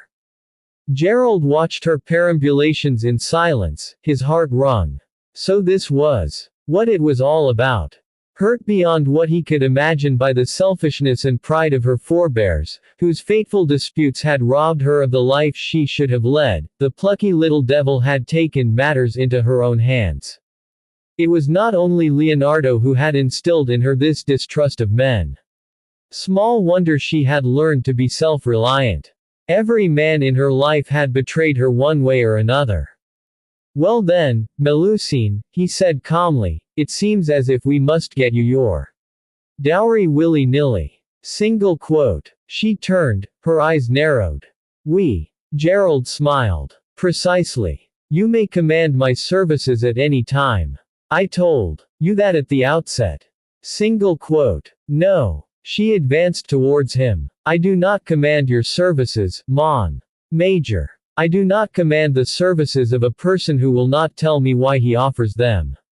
Single quote. Gerald moved to the long sofa, dusted it with elaborate care with one of its cushions, and with a gesture invited her to sit down. Melusine approached with caution and sat warily at one end, looking up at him expectantly. He removed his cockaded hat, putting it down himself at an angle and, crossing his legs, leaned back at his ease, his eyes fixed on her face. Bien. You are perfectly right, Melusine. It is quite outrageous of me to go about rescuing a damsel in distress. Single quote. Who does not in the least wish to be rescued, put in Melusine. Without telling her why, he finished, ignoring the interjection. So I shall do so. He sighed, spread his hands quite in her own manner, and fluttered his lashes. To his intense satisfaction, Melusine bit her lip on a tremor. You see, he pursued blandly, I lead a life of the most intolerable boredom. And the opportunity to share in your exciting adventures was just too tempting to be put aside. Single quote. A derisive snort greeted this passage. I beg your pardon, said Gerald. Do not beg my pardon. I know well that you are making a game with me. I swear to you, it is the exact truth, he protested. You have no idea how dull the militia is compared to the army.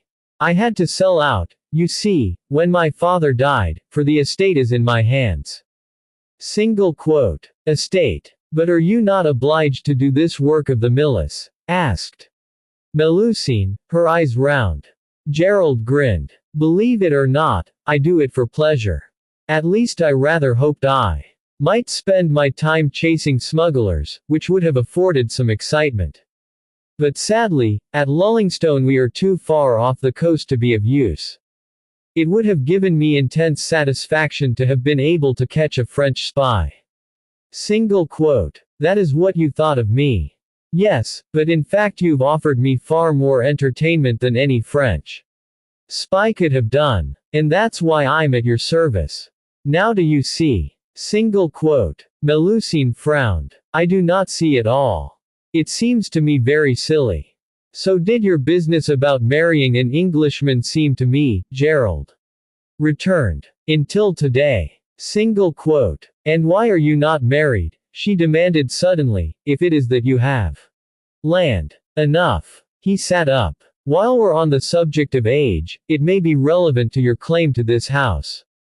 How old are you? Single quote. I have 19 years, and it is quite unimportant. Marta has told me that the house comes to my mother, Ma. Ryrie. Men. Ham. She pronounced the name with painstaking accuracy, Gerald noticed. And if not her, for she is dead, then me. For it cannot be that this Jarvis will leave the house to my father. That is not reasonable. But there is need for the proof that I am me, and that is what I look for. She jumped up, and moved impatiently to the door. Has this capitaine of yours not yet rid us of this Emile? What can he find to say to him? Single quote. Don't be impatient, Gerald said, rising to and coming to draw her away from the door. Keep still, for God's sake. Hilary will send him off all right and tight, never fear. Single quote. Melusine shook him off. But do you not see that he will come again? I think it is better if you, both of you, go and leave me here to find. She broke off, looking away. To find what? Demanded Gerald. What is this proof? I will not tell you. Hang it, Melusine. Losing patience, Gerald seized her by the arms. I've had enough of this. Haven't I shown you over and over again that I mean you no harm? What do I have to do? Single quote. You can go away and leave me to my affairs, she threw at him. Left to yourself, my girl, you may not have any affairs. Can't you see that? Valade is an extremely dangerous man. Single quote. Do you think I am afraid of that pig? Gerald gave her a little shake. You should be. That he's come here at all shows he'll stop at nothing. The minute he discovers Roding here, he'll know something is up. Why would militia be infesting the place? And he must by now be aware of my interest. He may not know you're in England, but if he has the smallest knowledge of your character, he must surely be expecting you. How long do you think it will take him to put two and two together? Single quote. Bien, then if he will try to harm me, I will kill him. You may not get the chance. He let her go. Now be sensible, Melusine, and let me help you. Single quote. She tossed her head. Me, I do not need the help of anyone. Oh, don't you? Gerald said grimly. Do you think because you've managed to pull a gun on me, not to mention several daggers and a vicious little knife, that you can get away with it against a man who means business? Single quote. You, if you had not been as you are, she countered. Gerald's temper flared. You little fool. I'm a trained soldier with 10 years experience at my back. I've more than twice your strength and at least 10 times your cunning, when it is needed. If I'd meant it, my girl, you'd be dead meat. Single quote. That is what you think. Let us try. Don't be idiotic. She was backing from him, reaching through one of the slits she had carefully manufactured in her petticoat. I can take care of myself, bet. Single quote. Exasperated, Gerald glared at her. You obstinate little devil. I'm minded too. Take a whip and beat some sense into you. Single quote. Pa! Scoffed Melusine. I have told you, a whip it is nothing. The nuns, they were very good with a whip. You do not make me afraid like this. Single quote. The dagger was in her hand. Gerald lost his head. Then mayhap this will persuade you. With a scrape of steel, he drew his sword from its scabbard. Melusine cast one swift glance at it, and her eyes, flashing magnificently, came back to his face. But whatever she may have said was lost as Gerald pinned her to the wall, the point of the sword at her throat. I'll play you at your own game, he growled, holding the foreshortened foil in place with rigid control. Melusine's eyes blazed into his. Then her fingers moved. Pain sliced into Gerald's hand and his sword arm jerked. The sharp point of the sword at the girl's throat bits. Chapter 7. Oh, my God, burst from Gerald. He jumped back, wrenching the sword away. It fell with a clatter to the floor. He heard Melusine cry out, but his attention was all for the nick he had made in her neck. Diving towards it, he tried to press against the rivulet that was seeping from it, hampered mightily by Melusine's fingers, which were grasping at his other hand. For God's sake, let go my hand, he begged. I must get a handkerchief. But you are bleeding like a pig, came the frantic response. Gerald glanced down and saw her dash at a spread of blood on his own hand. Only now realizing that her dagger had found its mark. Lord above, had they wounded each other? But Melusine's need was paramount with Gerald and he tried to shake off her clinging fingers. Will you let be? Instead she grasped his hand tighter. Laissez-moi. Impatience swamped him. You're only making things worse, you little idiot. Parbleu, it is I who am the idiot, she scolded furiously, removing one hand and digging it into her sleeve. Who has begun this but you? Single quote. Gerald barely heard her. Melusine, if you don't let go my hand. He broke off as she dragged a pocket handkerchief from her sleeve. Give me that. Single quote. He took his finger away from her neck and made a grab at the handkerchief. No. Melusine snapped as he tugged at the thing. Leave it, imbecile. Damn you, I should have beaten you, Gerald swore, holding fast to his corner of the little square of linen. Only you made me lose my temper, and single quote. I made you do so. Pa. Gerald at last succeeded in ripping the handkerchief from her grasp, and swiftly held it to her neck, oblivious to her now bloodied fingers clawing at his hand. What in God's name is going on? Glancing swiftly towards the doorway, Gerald saw his friend's disbelieving face and burst out, speaking over the top of Melusine as she made another grab for the little square of linen. This idiotic female. This imbecile has made me lose my temper, and I cut him with my dagger, and he is damn near slit her throat. Whoa, whoa, stormed the captain, starting forward. Next instant, Gerald felt his wrist seized in an iron grip. It was wrenched away from Melusine's clutching hands. Gad, what a mess. Gerald pulled free, and Melusine broke back, staring at him. Her neck was smeared with red and remorse flooded him. Oh, my God, Melusine, what have I done? Melusine shook her head. No, it is what I have done. Don't start arguing again, for God's sake, snapped Roding irritably, dragging out his own large pocket handkerchief. If ever I met such a pair of lunatics. Single quote. Give me that, Hillary, Gerald said at once, ignoring his remark and reaching out for the handkerchief. She's still bleeding. Single quote. His friend held it out of the way. So are you. But you'll get her all over blood again. Let me bind you up, and then you can attend to her. To Gerald's chagrin, Melusine regarded Hillary with approval. That is very sensible, mon capitaine. But I do not need that Gerard attend. I will be very well without him.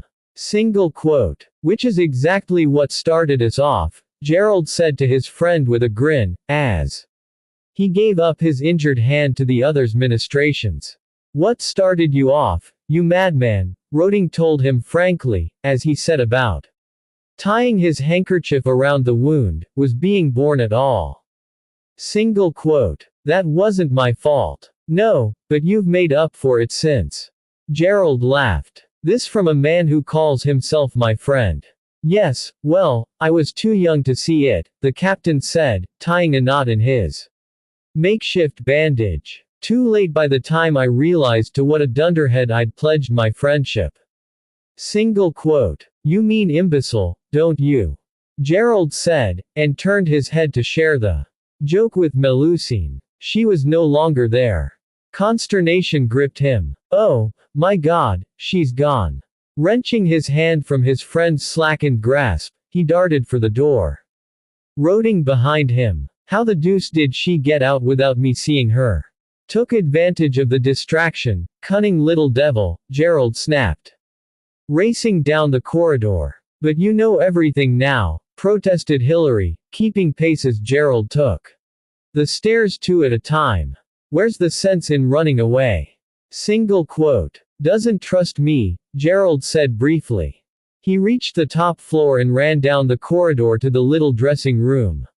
At the end where he had lost her before. It was empty. Gerald kicked the paneled wall in frustration. Damnation. Too late. Wait. Leaning forward, Hillary tapped on the panel. Hollow. Triumph leapt in Gerald's chest. The secret passage. It did not take long to find the mechanism of the candle sconce that opened the door. Gerald studied the darkness beyond the aperture. Think it is worth getting some sort of light and following her down there. Single quote. Asked Roding. That is, if she's gone that way. Single quote. Gerald considered. I doubt it. Though I'll wager she used this passage, and we certainly ought to investigate it. What about the lad? Said the captain suddenly. Must be still downstairs. She will have taken him with her. And it is no use thinking he'd stop her. The boys besotted. He thought Roding gave him an odd look, but his next question was already in his head. What did you tell Valade? Single quote. Well, when I asked him what he wanted, he told me straight out that he had been told his wife was related to Jarvis Remenham, and he had come to see whoever lived here now that Jarvis was dead. Single quote. So Charvel did tell him, Gerald said, once more staring into the hole in the wall. Looks like it. In any event, I explained that no one lived here and that we'd been called in because of suspected intruders. Roding's voice changed. That piece of information seemed to interest him very much. Single quote. Gerald looked round. Did it indeed? I should think he's guessed, don't you? Without any doubt at all. Oh, she'll be safe enough, Gerald. He doesn't know where she is, and I told him he'd have to apply to Remenham's lawyers if he wanted anything to do with this place. Single quote. Gerald's jaw tightened. That's not much comfort. He must know she'll be at a convent. Where else could she go? Single quote. And there aren't too many of them around, agreed Hilary on a gloomy note. She hasn't said so, but I presume Valade had got hold of all the use. He closed the panel and came slowly out of the little dressing room, Roding at his heels. Suppose you don't know what sort of proof she was after? He asked. That's what started the fracas, Gerald admitted ruefully, nursing his injured hand as he recalled it. She wouldn't tell me. Take care, warned Hilary, his eyes on his improvised bandage. Don't want it to break out bleeding again. Single quote. Lord, man, it is only a scratch. Suddenly Gerald snapped his fingers. Wait a minute, though. Proof. There is someone who might be willing to help. Why in heaven's name didn't I think of that before? Single quote. What are you talking of? Never mind that now. I'll have to make a visit out of town. But first, we've got to secure the convent. I'll need you to go back to the barracks and fetch more men up to town. Not Troger. We'll leave him here, with a couple of others. Single quote. Think Valade will come back here then? Melusine thinks so, Gerald said, pausing at the top of the stairs. He looked at his friend. What would you do in Valade's place? Single quote. You mean, knowing that the girl was here and liable to queer my pitch? Precisely. Get rid of the wench, Roding said brutally. Gerald's chest tightened. Yes, I thought you'd say that. Wouldn't you? In Valade's place, with so much at stake. And more perhaps than he thought. For if he goes to the lawyers he's bound to find out about this house. Single quote. Hilary said it for him. You'd do the same. There was a silence. Abruptly, Gerald turned. Come on. I've to collect my sword and hat, and then we must get back to London. Fast. Single quote. Speeding down the 2 flights of stairs, Gerald mentally thanked God that it was the practice of himself and Roding, in case of emergency, of which this was a prime example, to stable their horses at the posting inns all the way to London. He had got here at speed by that means. By now the horses would be rested and he relief. It was cramped even at the end of the passage. It was also cold, and dark, for there had been no time to light the lantern. Jacques, she called. They've gone, miss, came the answer, muffled through the panel door. Then open it quickly. It was a wait of several minutes while Melusine chafed. She guessed Jack was having trouble finding the right piece of carving. At last the panel swung back into the library. Melusine grasped the hilt of the sword she had been carefully holding, and came out into the light. Parbleu, but it is not comfortable in the least in there. Such a time that it takes for them to go. Only a few minutes, miss. I waited for them to get right out of the grounds. They went to the gate and stopped there, gabbed with their men, and didn't even dismount. Then they rode off at speed. Melusine nodded. Gerard will think that I have gone back to London. That is good. I still think you ought to have waited, miss. That there Frenchie didn't look any too friendly to me.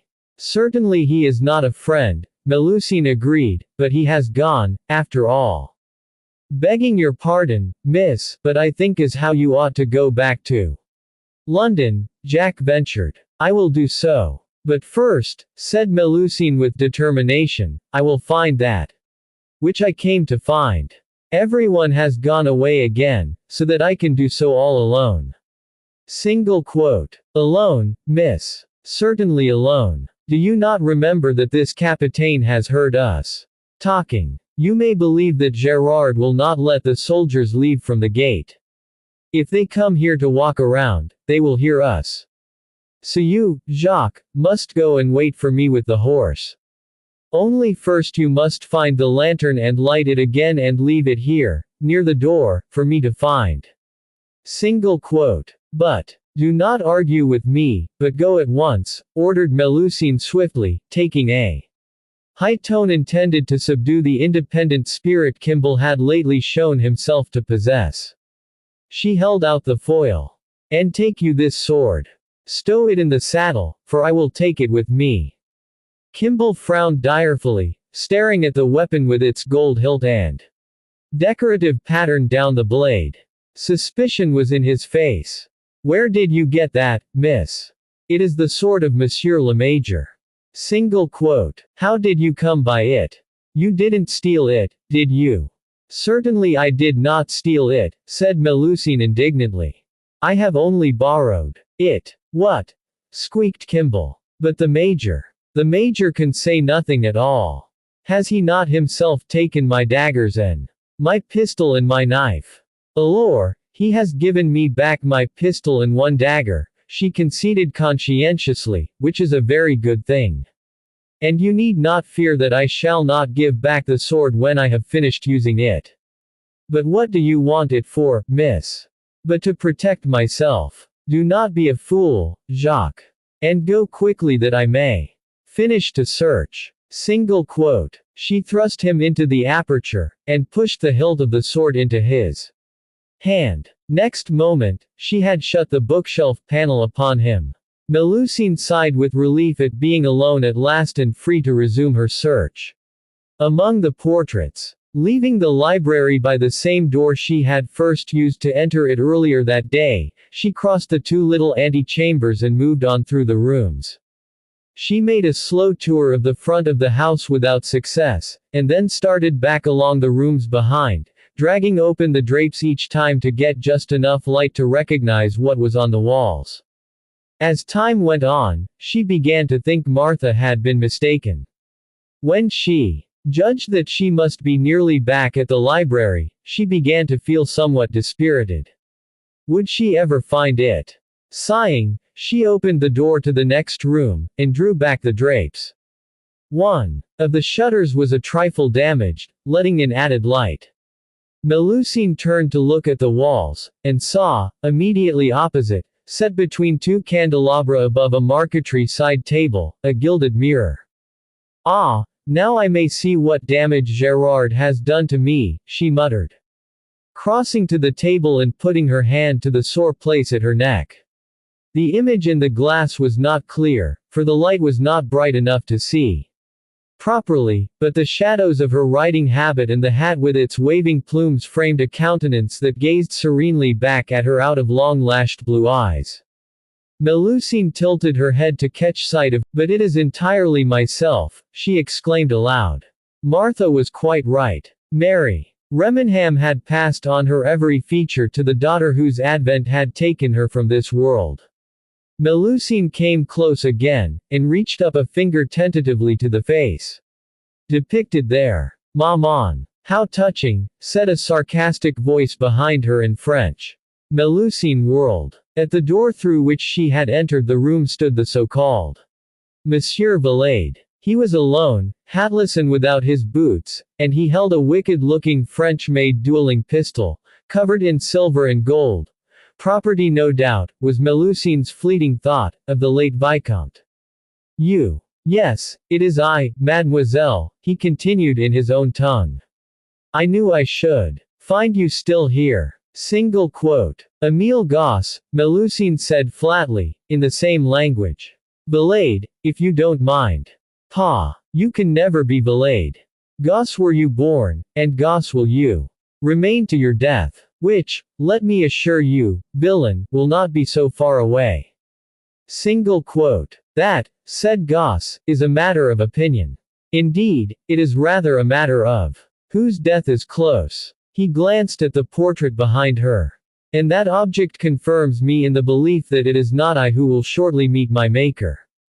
Single quote. Melusine edged a little away from the portrait. That is my mother. So I infer. A pity you did not think to tell me that part of the tale at the outset. Single quote. I had never the intention to tell you anything, pig. Gosse moved forward a little. No, for you had your own selfish plans already made, that is now seen. You wanted to play a lone hand. Bien, you have now the opportunity. You really are extremely stupid, Melusine. Single quote. Don't call me by name, she snapped. You have not the right. Because I was a servant in the Vicomte's house. Things have changed. Or had you not noticed? He sneered. You have made a serious mistake, Melusine. Single quote. She edged sideways a little more, her eyes on the pistol in his hand. What do you mean? Single quote. You should have gone to Charvel. Nothing would make me do so, except to tell him how you have cheated me.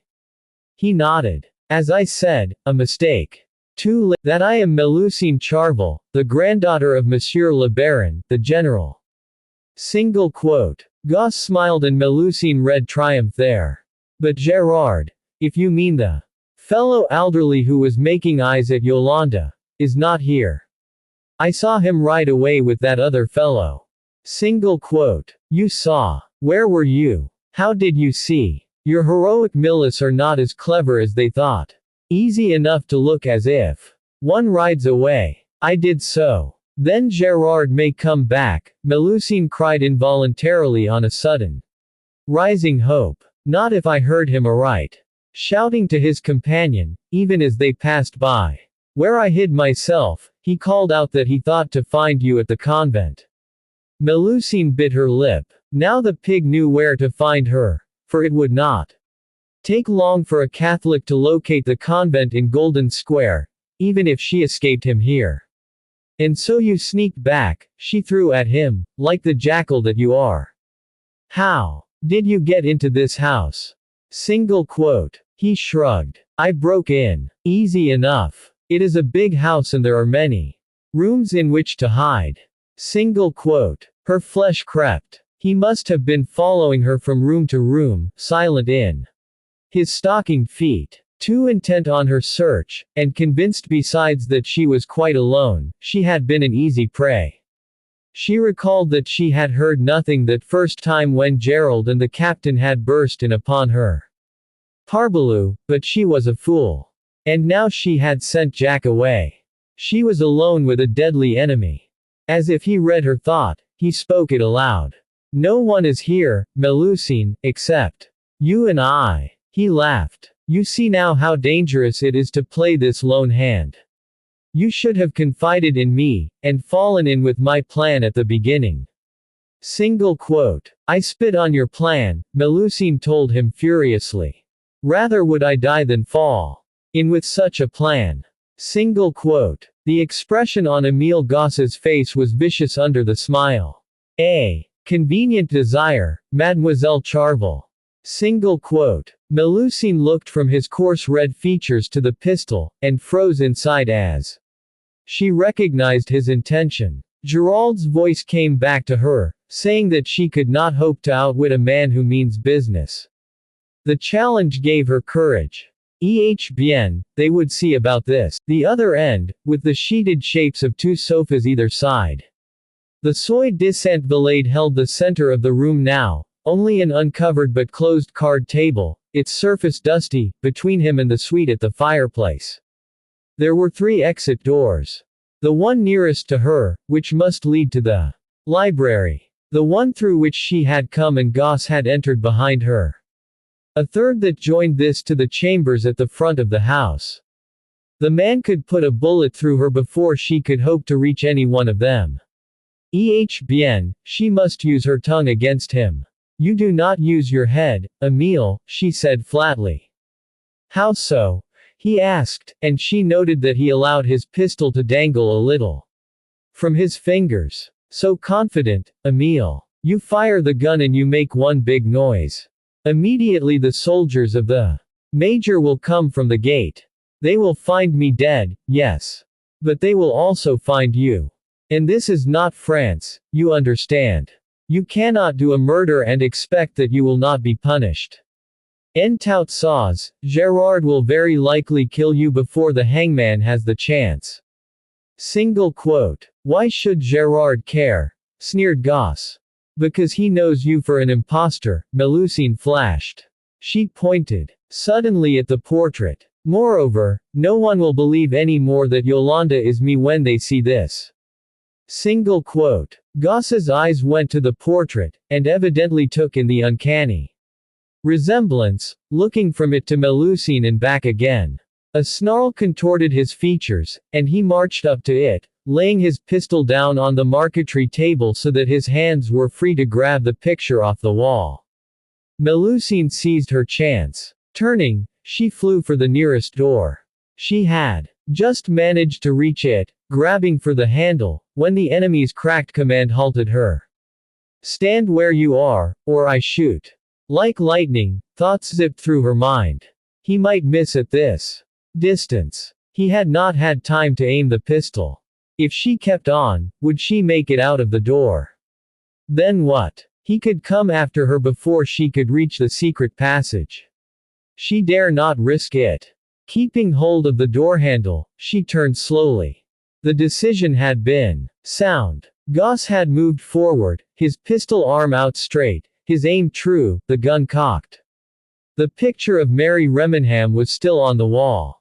Very wise, he commented, slightly relaxing his arm. You must be got rid of, that is seen. And this damning evidence, with a brusque gesture at the portrait, must also be destroyed. But to draw the attention of the milice, no, that is not at all desirable. Single quote. Dieu du ciel, but she was a fool. Now he would take her away from the house. Before killing her, and no one would find her body at all. But at least it gave her more time. Goss was backing towards the table. His eyes on Melusine, he uncocked the pistol, and then reached out to the portrait, grasping it by one edge. He grunted a little with effort, and she realized the gilt frame must be heavy. It dropped sideways and fell with a bang to the table. But in a moment, it was tucked under his arm and, raising the pistol again, he gestured towards the door opposite the one where Melusine stood.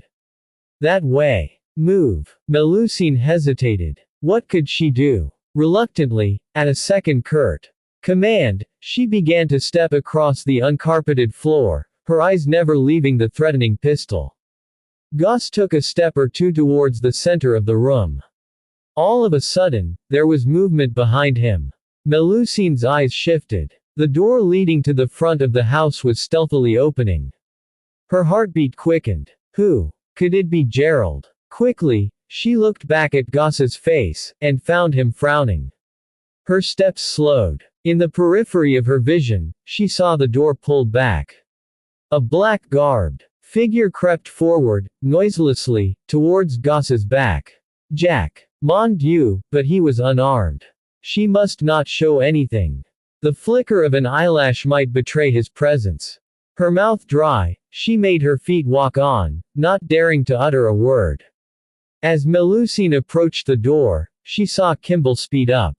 Her heart in her mouth. She heard his foot scrape on the floorboard and knew from his expression that Goss had heard it too. She saw his finger pull back on the hammer of the gun and shriek. Chapter 8. For an instant in the silence that followed, shocked into immobility, Melusine stared in horror at the body lying there so still. Then a surge of rage welled up. Espèce de diable, she screamed. Running to Goss, she seized the portrait from his hand and lashed out, taking him off guard, so that he staggered back and fell against the card table. Following him, and acting out of instinct rather than intent, Melusine took a firm grasp of the gilt frame with both hands, lifted it high in the air and, with a shrieking curse, brought it down hard. There was a tearing sound as the canvas gave way, and the precious portrait ripped apart as the top of the Frenchman's head came through it. Goss sagged under the impact, knocking over the card table, and falling to sit, half-stunned, the discharged pistol flying from his slackened grasp. Satisfied he was immobilized for the moment, Melusine fell to her knees beside Jack, dragging at his suddenly heavy body to turn it on its back. Oh, mon Dieu! Jacques! Jacques! His face was white, but his eyes were open, if a trifle glazed. He groaned, much to Melusine's relief. Jacques, where are you hurt? But as she asked the question, she saw the wound. It was at his side below the breast, hidden by the dark color of his close-fitting jacket. Melusine ripped at the buttons of the garment, dragging it open and away, and gasped at the massive red stain on his shirt. She glanced at the Frenchman, and found him struggling with the portrait that was embedded around his scalp.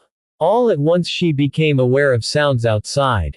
Furious shouting, and the thunder of running feet. The soldiers. They must not find her here. Nor Jacques. Better they should find the so-called Valade. They would arrest him for the French spy they had thought her at first. What better way to be rid of him? Jacques, she uttered urgently. Quickly. You must get up. We will go to the passage and then I shall bind you. Come, mon ami, come.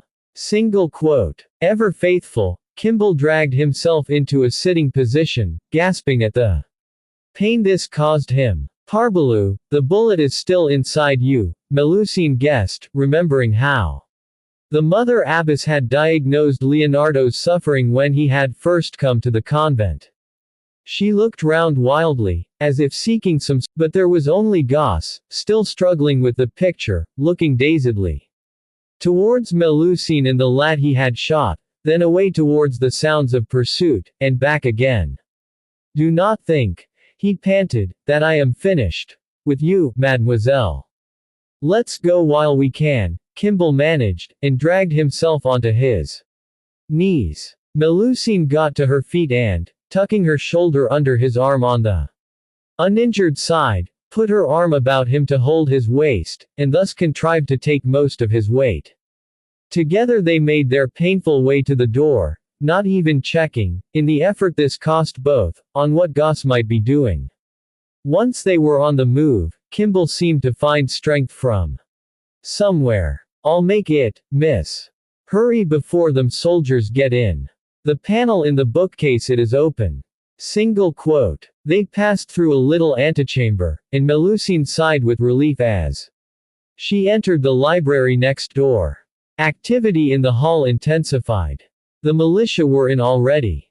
They must have a key. She hurried with Jack as fast as she could to the open door to the passage. The lantern was on the ground inside, ready. She let Jack go as he passed through the opening.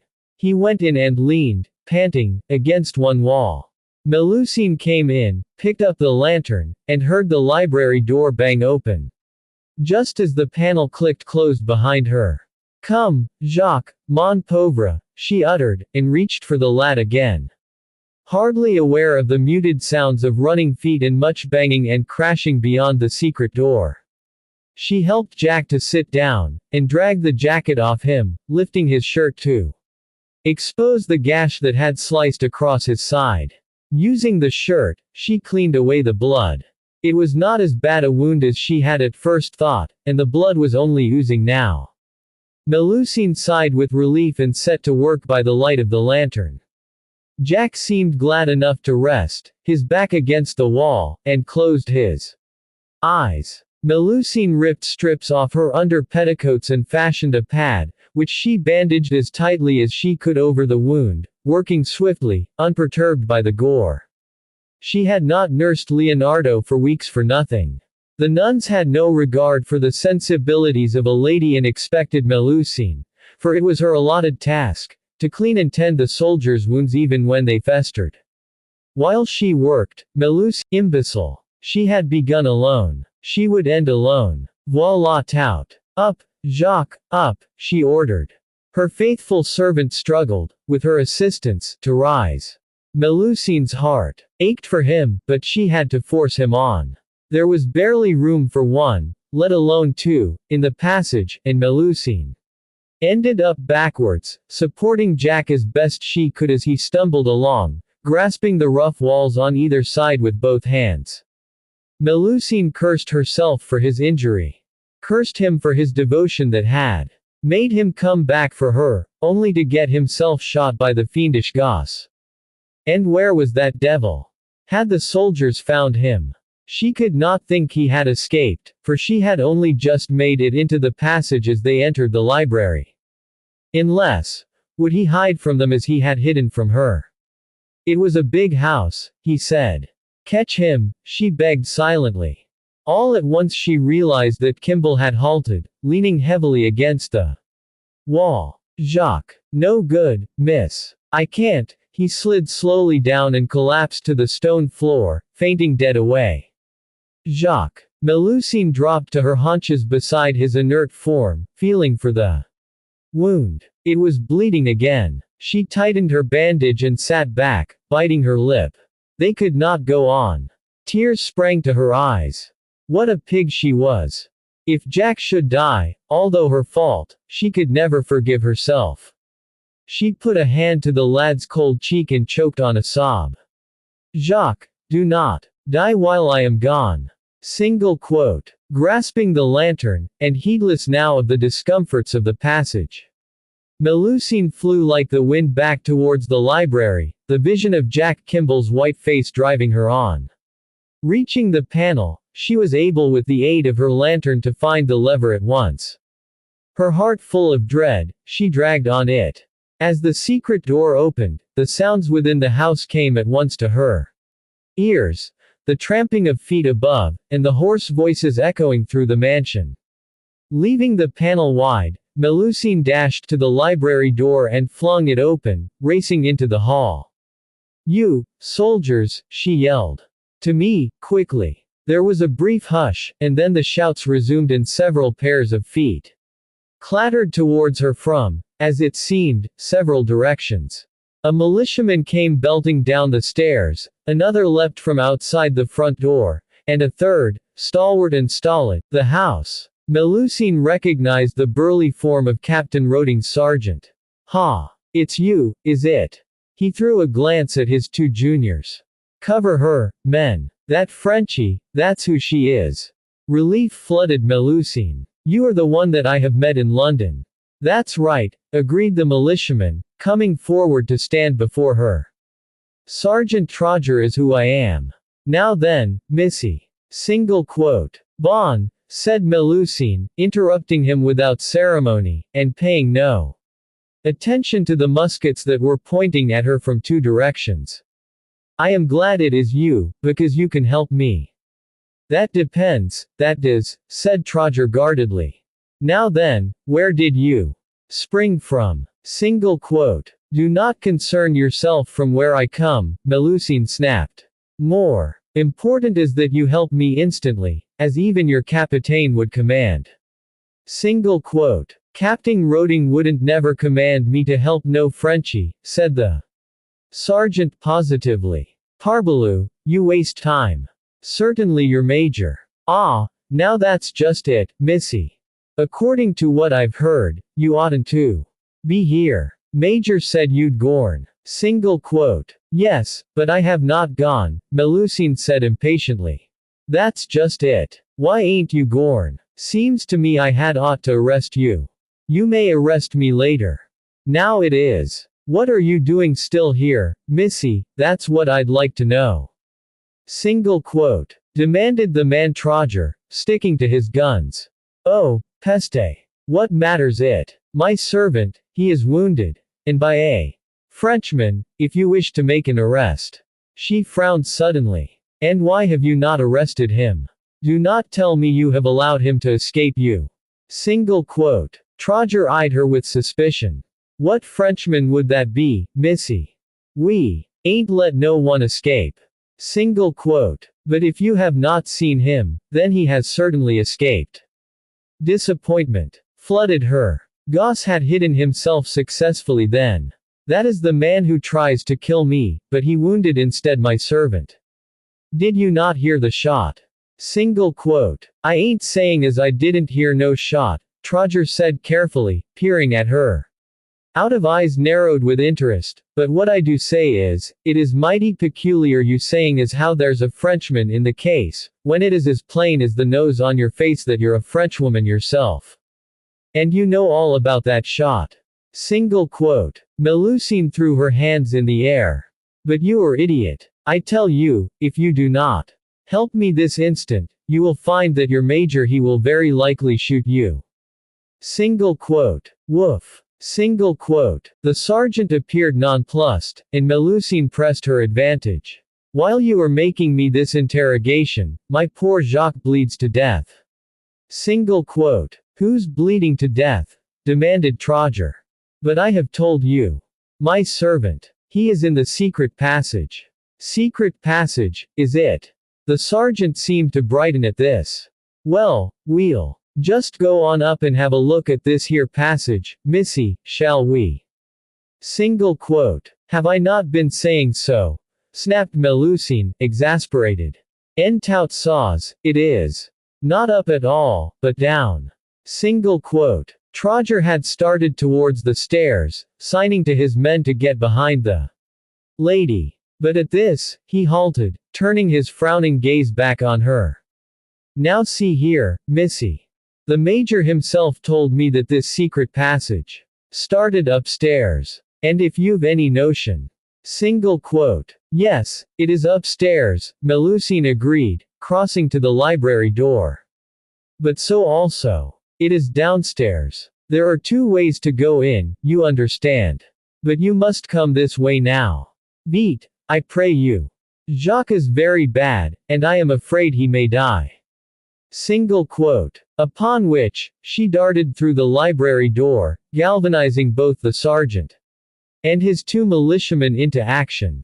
She heard them diving after her, and noted their starting eyes as they spied the open panel. She did not wait, but grabbed up the lantern and slid into the passage, calling to them to hurry. Her heart in her mouth, hoping against hope, Melusine made her way back to where she had left the boy. Jack was lying so still, for a moment she panicked. Jacques, are you dead? Jacques, do you hear me? Melusine put her cheek to his lips, and felt the faint warmth of his breath. Relief flooded her. Grace adieu, he breathed still. Looking round, she found the little coterie of soldiers crowded into the passage behind them. Why do you stand there? Take him up, and bring him out at once. Single quote. But she reckoned without the fellow Troger. If you'll have the goodness, Missy, to move yourself out of the way, he said. Aggrievedly, and let us at him, we might have a chance of doing just that. Single quote. She was obliged to acknowledge the justice of this complaint, and moved further into the passage to allow the men access. But her temper almost flared again when the sergeant spoke. Now then, and lifted Jack. With some difficulty, they managed to negotiate the passage with their burden and carry him out into the library. Lay him down on a sofa, Melusine said, coming out behind them and moving towards the antechamber. You keep a hold of him, Troger ordered his men. Parbleu, do you think he will run away? He has a bullet inside him, and it must be taken out. Single quote. If he has a bullet inside of him, said the sergeant stolidly, there ain't no one can take it out better nor me. Many's the bullets I've dug out of fellows in my time. Single quote. But you are not a surgeon, protested Melusine. I'm a soldier, missy. Been in the wars with both the major and captain. Roding, I have, Troger informed her loftily. I knows how to do better nor any surgeon. Single quote. Then do it, Melusine said with impatience. But lay him down. Ah, but I'm thinking as how this here house ain't the best spot for an operation of that kind, missy, explained the sergeant, and Melusine noted that his men exchanged anguished glances. Troger laid down their muskets and turned on them. That's right, you bone idle do-nothings. You can come back for these, for you'll carry him to the gatehouse, that's what you'll do. Melusine jumped. The gatehouse. But why must you move him at all? Listen, missy. If you can't see as how there ain't nothing in this barrack of a place to help me do the job, I can. Water I need. Clean water. A handy knife, and a good tot of something sharp to clean out the wound. Blue ruin will do the job nicely. Ah, and put him under if he wakes up. Now I ain't saying as how that they're potaswick. Single quote. How you talk, interrupted Melusine impatiently. She pushed at the closer of the two soldiers bearing the precious burden. Go then. At once. If it is that you need these things, then of course we will go there. Single quote. Get going, then, Troger told his men. Next moment, he had Melusine by the arm. Now then, missy. You'll come along of me, for you're under arrest, too. Single quote. Pa, your major will say something to this. But you need not fear, she added, shaking him off. Do not imagine that I will leave poor Jacques. I will go with you. Single quote. Can't say as I'm sorry to hear you say that, that is seen, but. Single quote. Goss. Goss. Who's this here Goss then? He is the Frenchman of whom I told you. You did not find him, but did you find his pistol? In the room beyond the bookroom there. A big room where a table had fallen. And a broken picture that was torn when I hit him with it. Woof. Sergeant Troger's eyes fairly popped out of his head, and he seized his prisoner's arm again. Seems to me, missy, as you're as dangerous a female as I'm like to see. Pistols and pictures. Now it fair goes agen me nature to act rough with a lady, but you'll come along of me at once. I got to have you under guard in the gatehouse, I can see that. Single quote. Melusine gave it up. There was nothing to be got out of the man. Certainly. You may have me under guard. I do not care in the least. Only that you will hurry and help Jacques.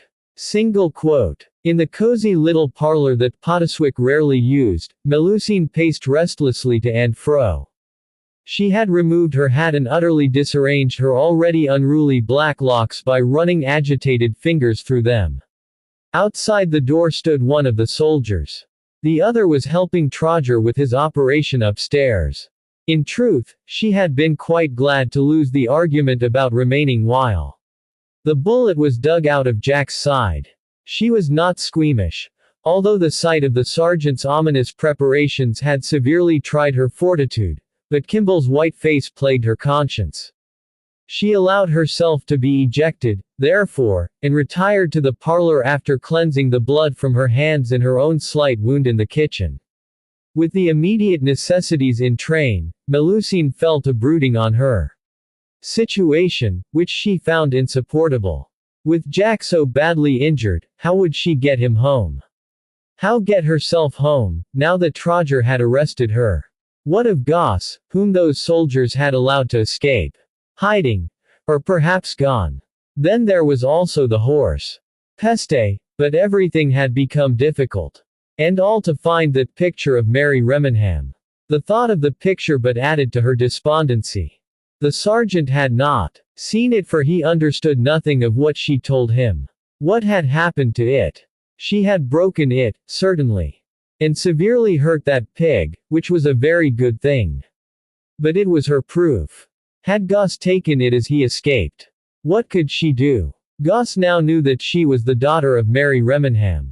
If he wished, he could even take this inheritance from her. For the first time, Melusine heartily regretted her rejection of the Major's services. She cursed herself for a fool. Was not Gerald altogether on her side?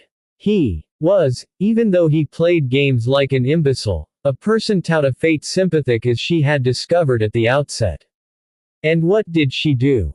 Not only did she cut his hand in her rage, but she refused to let him help her, and then she ran away from him. Of a certainty, she also was imbecile. Or mad, just as the captain had said so many times. For was not Gerald a gentleman? An Englishman, whose services any female, excluding her own self so idiot, would be very happy to have. Her eyes filled as she thought of him, the image of his laughing countenance coming into her mind, to be swiftly followed by a vision of the blood running from his cut hand. A hollow feeling opened up inside her, and she felt her heartbeat quicken. She would write to Gerald. He would come swiftly to her aid, she knew it. For she needed him. How she needed him. Next moment, she had wrenched open the door, and was confronting her guard. You. Tell this fool who is the keeper here to come to me at once. Single quote. Miss. Gaped the soldier. The old man who lives here, idiot. Pottiswick, you mean, miss. Yes, yes. Go quickly and call him. But I can't leave you, miss. Pa. Do you think I will run away? Do not be so foolish, and go and fetch him this instant. Single quote. Thus adjured, but mindful of Trodger's orders, the militiaman went down the hall backwards, his eyes fixed on the prisoner. At the door to the kitchen, he called out, Pottiswick. Single quote. The old man came out, shoving his chin in the air and glaring. Now what? The guard jerked his head up the corridor. She wants you. Melusine caught the fellow eyeing her with resentment and beckoned as she called out to him. You. Have you pen and paper? Single quote. Pen and paper now, is it? Grumbled the old man as he shuffled down the hall. Ain't enough as my bed is took, my sheets all bloodied, and my gin took for to waste on that fellow's wound. Ain't enough as I've got militiamen quartered on me this se'nnight, lazing about all day, eating me out of house and home and drinking my liquor into the bargain. Nor is of to put up with a French spy in my parlor. Single quote. Peste, how you talk, interrupted Melusine impatiently, barely taking in his complaints. Pen and paper, do you may not ask, for it is none of your affair, Melusine snapped. But I will tell you this, mon vieux. The day comes when you shall regret how you have spoken to me. Pottiswick sucked at his teeth through the gaps. Don't rightly know how you make that out, you being a French spy and a prisoner and all. Single quote. I will tell you how I make that out, Melusine said fiercely. Me, I am Mademoiselle Charvel, the granddaughter of Monsieur Jar Vissery Menham. Single quote. You ain't never, gasped Pottiswick. Danged if I ever hear the like. Frenchy is what you are, and there ain't no granddaughter Charvel no more. Not these 20 year. Single quote. That is what you think. Bien. You have a daughter, no. Madame Ibstock, I think. Single quote. The lodgekeeper's jaw fell open. Who told you that? Do not ask me impertinent questions, but only go you and fetch this daughter here to me. At once. Single quote. The old man simply stared at her. Danged if I ever hear the like, he repeated. Blankly. Parbleu, you are deaf perhaps. It is seen that you are very old, certainly. Color suffused the man's face. Deaf. Deaf. I'll have you know, miss.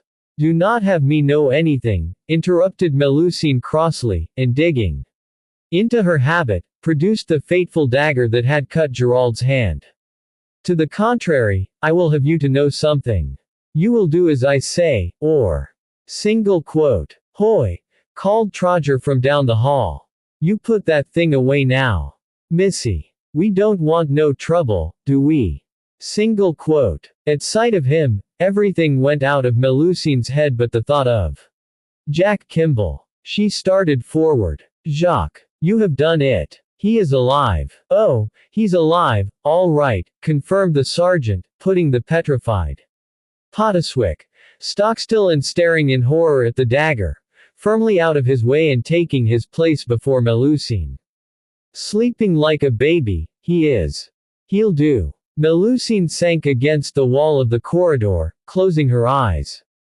Merci, you. Now then, Missy, began the sergeant severely, just you hand over that dagger. Nice goings on. Ladies with weapons on 'em. He took the thing from Melusine's listless grasp and went on, now then, what's all this here argy-bargy with Poteswick? Single quote. Melusine opened her eyes and straightened up. She had hardly noticed the loss of her dagger, so, Madame Ibstock, you understand. Single quote. Is she now? And what would you be wanting of her, may I ask? Because she knows something that may make this fool understand that I am the mistress of. She broke off. There was no sense in creating further difficulties for herself by arguing with the sergeant over her identity. An admirable alternative presented itself and she sighed, spreading her hands. You see, it is that I am a female, and you all are men. It is not at all comme il faut. Single quote. Trodger frowned, and chewed his lip. Something in that, Missy. But I'm thinking as how I'd best report to the major over this here shooting. Single quote. Yes, do so, rejoined Melusine enthusiastically. En effet, it is for this that I was enquiring of this man if he has pen and paper. I will write to your major, and you will send the letter very quickly. Also, you must send someone to fetch my horse. At least, it is not mine but I have borrowed it to come here, because it will be dark very soon and single quote. Woof. Hold it, begged the sergeant. One thing at a time, Missy. He turned to the lodgekeeper behind him, whose shocked fear had given place to a direful frown. Here you, Poteswick. Get pen and paper for the Missy. Then go and fetch this daughter of yourn. Don't stand gawping, man. And you'd better have her fetch in some food for the Missy, and all. Get on, do. He gave the gaping Poteswick a shove, passing him on to his junior, who was waiting patiently by the kitchen door. The militiaman at once thrust the old man between the shoulder blades, pushing him into the kitchen. Melusine soon found herself seated at a table, with a dirty piece of paper in front of her, and a badly mended pen between her fingers. The ink, contained in a grimy bottle unearthed in the outhouse, was old, and made blotches as soon as it touched the paper. But it would serve. Mon cher Major, Melusine began. And then scratched it out and wrote instead. Gerard. She sat in deep thought for a moment or two, and then nodding briskly, dipped the pen in the ink again and began to write. Jacques is wounded and we are arrested by this imbecile of a sergeant. The soi disant valet escapes and takes my proof, which I have broken on his head. Hurry to me, I entreat you. Never did I need a rescue so much.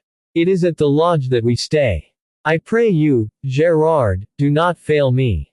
A bientôt. Melusine. To her relief, Trodger sent one of his men post-haste to London with this missive, while the other went to fetch the horse, having been given precise directions on how to negotiate the passage so that he might find, of his own head, went up to check on his patient, apparently at last convinced that his prisoner would not attempt to run away.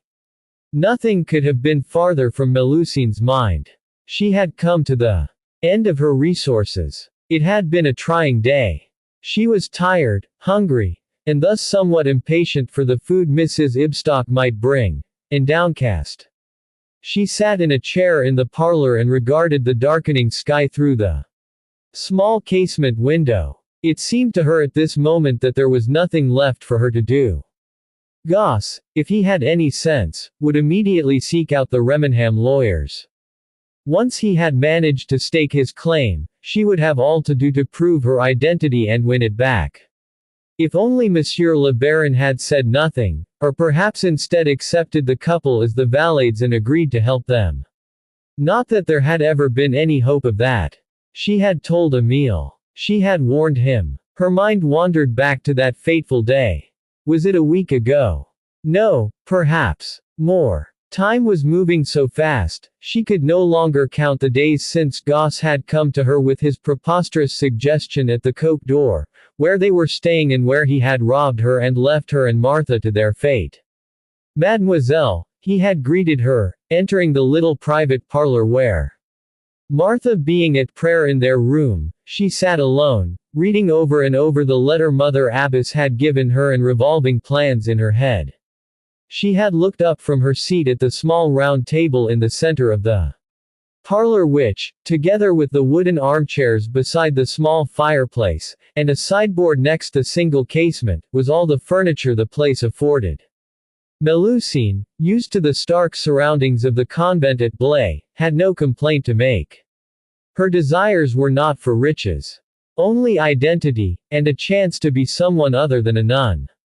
Not so Goss. But at this point he was still subservient, still outwardly humble, in spite of the black-hearted villainy that was even then burgeoning in his breast.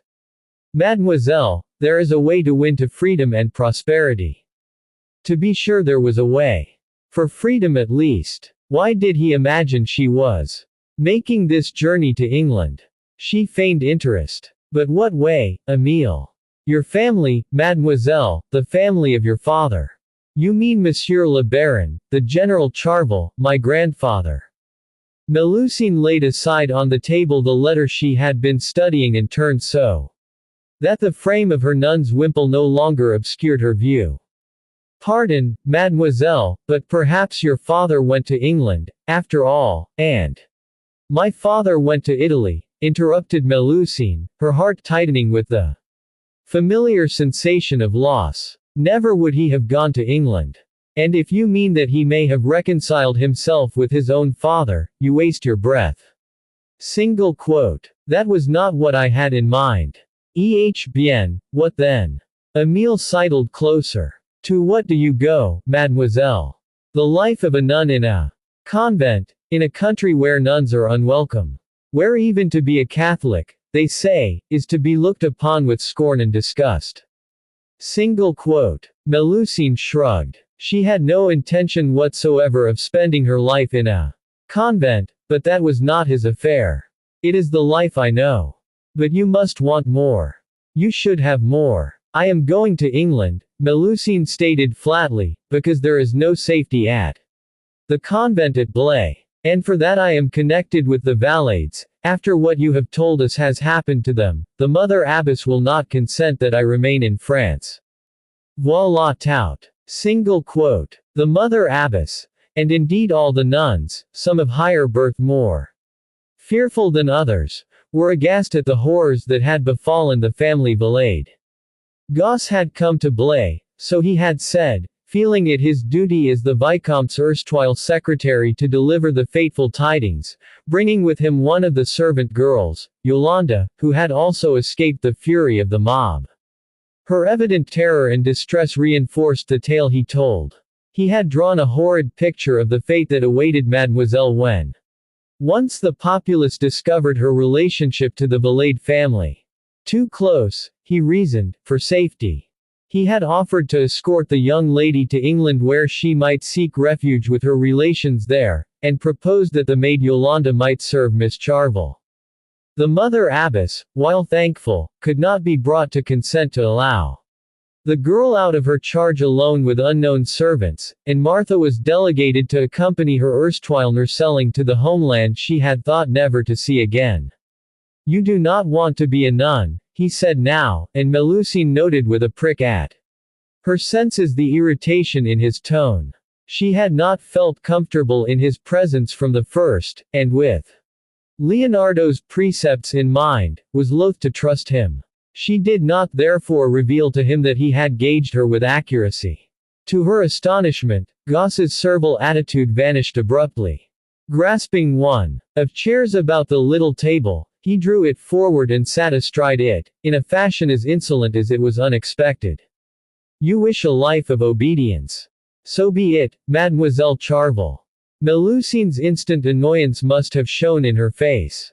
Do not look at me so, he snapped. I may have been only a secretary, but times are changing. I am not of the canaille, but a bourgeois. There is no future for me here. I wish to rise in the world, mademoiselle, and you are going to help me." Amazed, Melusine stared at him. Caution forced her to speak calmly. "I fear you mistake, Emile. I have said that I am but a nun now. You need not be a nun," he said, leaning towards her. "You have the means to take up your rightful place." Single quote. Melusine's eyes narrowed and she drew back. He could not know about the Remenham connection, could he?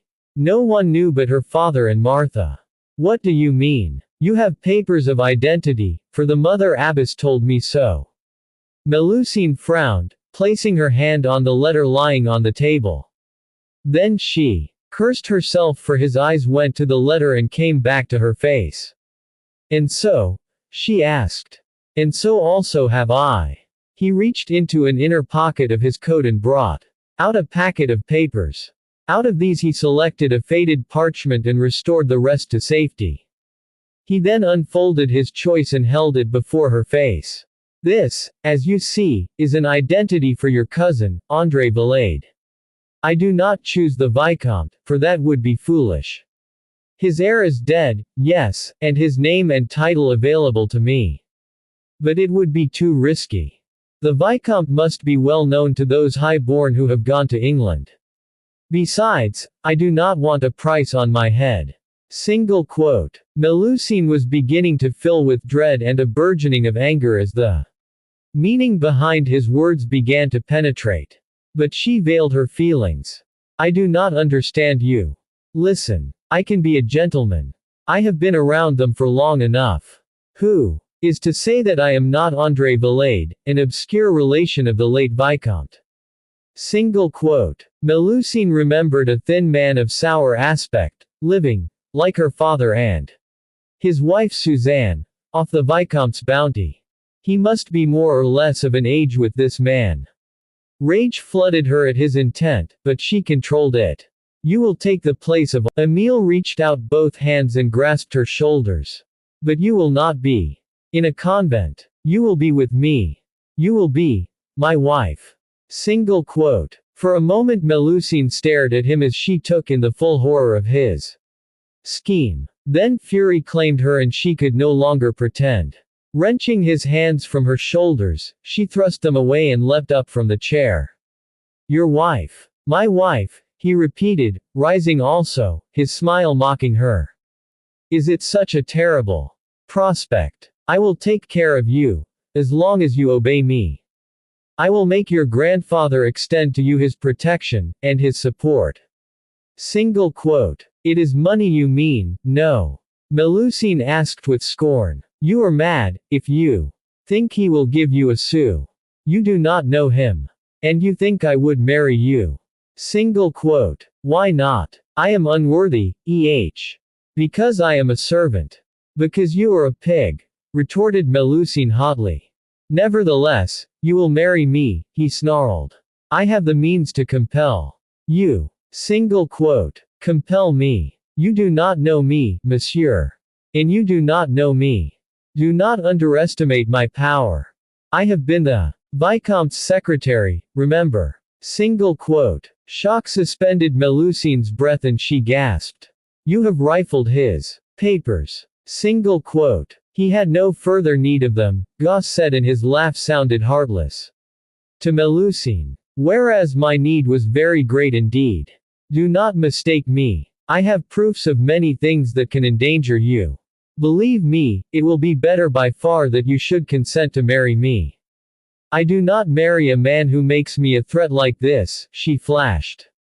"A man who is false, who steals papers, who has a plot to take another's name, who lies to the mother abbess and to me, and above all this," her voice near to breaking, "one who is French."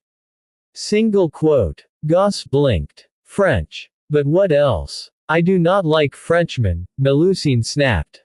"Least of all, one who takes advantage of another's misfortune. You disgust me." Emile's eyes blazed. "I disgust you, Very well, then. You may enjoy your Pride, your arrogance. In a coffin.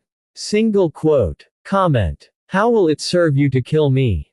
I do not need to kill you. Believe he would do that. It hardly served his interests.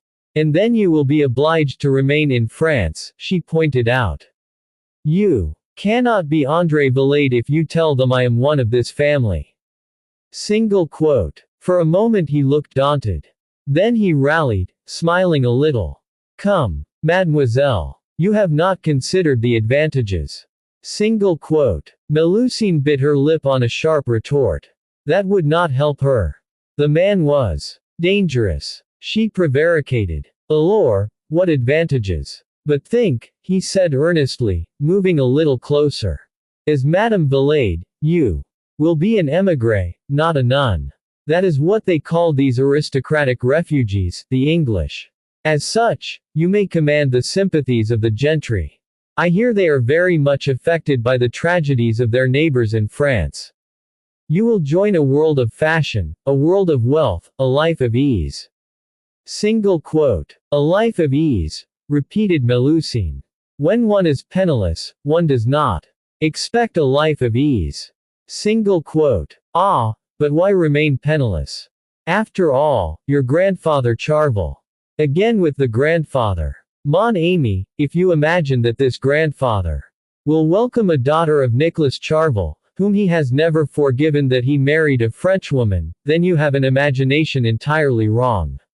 Single quote. But it was not your fault, protested Gosse, shocked. That is true, Melusine conceded. Nevertheless, he will neither help me, nor will I seek his help. Single quote. But if I am with you, as André Valade, as your husband, an émigré. Pah! Melusine spat. Never. This is a plot entirely abominable, and I scorn to be part of it. Then you will die at the hands of the canaille. Better than to live at the hands of a villainous blackmailer, Melusine threw at him. Sapristi, he shouted angrily.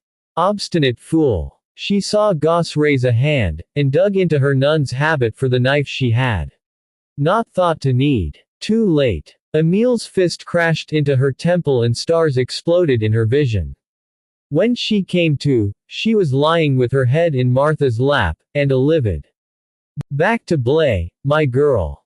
Can't travel alone, a pair of nuns. Back. Melusine put a hand to her aching temple. No, I do not go back. Never. You may go back, Marta. But me, I am going to England. Single quote. Don't talk soft, begged Martha. You can't go to England. Leastways, not on your own. How will we get there, I'd like to know. We've no money. The rogue took everything we had. Single quote. Melusine cursed Emile roundly, but raised a defiant head. Then we will beg. We are nuns. At least, you are one, and I am disguised like one. We will beg our bread and our shelter, and our passage on a boat. But to England we will go. Not all the arguments Martha advanced, and they were many and varied, had the power to move Melusine. Although Martha did not know it, she had her pistol and her daggers, and her knife. More importantly, she had her wits. Vitally, she had the letter that proved her identity as a Charvel, the one her father had written to the abbess when he sent her to the convent.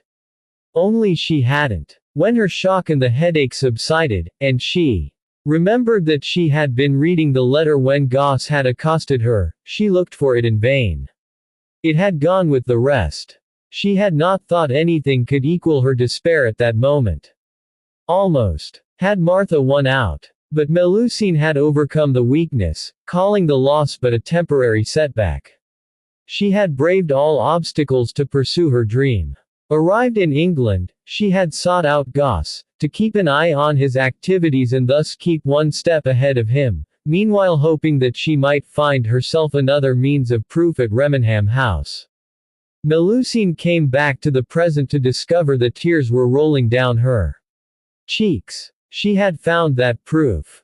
And now the fiend Gosse had taken even that away from her. This time she was indeed beaten. The tears flowed faster. Melusine dashed them away, but they kept on coming. Peste! Where was her handkerchief? She remembered then that it had been lost in the struggle with Gerald. At the thought of the Major, her tears redoubled and she was obliged to rip off a piece from the remnants of her already maltreated underpetticoats with which to blow her nose and soak the damp from her cheeks. If only Gerald would come. Even that he was an interfering person, if he walked through that door this moment, she would fling herself at him and weep all over his chest. Bet, she told herself fiercely. Imbecile. Idiot. What need had she of Gerald? Or anyone? Yet, if he was here, would he not make some foolish game with her and make her laugh? Instead of behaving in this fashion so stupid, and crying, she had recourse to the torn-off strip of petticoat, with an air of determination, sniffed back the tears. A sudden knock at the door startled her. Gerald. But could he be here so quickly? She hastily dabbed at her eyes, thankful for the darkness that she saw had come on outside unnoticed, dimming the room. Come, she called. The door opened. A stout female stood in the aperture, an oil lamp in her hand. She came into the room. A middle-aged countrywoman, plump of cheek, and a little shy. She held up the lamp. Beg pardon, miss, but I'm told as how. She broke off, her eyes widening. Her jaw dropping open. All at once Melusine remembered Potterswick, and the errand he had run. You are Mrs. Ibstock, I think, she said eagerly. Chapter 9. As she devoured the simple meal of bread and cheese, and several slices of cold roast beef, the whole washed down with a poor sort of coffee, Melusine listened with avid interest to the details of her mother's life as revealed by the exclamatory conversation of Joan Ibstock. This forthright dame was so excited, she could not keep still, but paced about the parlor much as Melusine had done earlier. Well, what was I to think, miss? Martha never wrote nothing about you, and I did ask. You see, Melusine explained between mouthfuls of food, poor Martha had promised to my father that she will say nothing. She broke this promise when she told me that my mother was this Mary, and not Suzanne Valade at all. But she must have known I'd long to hear of you. When Mistress took and died. Joan broke off and sighed, moving away to the window. Well, water under the bridge is that, miss. Anyhow, it were me as got you down to the wet nurse. Come every day to see you was flourishing. On the orders of Mr. Jarvis, that were. But I'd have done it without, though it weren't my place. Only an undermaid I was then. But Miss Mary and me. Melusine looked up as the woman broke off again. She smiled encouragingly, laying aside her plate and turning her chair from the table. You knew her well, Miss Mary. Mrs. Ibstock turned at the window. We was of an age, you see, miss. Used to play together, we did, all over Remenham House. Miss Mary and me, and Martha too sometimes. Oh, Mr. Jarvis paid no mind, she added hastily, as if expecting disapproval. That their governess didn't like it, of course, me being the lodgekeeper's girl, and Martha just a country wench like me. Her pa was only the smithy. 'Twarn't fitting, we knew that. But Mr. Jarvis said as how Miss Mary not having no brothers and sisters like, it were good to have friends. I see now how it was that Martha knew of the secret passage, Melusine said. Oh, we was always in there, miss, admitted Joan, moving closer. She shuddered, adding confidentially, you wouldn't get me in there now, mind. Nasty, damp passages. Rats and things crawling all over. Horrid. Yes, but it has been extremely useful for me, argued Melusine, so that I am very much pleased with this passage. Fancy my old pa thinking you was a French spy. Though he never seen so much of Miss Mary as I did. Mind, when we were all growed up, it were different. And when she took and married that Mr. Charvel, we didn't think to see her at Remenham House no more. But you say that I was born here, objected Melusine. Certainly you must have seen her. Mrs. Ibstock's lips tightened and she looked away a moment. Yes, miss. She come home within a few months of the wedding. She were that miserable. Single quote. Melusine rose from her chair in sudden irritation. Oh, peste. I know why. 4. That my father so stupid was in love with this Suzanne Valade, is it not? Single quote. Well, miss, temporized Mrs. Ibstock, we didn't rightly know that then. 4. He come after her, did Mr. Charvel.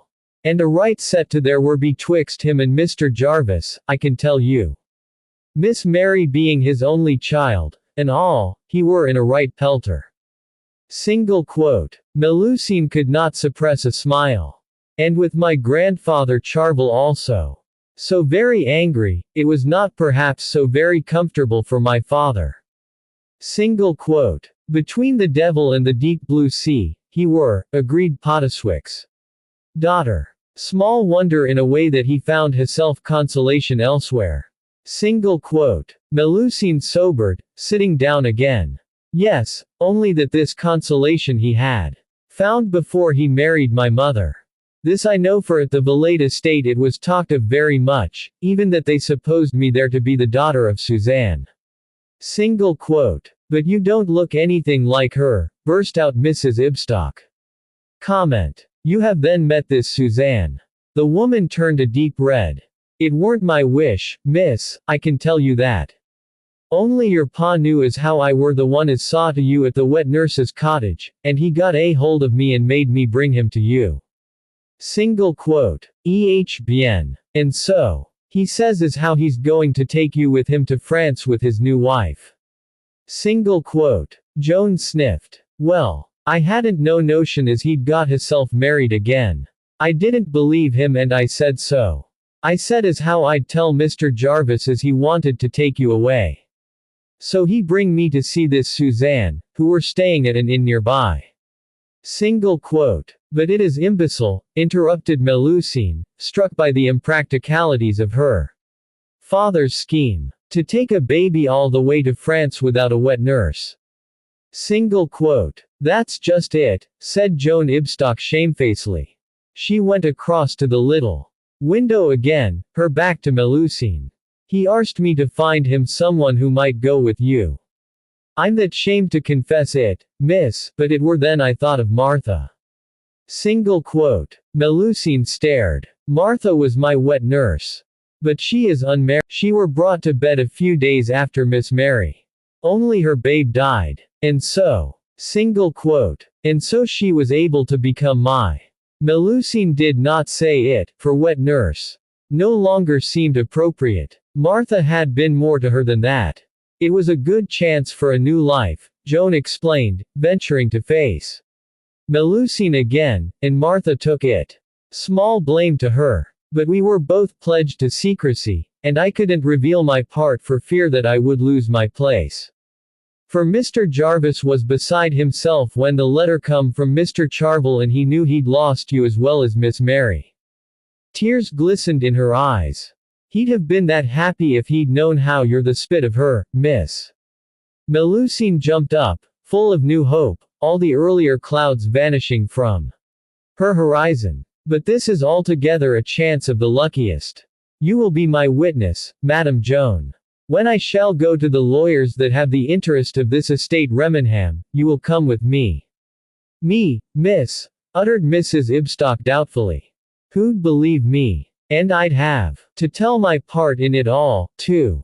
Single quote. What matters it? Cried Melusine impatiently. Who is to be angry with you? Now. Single quote. Miss Prudence, that's who, stated Joan bluntly. What's more, I wouldn't blame her. Arrested, Melusine eyed her with interest. Prudence. This name I have heard. It's spoken. It is a very good English name, no. But who is she? Single quote. Mrs. Sindlesham, I should say, said Mrs. Ibstock, correcting herself. And, she broke off, a sudden light in her eyes. Why, that's it. That's who you ought to go and see, miss. Who, Joan, who? Of whom do you speak? Mrs. Sindlesham. Mr. Jarvis's sister, that was. Leastways, she'd be your griotante, wouldn't she? Single quote. Astounded, Melusine was just about to demand further information, when a commotion outside the room interrupted her. She turned towards the door, and had taken a pace towards it when it was flung open. Captain Roding strode into the parlor. He was no longer in military uniform. And it was evident from his suit of brown brocade that he had been disturbed while preparing for an evening engagement. Without preamble, in a voice of extreme exasperation, he demanded, "Now, out of town," Hilary said briefly. "And I'd like to know what the devil." "Out of town," repeated Melusine, stupefied. "Parbleu, is this a moment to be out of town? What is the matter with him that he is out of town when I need him?" Single quote. "Famous," uttered a new voice from the doorway. "I knew you would be furious. Did I not say so, Hilary?" Single quote. Melusine's glance shot across to the newcomer, and found a petite blonde standing there, very fashionably attired in a velvet mantle over an apple-green robe, the furred hood framing a face alive with mischief. She came quickly into the little parlor, which now seemed inordinately crowded, and coming up to Melusine, seized her hands in a warm clasp. "How do you do? I am so happy to meet you. I am Lucilla Froxfield, you must know. I am betrothed to Captain Roding, which is why you can't have him, you see." She smiled on the last words, adding, "Oh, I don't blame you for trying. He is delightful, is he not?" Single quote. "That will do, Lucilla." Melusine found her tongue. "If you mean this Capitaine, he is on the contrary altogether the least delightful person I have met." Single quote. "What, even less delightful than Gerald?" inquired Lucilla, her eyes dancing. "As to that, I am at this moment altogether displeased with Gerard, you understand," Melusine temporized. "I rather gathered as much," said Miss Froxfield, releasing her hands. "And I do understand. Quite trying of him not to be there when he is wanted. But that is men all over." Single quote. "Yes, and it seems to me a very strange thing that he interferes all the time in my affairs when I do not want him to do so," Melusine said aggrievedly, "and the very first time that I wish him in truth to rescue me, he is not there. Parbleu, but I will certainly kill him this time." Single quote. A peal of delighted laughter greeted this threat. "Yes, do," approved Lucilla. "Will you, what was it, blow off his head?" Single quote. Melusine eyed her, a little uncertain. "You make a game with me, I think." "No, no," the other lady assured her with a twinkle. "I can't tell you the times. I've wished for a gun to point at Hilary's head. Perhaps I may borrow yours one day." Single quote. "Lucilla, you wretch," burst from the captain. "But she will not shoot you," Melusine told him flatly. "One does not blow off the head of a man with whom I can't help but be sure," he returned shortly. "You wouldn't know one end of a pistol from the other." He turned to Melusine, ignoring the indignant protest that greeted his words. "And it may interest you to know, Mademoiselle, that the first thing Gerald must needs do on reaching town is to rush off to that convent of yours to make sure you were safe." Single quote. "Truly?" asked Melusine, warmth lighting her bosom. "But I was not there." "Of course you weren't there," snapped Hilary. "Knew you had the lad with you, and thought you were merely delayed. So he made his dispositions and went off on some other fool's errand." Single quote. "But what dispositions? Posted the men I had brought back with me all about Golden Square to watch for Valade." Single quote. "Ah, that was well done of him," exclaimed Melusine. "In this case, I will not kill him at all, even that he should have remained to wait for my letter." Single quote. "Well, I am glad he did not," intervened Lucilla, forestalling another withering comment from the captain. "For your messenger was obliged instead to come and find Hilary, and it has given me the opportunity to meet you. And I have wanted to so very much." Single quote. "But why?" asked Melusine, astonished, and somewhat overwhelmed by the other girl's volubility. "Don't be silly. Such a mystery as you have set up. Anyone would be intrigued. Single quote. Yes, but I do not wish to have a mystery. It cannot be helped now. Oh, and only look at those stains, cried Miss Froxfield, gesturing at the blood on the ruffles to the sleeves of Melusine's riding habit, and on the chemise she wore under it. Melusine shrugged. It is nothing. One little minute with soap and water, voila. Tout. Single quote. Glad you're so sanguine, interrupted Captain Roding. Gerald had to change both shirt and breeches. Single quote. The reference to Major Alderley's wounds reminded Melusine all at once of the fight they'd had, and its consequence. Peste, she had forgot the sword. What was to happen now? She turned to Roding quickly. You have come to me in place of Gerard. But how is it you will help me? That's all right and tight. We've brought a carriage to take you back to London, and I've settled with all taken care of, interrupted Hilary. There's a surgeon on his way, and my men are under orders to do whatever is needful. When the lad is fit to be moved, we'll bring him home. Single quote. Melusine blinked at this competence. But nothing at all for you to worry your head over, said the captain, moving to try and usher her forth. You'll come with us and get yourself safe back home to your convent, understand? Single quote. But wait, begged Melusine, hanging back. First I must see Jacques, and no need for that, intervened Roding, grasping her arm and trying to drag her to the door. Come along. Where is your hat? Single quote. Parbleu, is this a way to rescue me? Melusine demanded, digging in her heels and wrenching her arm out of his hold. I have first some affairs to finish. Single quote. Yes, Hilary, do stop hustling the girl, put in Miss Froxfield, much to Melusine's relief and approval. Shoving between them, she confronted the captain herself.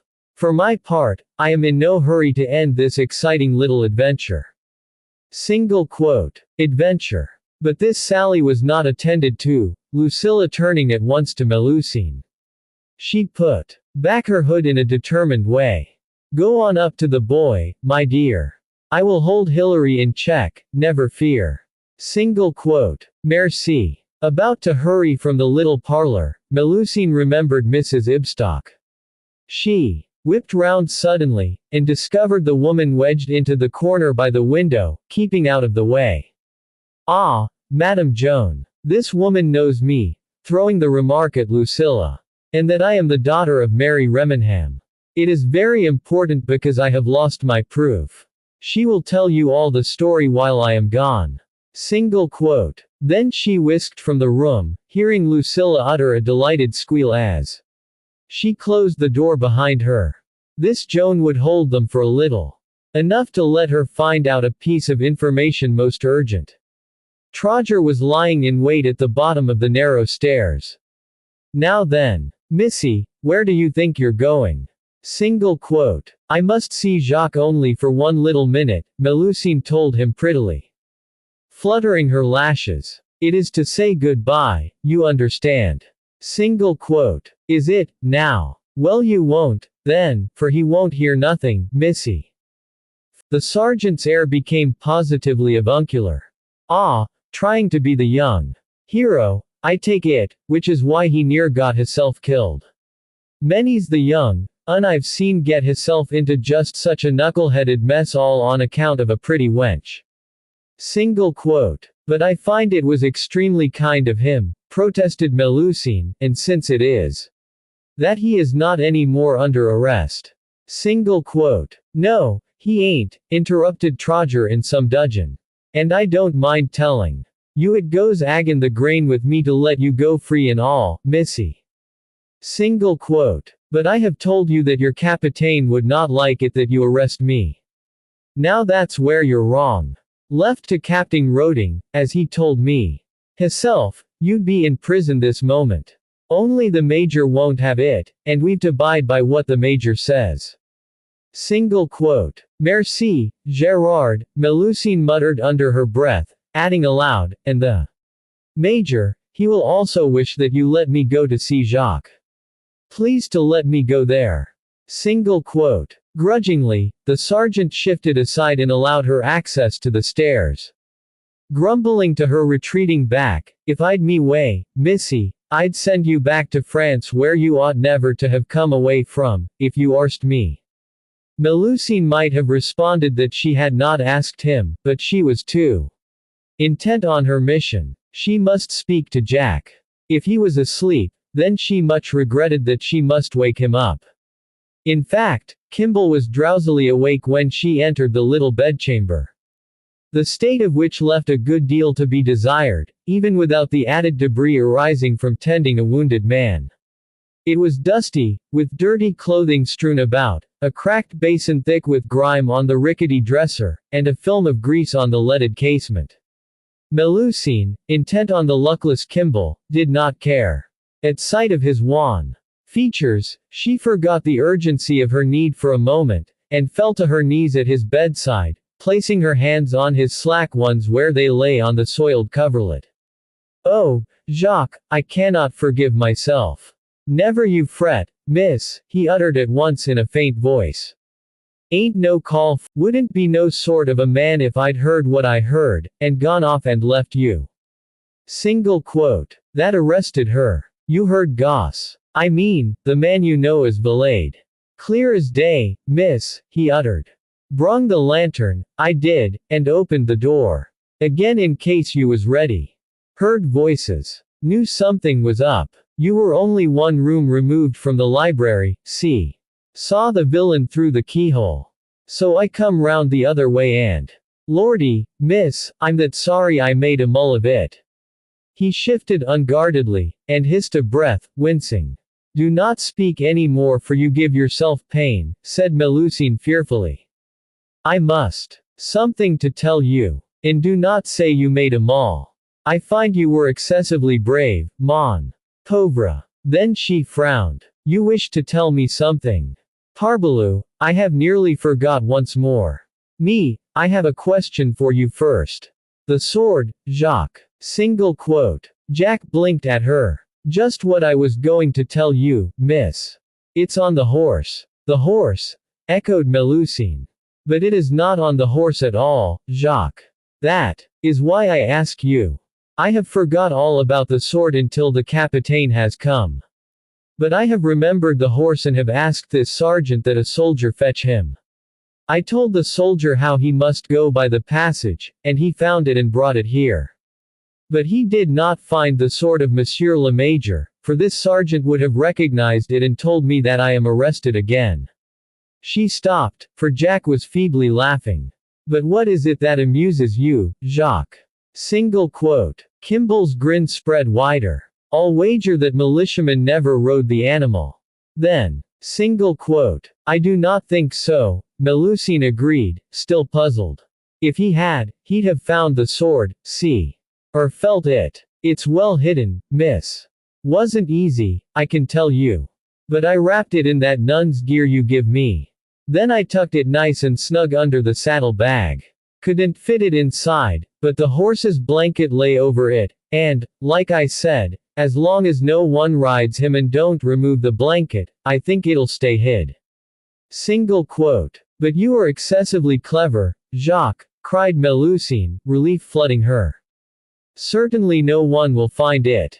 I must have this beast brought to London with me, that is seen. He must be tied behind the carriage. Single quote. She put in her request for this requirement immediately on returning to the little parlor downstairs, and instantly fell foul of Captain Roding again. Tie a horse. She saw suspicion darken his gaze. Why? Melusine eyed him dubiously. Pray you, do me this one little service, and do not ask me why. Single quote. Are you off your head? Think I don't know you're up to some mischief or other. Single quote. Melusine feigned innocence. What mischief? I don't know, but I'll go bail you're at something. I'm not Gerald, remember. It is well seen you are not Gerard, Melusine said, but thankful now that he was not. Gerald would certainly have demanded back his sword. Captain Roding either did not know, or did not remember that she had it. She turned to Lucilla, a plea in her face. Pray you, Mademoiselle, can you not? Single quote. No use trying to enlist Lucilla's aid, snapped Roding. Either you tell me why you want the wretched animal, or it stays here. Single quote. But, Hilary. Don't you begin, Lucilla, for I won't stand for it. I beg your pardon, said Miss Froxfield frostily. Do not beg his pardon, intervened Melusine quickly, coming between them. Bien, I will tell you. You see, the horse it does not belong to me, nor to the nuns. It is the horse of the priest, you understand, and he does not know that I have borrowed it. Captain Roding stared at her, his jaw dropping, while Lucilla hastily turned away, although Melusine caught the laughter in her face. Do you mean to tell me, inquired the captain at length, that you have had the infernal audacity, the gall, the gad, it is an outrage. You've stolen a horse from a priest. Single quote. I did not steal it, protested Melusine hotly. I have only borrowed it. Without permission. Oui, mais. You are, without exception, the most unprincipled, the most unscrupulous, the most shameless, immoral, devious. Single quote. Pardon me, sir, burst in Mrs. Ibstock suddenly, her tone belligerent, bringing the captain's tirade to an abrupt halt as he turned to glare at her. Ain't my place, I know that. But stand by and hear such things said about my late mistress's daughter, I won't. Single quote. Bravo, applauded Lucilla, clapping her hands. Merci, this was a picture of Mary Remenham that I have found today. I thought it was a mirror at the first, for it was so very like myself. Single quote. So that was it. Couldn't make head nor tail of that note of yours. Barring that, the belayed fellow had sneaked back. And I'll have that story off you as we journey back to town. How the devil did you break a picture? Single quote. Don't be obtuse, Hilary. She hit the villain with it. She said that in the note. It's no use you being superior, said Roding severely. You didn't understand it any better than I. Well, I do now, Lucilla said firmly, and turned back to Melusine. What did you do with the portrait then? Not that I suppose it is much use any longer. Was it ruined? Single quote. But yes, it was entirely ruined. And I think also that Goss, I mean that one, who calls himself Belayed, stole it. Only now it does not matter at all because Joan has come and has seen me. Yes, agreed Lucilla excitedly, and she has been telling us how much of a friend she was to your mother. How fortunate that she recognizes the resemblance. Single quote. Couldn't help but do so, ma'am, said Mrs. Ibstock. Note at the instant I set eyes on her. Miss Mary to the life, I said, and so she is. I suppose you want to take her along as well as that infernal stolen horse. Single quote. Said Hilary sarcastically. I have said it is not stolen, snapped Melusine indignantly. And certainly I wish that Joan will come with us. Miss Froxfield intervened quickly as her betrothed showed signs of erupting. Again. I don't think you need do that, Melusine, if I may call you so. After all, you may easily come to fetch Mrs. Ibstock when you need her. It must be some days before you can arrange for her to make an identification. Single quote. Yes, that is reasonable, agreed Melusine, nodding. Lucilla shoved Roding out of the way so that she could take hold of Melusine's hands again. And you know, my dear, I do think you must make up your mind to beard this wretched grandfather of yours. After all, if Belayed, or no, what did you say was the villain's name? Single quote. Goss, Melusine supplied. Well, if the fellow Goss is still at large, there's no saying what he will be at. Next, is there? I see nothing for it but for you to see General Lord Charvel at once. After all. Single quote. Yes, but I do not wish to see him. Who is that? Demanded Lucilla eagerly. I do not remember the name, Melusine said, turning to Mrs. Ibstock. You said. Single quote. Mrs. Sindlesham, your great aunt, Miss. Roding started. Sindlesham. But Gerald has gone out of town to visit that very person. Chapter 10. I am come on a mission of some delicacy, ma'am, Gerald said calmly to the old lady. Oh, you may come to me on any mission you like, uttered Mrs. Sindlesham. Roguishly. It is seldom enough I am visited by anyone at all, let alone a personable young redcoat. Gerald could not suppress a grin. Is that why you allowed me in, ma'am? A dimple appeared in the faded cheek. I allow anyone in. I am quite indiscriminate, I assure you. Mrs. Prudence Sindlesham, a widow of several years' standing, so she told. Gerald was a scarecrow of a female, long and lank of limb in a figure that had once been willowy. She looked more than her 60-odd years, in spite of a still lush head of black hair, streaked with a little gray, which was visible under her cap and of immediate interest to Gerald. Forgive my not rising to greet you, she said, holding out a claw-like hand. I have an arthritic complaint, which is why you find me retired from fashionable life. I rarely set foot in London these days. If she suffered from dragging pain in her joints, Gerald thought it explained why her features were prematurely lined. He noted an ebony cane laid close to hand, which suggested she was able to get about. He bowed over her hand, venturing to drop a kiss on its leathery surface. It is London's loss, ma'am. Her features broke apart in a laugh. Oh, I do love a flatterer. But you must not imagine me wrapped in melancholy. The sharp eyes twinkled. I have an excellent excuse to remain comfortably ensconced in my parlor here, able to indulge in my favorite pastime. She waved towards a handy table to one side which was piled high with so many volumes, it looked in imminent danger of crashing to the floor. Gerald raised a questioning eyebrow. You are an avid reader, I take it. Voracious. And not a worthy tome in sight.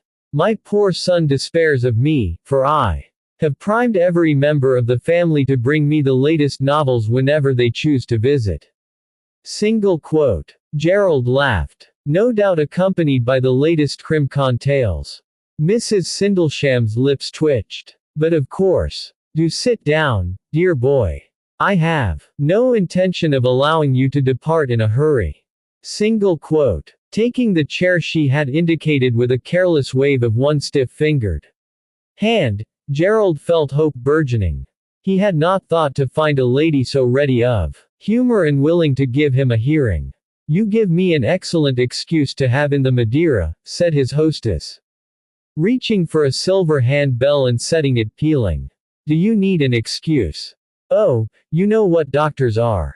They will insist upon a catalogue of things one must not do, which does nothing but fill one with the greatest desire to do them. Gerald laughed. You are a born rebel, ma'am, and I can see now where she gets it from. Mrs. Sindlesham's alert glance found his. She. Damnation. He saw her frown, and added at once, I beg your pardon. Ma'am. It slipped out, as did that she. Well, sir. Who is she? Not my granddaughter, I take it. Much too young for you. I don't even know your granddaughter, ma'am. You wouldn't, agreed Mrs. Sindlesham. She's little more than a schoolgirl.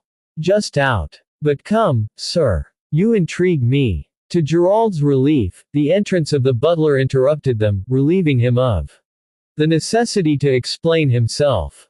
He had meant to come at his business in a roundabout way, but for that little slip. It was evident the lady's servant knew his mistress, for he had come equipped with a tray upon which reposed a decanter and 2 glasses. The business of serving gave Gerald a few moments' grace, for he was dubious about the effect on an elderly female, not in the best of health, of raking up old memories. She lived, he noted, very carelessly. The parlor was cluttered but cozy. Mrs. Sindlesham occupied a large padded armchair to one side of a corner fireplace, which gave out a heat more than adequate for September to one of the Major's robust constitution.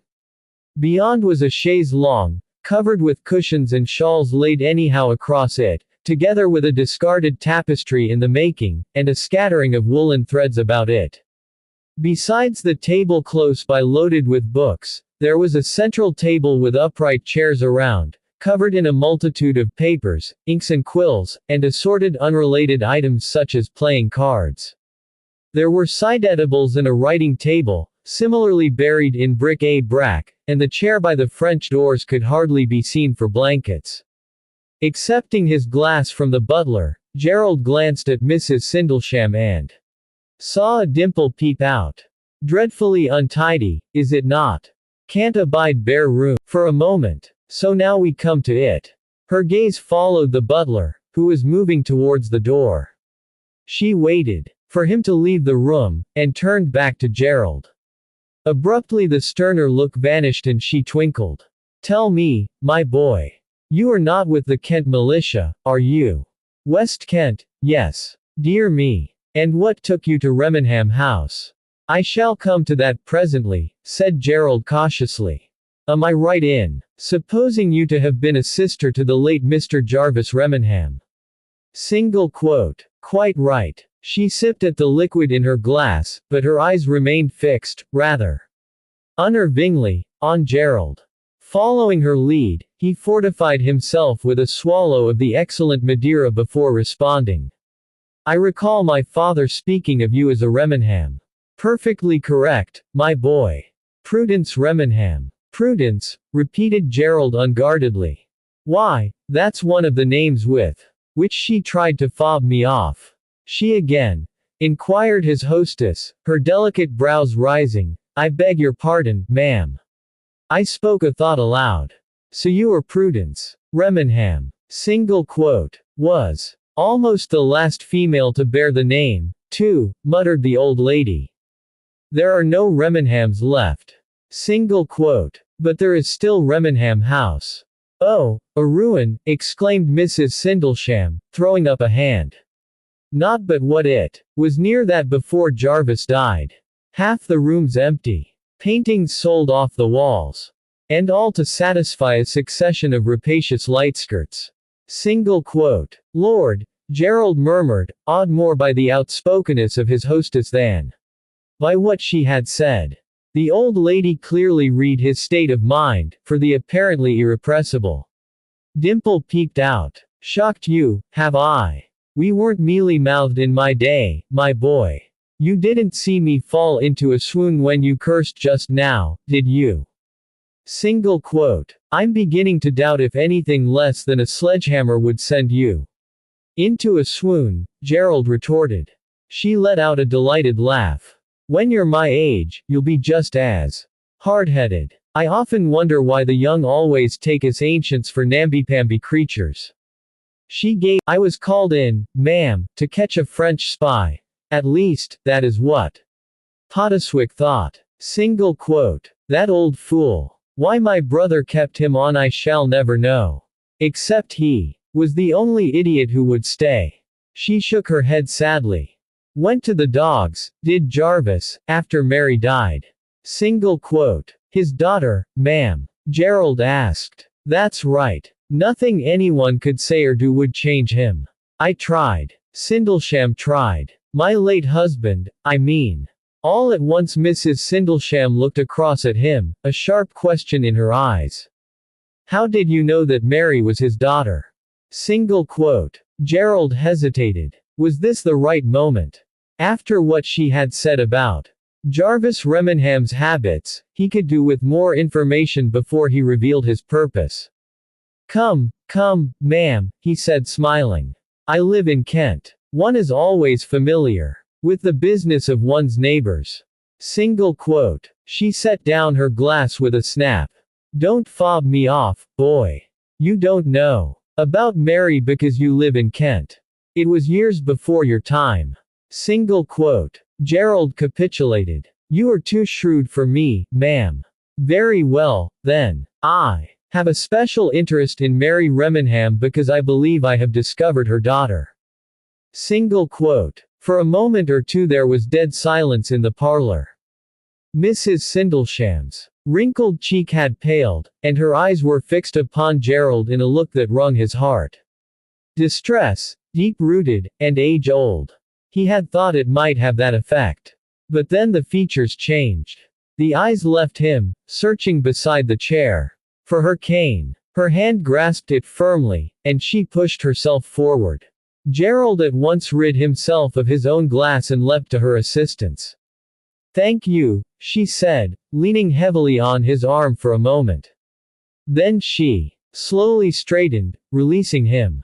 "I can manage now." Single quote. Gerald stood back, and watched her cross the room to the closed French doors.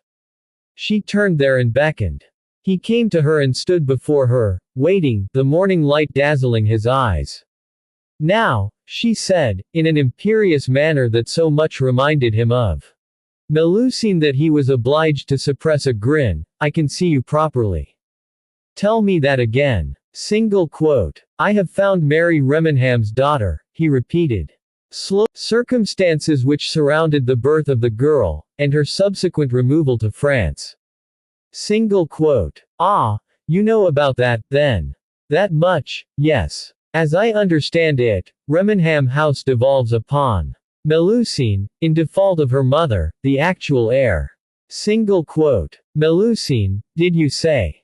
Mrs. Sindlesham sighed. That would have grieved Jarvis. He wanted her named Mary. Of course Nicholas was bound to give her a French name. Single quote. Gerald smiled. "I assure you it suits her as Mary would not. She is extremely lovely, but for her to have borne the name of the Blessed Virgin would have been nothing short of sacrilege."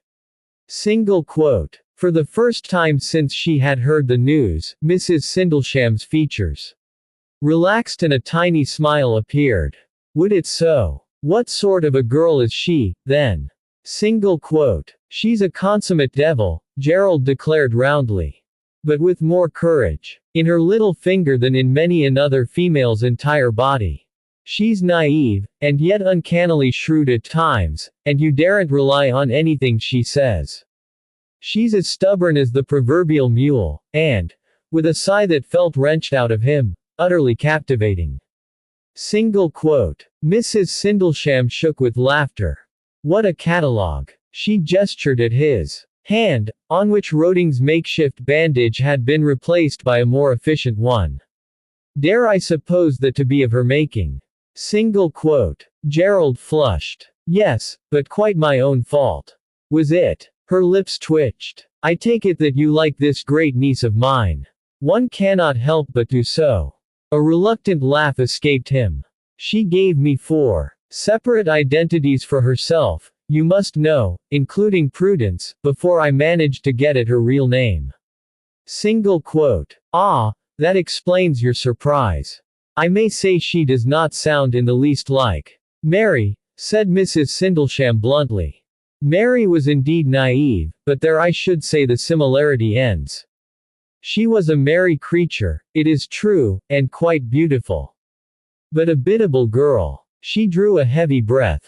Else she would not have married that ne'er-do-well only because Jarvis proposed him to her. She sagged a little suddenly, as if the painful memories in her mind had exhausted her body. Gerald instantly took her arm and guided her back to her chair. Was a Vicomte's sister. How much Mary knew is a mystery. I suspect she knew something, for she came home to Remenham House when she was increasing, and report has it that she was very unhappy. Certainly, that is Jarvis and I knew nothing of it until after Mary's death." She stopped, her lips tightening. "What happened, ma'am?" inquired Gerald gently. The old lady's face was stiff with anger. "The wretch said nothing to anyone. He left Remenham House immediately after his wife died, giving birth to their daughter. His absence was thought by the charitable to be from grief. He returned to attend the funeral. His demeanor then was sober enough to lend color to that belief. Immediately after it, he was off again, and that, let me tell you, was the last anyone saw of him." Single quote. What? Gasped Gerald, shocked. But he must have. Nicholas Charvel never did anything he must do, Mrs. Sindlesham said. Evenly. He lacked moral fiber, did Nicholas. Later Lord Charvel told Jarvis that it had been precisely the same at the outset. Nicholas had not dared to tell his father about the villeted girl.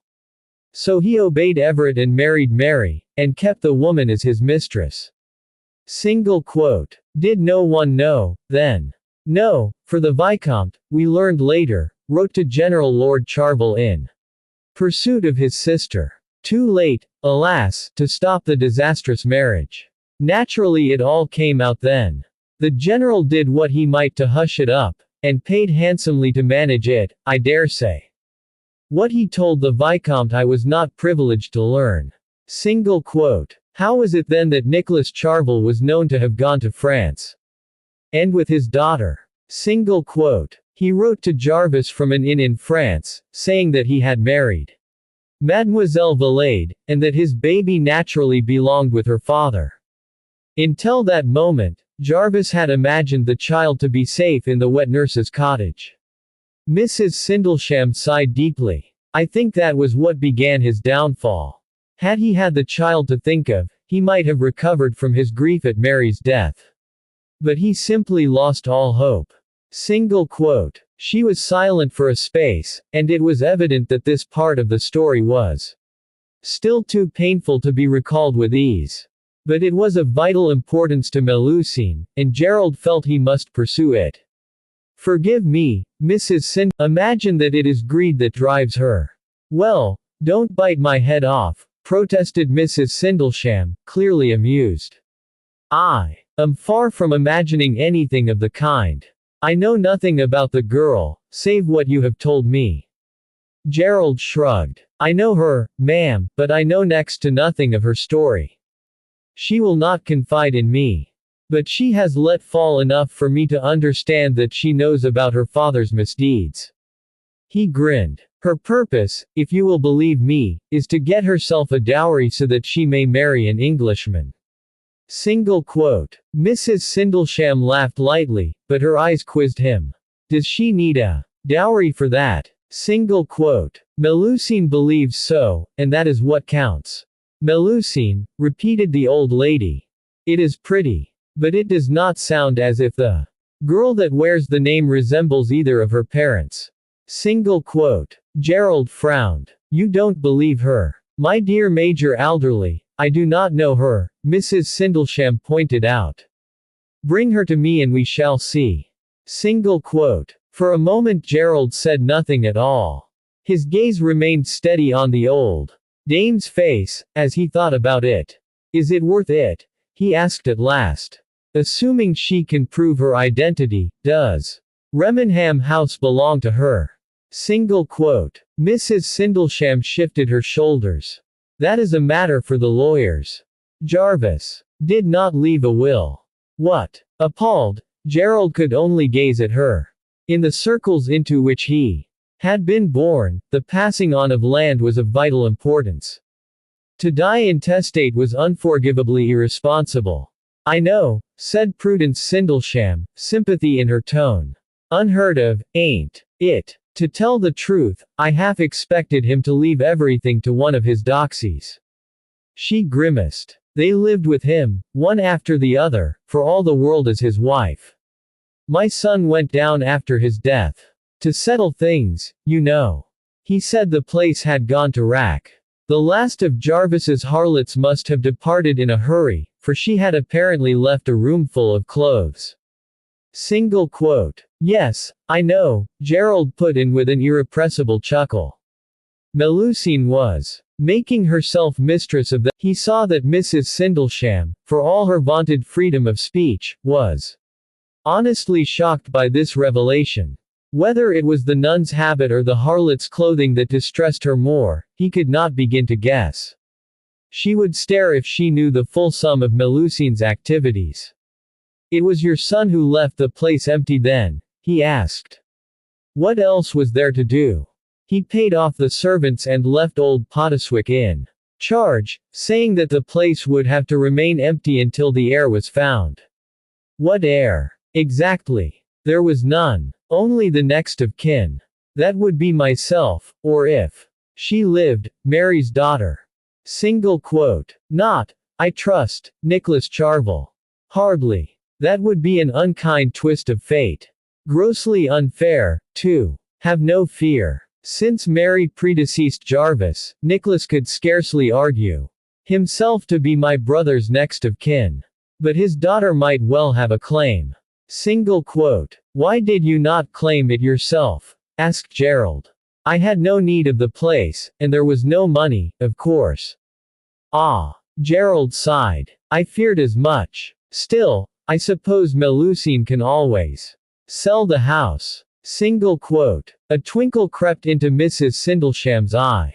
That will be a matter for her future husband to decide. Single quote. Gerald started. He had not considered this aspect of the business. Until this instant, he discovered, he had thought of Melusine's plan only in a nebulous fashion, a naive girl's dream. But what if she were to marry? He glanced towards the elderly dame and found her watching him, the dimple very much in evidence. What was the old tabby at? Unaccountably embarrassed, he cleared his throat. There was more to be told, and this was as good a time as any. Before she can think of marriage, Melusine must prove her identity. You see. The trouble is that the matter is in dispute. Single quote. How can it be in dispute? Frowned Mrs. Sindlesham. There is no question of a dispute. Single quote. I am afraid that there is, Gerald told her evenly. And it is not only a question of her identity, but delivered herself of various expletives highly unsuited to a lady of her advanced years. Yes, ma'am, agreed Gerald with a grin. The so-called valet is an evil person, and should certainly be got rid of in the manner you describe. However, he has already presented himself to the Charvels, and passed inspection. It is only a matter of time before he presents himself to whoever has the deeds to Remenham House, a lawyer I presume, and claims that property for his wife's. Single quote. I shall stop him, declared the old lady furiously. But can you? You don't know Melusine for Mary Remenham's daughter, any more than I do. A pox on the creature, swore Mrs. Sindlesham, clenching and unclenching her stiff fingers. I trust you are cursing Valade, and not Melusine. Of course I am, imbecile, she snapped, unconsciously echoing her greatniece. But you said she was looking for proof. What sort of proof? There are no papers at Remenham House. Single quote. I don't know, confessed Gerald. She would not tell me. But it must have been something that could show her to be Mary's daughter. Think, ma'am. What might it have been? Single quote. Mrs. Sindlesham shook her head helplessly. I have no idea. Unless it was a jewel or locket of some kind. Single quote. No, for that would have had to be in Melusine's possession to start with. Very true. Gerald sat back in his chair, thinking hard. I dare say the best plan will be for me to bring her to see you, after all. Hang it, there must be something about her that will give it away. Single quote. Mrs. Sindlesham abruptly sat up straighter in her chair. You said she was beautiful. What does she look like? Single quote. Black hair. Very dark, like yours, ma'am. But she does not resemble you in any other way. She has blue eyes, and her figure is more full. Single quote. It could hardly be less so, said Mrs. Sindlesham tartly. She pointed. See that writing table. Go and look in the drawer there. Single quote. Obediently, Gerald rose and walked to the other end of the parlor. He opened the drawer of the writing table. It was a mass of knick-knacks. What am I looking for? A miniature. Rummage, my boy, do. You will not find it else. He did as she bid him, and was very soon rewarded by the discovery of an long moment, awe in his head. Then he looked across at Mrs. Sindlesham. Well, she said. Is there a resemblance? This is Mary Remenham. That is my late niece, yes. Triumph soared in Gerald's chest. Returning to Mrs. Sindlesham's chair, he held up the miniature so the face depicted there was turned towards the old lady. Your niece, ma'am. And your great niece. It might as well be Melusine herself. Single quote. Martha sniffed dolefully, scrubbing at her reddened eyes with a large square of damp linen. She was sitting on the mean straw mattress that was placed on the iron bedstead in the makeshift cell, while Melusine stood with her back to the door, confronting her old nurse with the truth. She was clad in fresh linen, but still wore the riding habit she had appropriated, having sponged out the spots of blood late last night and left it to dry in the kitchens. She had been obliged to wait all morning for the opportunity to talk to Martha, who chose always to retire to her cell for the period of recreation that preceded afternoon prayers. Last night there had been no time. Not with the unavoidable explanations, and the need to secrete the sword and hide it before returning the priest's horse to its stable, which had been her excuse for running from Martha's protestations. But today Melusine's newfound knowledge put Martha at a disadvantage. Hadn't meant you to know, said the nun gruffly. That's why I never told Joan Ibstock that you were still with me when I wrote. Single quote. But Marta, this is idiot. Certainly as soon as I have found my right place at Remenham House, I must find out everything. Single quote. Who is to know if you would find your place? Countered Martha. Odds were against it. Why open my mouth if there might not be a need for it when all's said? Single quote. Melusine acknowledged the logic of this. Yes, that is reasonable. But still you have told me of my real mother when I thought it was Suzanne Valade. Single quote. Martha looked up, belligerence in her tone. Would you have me face my Maker with that on my conscience? If I'd died, there'd have been no one to tell you, for your father would not have done. Single quote. Certainly that is true. And Suzanne, even that she has behaved to me not at all like a mother, would also not have said. Single quote. She scoffed, of which Melusine was only too well aware, for her stepmother had done nothing to save her from the convent. What's more, went on Martha, I knew something Mr. Charvel didn't, or he wouldn't so readily have left it behind him. Single quote. You would speak of the house. Many's the time little Miss Mary would say her papa meant for her to have it. She having no brothers and sisters at all. When we played together I mean, she and me and Joan Pottiswick. Single quote. Melusine could not regard this view with anything but skepticism. You think my father would not have married Suzanne if he had known me? I do not agree. He did not even care for his own inheritance at this place in Wodyham Water. Single quote. She paused, holding her nurse's eyes. Don't look at me like that, Martha begged. Oh, dearie me, you make me feel a traitor. Single quote. Only because you did not tell me entirely the story. That is silly. I would not think so of you, Marta. You have been to me like a mother, not only a wet nurse. Single quote. Poor sort of a mother, Martha said with bitterness. No, Melusine. You're a lady. Me. I'm nothing but a country wench, and one who went to the bad. Single quote. But this is idiot. Have you not given your life to God? Do you not repent? Single quote. Coming to the bed, Melusine sat beside her old nurse and took hold of one of her hands. And I am very glad you did this bad thing, because if not, who would take care of me? Single quote. Martha shook her head, and Melusine spied wetness again in her eyes. Although they met hers bravely. You don't know the whole, child. I'm ashamed to confess it, but I didn't want the charge of you. A too close reminder of my own lost babe. Single quote. Tears sprang to Melusine's own eyes, and she clasped the hand she held more tightly. But do you think I can blame you for this, Marta? Single quote. I blame myself. Oh, I grew fond of you as the years went by. But it is love you should have had when you were tiny and I didn't give it to you. Even though I knew you'd no one else to care for that worthless father of yours. Single quote. Melusine let go the hand only so that she might throw her own hands in the air. Do not speak of him. Me, I prefer to forget that I have such a father. A thought caught in her mind and she turned quickly to her old nurse. But there is something still I do not understand. Why did he take me?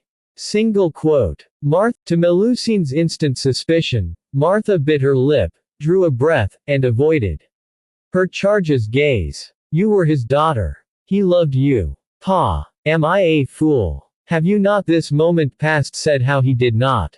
Agitation sent her to her feet. How she hated talking of the man who was responsible for her being brought into the world. She paced restlessly to the door and back again, biting her tongue on the hot words begging to be uttered. But they would not be denied. This is not love, Marta. To love in such a way, it is excessively selfish. Leonardo had taught her that. Leonardo had taught her pretty well everything she could have need to know, when they had talked long at his bedside. His stories had enchanted her, even if in some deep corner of her heart she guessed they were not entirely true. But his life, ruled by chance and the fight to survive had appealed strongly to Melusine's rebellious spirit. As Leonardo had himself pronounced, who better than a mountebank to teach of the perils awaiting the unwary? Who better than a wastrel to demonstrate the worth of thrift? And who could instruct better in the matter of affections than one who had thrown them away? If he had loved me, she said, in the flat tone she had learned to use to conceal her vulnerable heart, he would have left me at Remenham House to live a life of an English lady. The questions that had long haunted her came out at last. Why did he make me French, Marta? Why did he give me this name of Melusine, and say I am born of Suzanne Valade? Single quote. Martha looked at her, but her lips remained firmly closed. Dieu du ciel, but answer me. Martha's eyes were swimming again, and she reached out. Melusine felt the calloused hand grasp around hers. I'm only a poor country wench, child. I don't understand the workings of a gentleman's mind. A grimace crossed her face. But you know, Melusine. Single quote. The familiar hollow opened up inside Melusine's chest, and she could not prevent the husky note that entered her voice. Yes, I know. She dropped to her knees before her old nurse and hugged the work-roughened hand with both her own, looking up into Martha's face where slow tears were tracing down her cheek. It is that he needed me for his lie, no.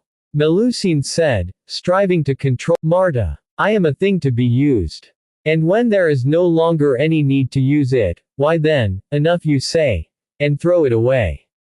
Single quote. There was no denial in Martha's face, though Melusine longed to hear her words contradicted. Her old nurse's hands returned the pressure.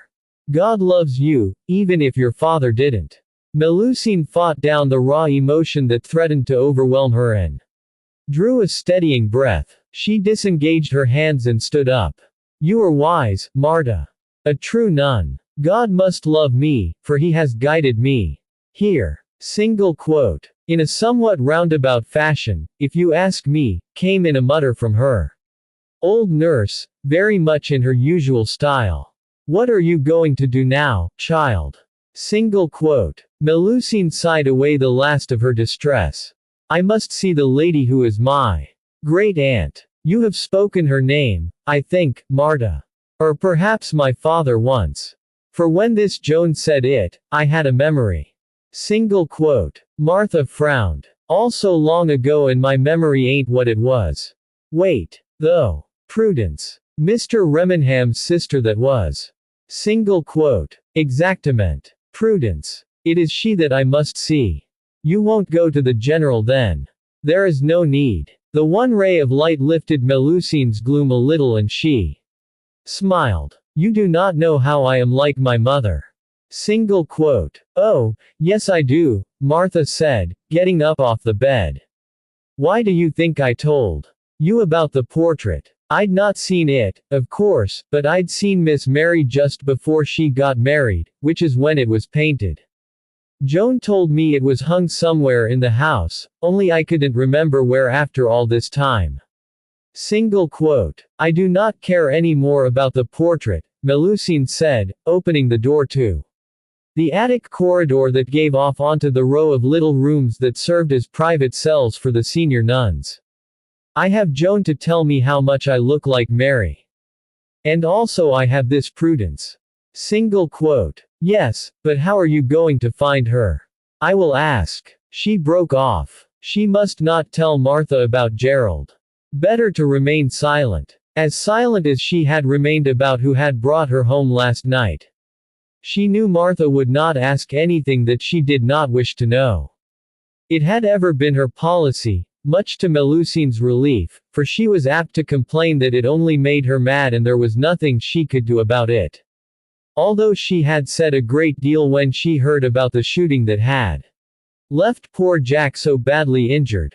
Martha had grumbled at being obliged to report the matter to Mother Josephine, who had decreed that Melusine must confess to Father. Melusine had confessed this morning, that she had borrowed his horse, that Jack had met with his accident through her fault. But to confess about Gerald? No, 1,000 times. En tout saws, why had he not returned? She'd pondered the question as, later, she paced about her favorite retreat. Where was the expected message from this captain, who had promised to send her word at the instant Gerald returned to town? He had been gone entirely one day, for yesterday afternoon he had departed from Remenham House, and she had waited with patience like a saint, and now it was again the afternoon. The late afternoon, en effet. Where was the message? Where was Gerald? Until he came back, what was there for her to do? Bien, it made no sense to do anything. For if Gerald had indeed gone to see this Prudence, it was better to wait for his report. At least here she was safe. Without Jack, it was certain that she faced danger if she went outside Golden Square. Besides, the sun had gone in and it looked like rain. And who knew if the men that Gerald had posted there would follow her to protect her somewhere else? In truth, where were these soldiers? She could not see them, although she assiduously searched the mist-shrouded square from the vantage point of the bay window in the large first-floor room which had become her headquarters. It was an odd room, used principally for the reception of guests and visiting dignitaries, packed from end to end with ill-assorted sofas and padded chairs. Every movable mirror had been placed here, to discourage vanity, and since no whitewash covered the brocaded purple wallpaper, its pervasive hue gave an added sense of heaviness to the crowded chamber. Melusine, starved of color for years, reveled in it. But not today. Nothing could occupy her attention long today, unless it concerned her situation. Yet there was nothing for her to do. She had thought of the lawyer who conducted the Remenham business, but she knew not where to find him. Gerald perhaps would know how to find him. A new thought checked her steps and she froze. If Gerald knew, what should stop Goss from finding out? Perhaps he was even now at the lawyer. He would take with him that traitress Yolanda, and claim to the lawyer that this was Melusine Charvel. Pig and brute. Yet calling him hard names would not help her. Dieu du ciel. But where was Gerald? On the move again, she found herself standing before one of the mirrors, gazing into her own countenance without seeing it. Critically, she stared at her own features. Her long incarceration at the convent in Blaye had taught her to be dismissive of her own appearance. Like the nuns, she hardly ever looked in a mirror. Vanity was a vice not just to be deprecated, but effectively strangled at birth. Only Leonardo, and then Jack, had shown her that she might be admired. Now, as she stared at the image of her own face, she recalled something Major Alderley had said. Her name, he said, was as pretty as its wearer. And he liked her. Her heartbeat quickened. In truth, she liked Gerald also. Too much, perhaps. For it was not a good thing to like one man too much when one was going to marry another. She could not say who, not yet. But there must be an Englishman who would like to marry her to get Remenham House. For she knew that men married to get something. So it was with Goss, who had wanted to marry her. Leonardo would not have married her. He had said so. He was not in love with her en diaspora, which, he said, was necessary if a man would marry without getting a dowry from his wife. And Gerald. Melusine swallowed on an unaccountable lump in her throat. Gerald would not marry her even with a dowry. Had he not said so? Not that she wished him to marry her. Not at all. Was she a fool to wish a person of a disposition altogether not pleasing to marry her? Was it not true that he made a game with her very often? Had he not been extremely interfering from the beginning? And had he not kissed her, just when her thoughts skidded to a stop? She closed her eyes and felt again an echo of the swamping warmth that had attacked her when his lips met hers. Dizzily, she grabbed at the mantel for support and, resting her head on her hands, paid no heed to a betraying sound behind her, until an unexpected arm encircled her. As she started, rearing up her head, Chapter 11, Melusine's limbs nearly gave way beneath her. Goss. Dieu du ciel, but how did he get into the convent? She had perforce to obey his command, for speech was impossible. The arm about her was steel hard, and she felt the weapon that was placed at her heart, which thumped uncomfortably in her chest. So often as she had herself manipulated a dagger, she could not mistake the shape that pressured across her chest, or the sharp point that dug below her bosom. Her mind jumped with questions as fear raced through her and hardened into a bid for retaliation. Did he intend to kill her now, this instant? Or had she a moment or two to try to save herself? Recalling Leonardo's dictum, she did not struggle, for that would only tighten the trap about her, and perhaps even spring it. Then she would be dead, and that was no use. She tried surreptitiously to reach her own dagger, in its cunning hiding place in her petticoat. But Goss began to drag her towards the door. Hope reared. He meant to take her out of this room, perhaps even out of the house. He was a fool. Why not kill her here, and leave silently, the way he must have come? Could it be that he had not the intention to kill her? En tout cas, it gave her a chance.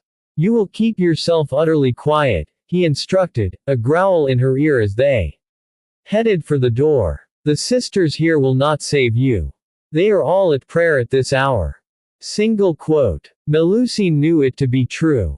He had chosen his time well. Even were she to get an opportunity to scream, it would be some time before such a call, unprecedented though it might be, brought the nuns so much out of their absorption that they interrupted their prayer to investigate. Time enough for Goss to shut her mouth forever, as he did not hesitate to point out to her. Scream and you are dead, he snapped, and released her mouth so that he might open the door. Where are you taking me? She asked, assuming a fearful accent. Think I'm fool enough to do my business in a convent, he said scornfully. I don't want a hue and cry after me, I thank you. Single quote. Where, then? Melusine asked again. She was thinking fast now, all her senses on the alert. If he got her outside, surely the soldiers would see her and intervene. Only how had they missed him? Were they imbecile? Or perhaps the mists had concealed him from them. Then Goss spoke again, answering the question in her mind.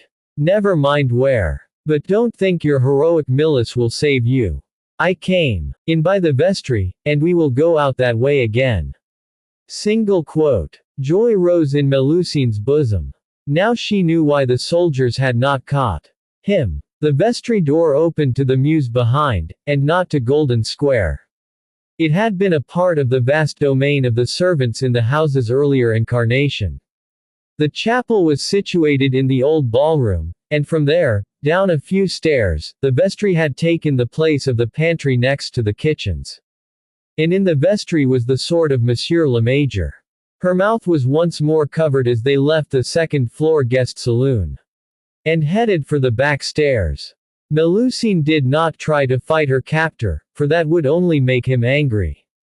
But she made a pretense of struggling a little, for it would be out of character for her not to do so, and she did not want to arouse his suspicions. He had made himself master of the layout of the house, that was plain. He led her unerringly, pushing her down the narrow stairway that had been the servants' access to the upper floors, and thence through a small door that led into the chapel. It was the largest room in the house, which was why it had been given over to the main business of the convent as a house of God. Pews had been brought in and set in 2 rows before the huge table, covered in white cloth, that formed the altar at the far end. All the precious paintings and statues of the Divine Family were here, as was the enormous wooden crucifix set above the altar. No one could take the place for anything but what it was, and even Goss hesitated in the doorway. Go in, Melusine prayed, hoping desperately that he would not change his mind and take another route. She must get to the vestry. The delay was only momentary. Emile Goss must know his only chance was to be rid of Melusine. Had he not said as much at Remenham House? She allowed him to march her through the chapel without resistance. She knew that the stairs they had to negotiate to the vestry were extremely narrow, and she had made her plans. Goss had to release his clamp on her mouth, for the awkwardness of the position made it impossible to negotiate the little stair. Silence, he warned again, with a prod of the dagger at her heart. Melusine did not attempt to speak. She gulped for air merely, for it had been difficult to breathe with his hand almost cutting off the supply to her lungs. They negotiated several steps, and then the stair turned a corner. As Goss pushed her around it, she felt his hold about her of necessity loosen slightly. Her elbows were ready. Jerking forward, she jabbed backward. As he came leaping forward to grab her, she heard him crash against it, and turned the key in the lock. She was breathing hard, dragging for air, half in fright and half because the sudden effort had used up what little air she had managed to draw so briefly. Then she was turning, ignoring the muttered cursing and the rattling that immediately ensued at the door. Darting quickly to the chest that contained the priest's vestments, she leapt onto it and reached her arm down to scrabble behind it on the floor. Her fingers found the lump she sought and, with a little effort, she dragged out the black-wrapped foil. Grace A. Leonardo, she could defend herself now. Goss was still attempting to manhandle the door, when she turned the key and wrenched it open. Then Melusine jumped back into the fencer's pose, on guard, the point of the wicked blade directed towards her enemy. Washed in light from the vestry window, she held her ground, all thought at bay, bar the steel determination long ago instilled in her by her unconventional tutor. For a stunned moment, Emile did not speak. He looked from the sword to the dagger with which he had brought her down here, and grimaced. Then he relaxed back a little, and let the weapon dangle from his fingers. Very clever, Mademoiselle Melusine. The tables, they are turned, I think, she returned. Do you think I am afraid of a sword in the hand of a slip of a girl? For answer, Melusine lunged at him. He jumped back, cursing. She resumed her on-guard position, and glaring steadily at him, waited again. Say ridicule. That I should be challenged by you of all people. Elas, poor you, Melusine rejoined sarcastically. He growled in his throat and, thrusting his coat open, revealed his own buckled sword belt. No surprise, for Melusine was aware no Frenchman in his situation would dream of walking abroad unarmed. He thrust the smaller weapon into a scabbard that hung from his belt. Taking hold of the hilt of his own foil, he drew it forth. Very well, Mademoiselle, so be it, he snapped. The outcome, I think, is in very little doubt. Single quote. Again, Melusine did not waste words. She lunged without warning again, and Goss, just catching her blade on his own, was obliged to retreat backwards up the little stair. She advanced, stabbing at him. He could not possibly lunge in the confined space, and so had nothing to do but back him. Goss backed, not even attempting to parry so unorthodox a use of the foil. In seconds, They faced each other before the altar. If he had imagined Melusine would be hampered by her petticoats, he was disappointed. She had learned this art in skirts, and knew well how not to be disadvantaged. The slack of her riding habit and full under petticoats was gathered into her left hand, and her booted ankles were visible as she held the skirts well out of her way. Nevertheless, she was no fool, and she knew that they could easily break loose and cause her to fall. She had no intention of fighting fair. Leonardo had not taught her to do so. She was naturally weaker, she would tire quicker, and she need not concern herself with the peculiar obligations of honor obtaining amongst gentlemen. Play foul, and win. That was Leonardo's motto. Melusine circled her adversary only far enough to give herself the aisle between the pews behind. Gus must now fight with his back to the altar, and a dais at his heels. "Allure, pig!" she cried and lunged in quart. He parried without apparent effort. Bien. She thrust again, from the same place. "Take this." "With ease, mademoiselle," he countered, catching her blade. Bon. Now he thought she was so foolish that she knew only one stroke. Melusine feigned a displeased frown. And lunged once more. Again. Another simple parry. Goss sneered. "You do not try." "Ah, no." She saw his guard relax and lunged again. This time she feinted as his point came up to deflect her own, and, disengaging, passed under and cut at his cheek. Panic leapt into his eyes as he brought his wrist up just in time to parry the blade. "Sapristi," he gasped. Melusine made no reply. She ought to have leapt back on guard. Instead her point disengaged, dropped, and then the sword came up again and banged, flat-bladed, onto Goss's wrist with such force that his own blade dropped from his grasp. In a flash, Melusine had jumped forward and clamped it to the floor with one booted foot. Panting with effort, she held her point menacingly at Goss's chest. "That is better, no. Single quote. Dieu." He stared at the point, glanced at the fallen sword imprisoned by her foot, and only just looked back at her weapon in time to see it thrust at him again. He flung himself backwards, hit the dais and fell heavily before the altar.